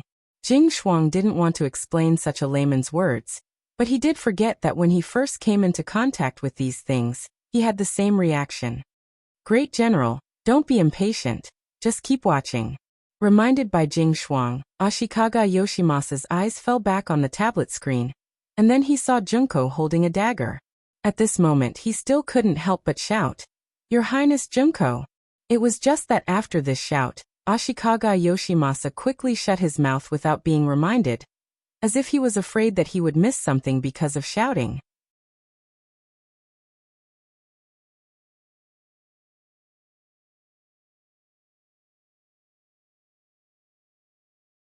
Chapter 334. On the screen Junko appeared, and then killed Kimura Yoshida and Ikegami, who were powerless to resist, and then quietly left. When the video reached this point, Jing Shuang simply closed the computer, and then the hall was silent for a while. The sudden scene gave Ashikaga Yoshimasa an unreal illusion. He had never experienced such an experience, so when he looked at Jing Shuang, he couldn't help but make a request. "Can you show me again?" "Okay, but please don't talk anymore. Watch carefully. Remember, you only have one chance. You should know that such a sign doesn't appear at all times." After saying all this in a mysterious manner, Jing Shuang opened it again and released it. The scene she had just seen was displayed once again. This time, Ashikaga Yoshimasa looked very carefully. When he was sure that he saw Kimura Yoshida and the other two, his face became very ugly. At this moment, he wasn't thinking about how this thing appeared in front of him. What he was thinking about was that it was actually the hand of the lady. Where did she get the courage to do such a thing? Could it be that she was instructed by the emperor? Kimura Yoshida was one of his people, and the Japanese leaders were very clear about this. Now that this person was targeted, did it mean that the emperor was already dissatisfied with him, and was going to kill him? All this was just to eliminate external forces. If he didn't do anything, he was afraid that the next big knife would fall on his head. A sudden visit, a real scene that he had never seen before, stirred up the heart of General Ashikaga Yoshimasa, who had charged into the battlefield and planned strategies. Seeing that he fell into silence, Jing Shuang, who was sitting opposite him, had no expression on her face, but her heart was very clear that a seed of hatred was planted. As for what effect it would have, it all depended on the development of the next thing. There is heaven above, there is Suzhou and Hangzhou below. The illusion came from Song Fanqingda's records of Wu County. Heaven above, Suzhou and Hangzhou below. It meant that heaven above was the most beautiful, and Suzhou and Hangzhou were the most beautiful. It described the beauty, prosperity, and wealth of Suzhou and Hangzhou. The beautiful scenery of Hangzhou was unparalleled in the world, and the scenery of the West Lake was the best in the world. Many popular stories had appeared here in the past. For example, Bai Suzhen and Su Xian had met here by chance. At this moment, the Leifeng Tower in the story was still standing. Opposite the Leifeng Pagoda, there were numerous restaurants, which were specially set up for people who came here to rest and eat. Among them, the largest restaurant, Xinglong Restaurant, was by the window. The view here was broad and the scenery was excellent. In addition, it was May, the time when spring and summer alternated.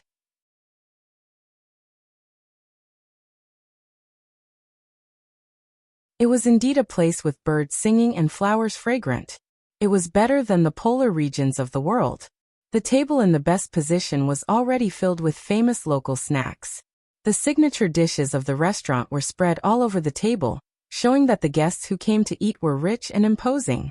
A pot of old wine that had been warmed was still sitting on the table. Occasionally, a spring breeze would blow past, and the fragrance of the wine would be blown out. When one smelled it, it was really mellow and rich, making one intoxicated.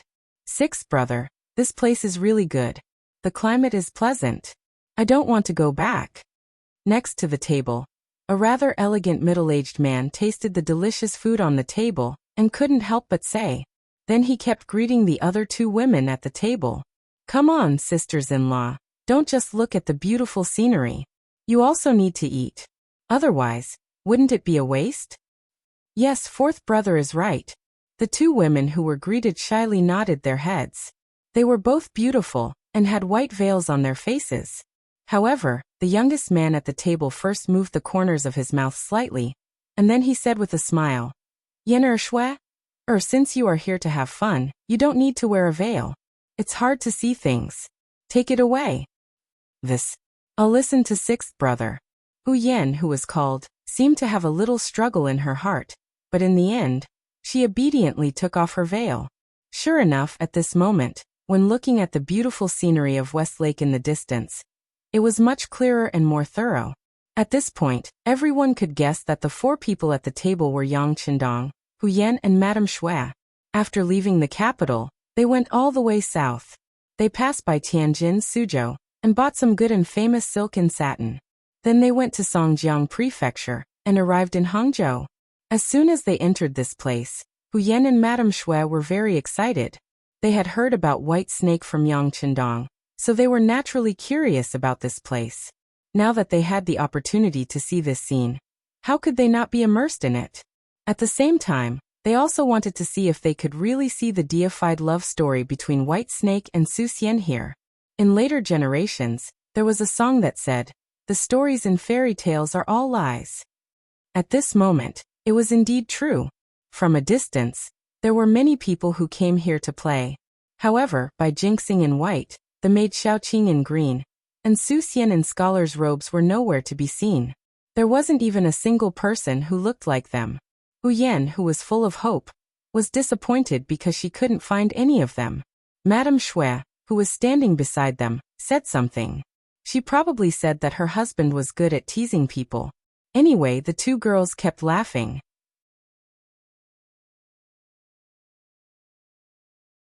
It was very indecent for a woman to laugh in a diplomatic setting, especially a married woman. Although Yang Yang felt a little uncomfortable, he still endured it in the end.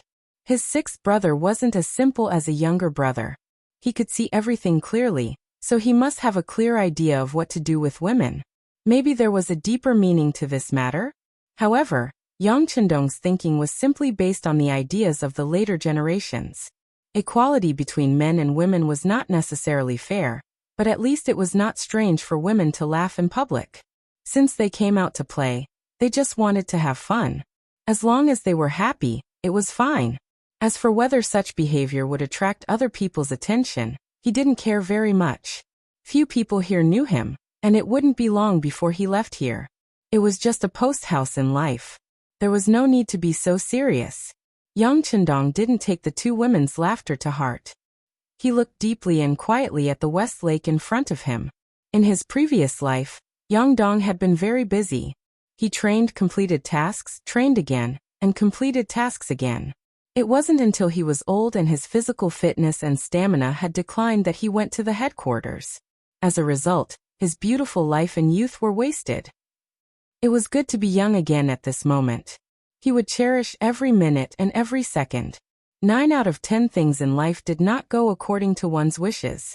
Yang Qindong wanted to properly feel this tranquil atmosphere. However, there was a burst of extremely noisy noise coming from downstairs. Although it was separated by the floor and could not be completely transmitted, it was obvious that there was some agitation. Dang dang dang, the sound of footsteps quickly began to be heard. Then a middle-aged man in brocade clothes came up with a face full of anxiety. After Tiger's Mane and Beta Persei, who were guarding the entrance of the building, confirmed that there was no murderous intent on the other party, They invisibly let the man go, allowing him to smoothly come to Yang Qindong's table. "Oh, honored guest, I'm really sorry. Your table was originally reserved. Now that the owner is here, I want to see if you..." The middle-aged man's surname was Sunday. He was the owner of Xinglong Restaurant. Just now, he was the one who received Yang Qindong and his group. He also said that the condition of the private room upstairs facing the street was the best and so on. But how did the private room get booked in the blink of an eye?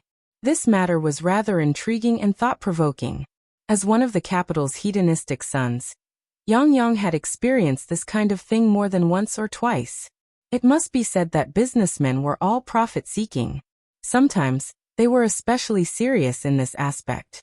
They could tell several different stories and different versions with just a few words. Of course, sometimes they might be coerced.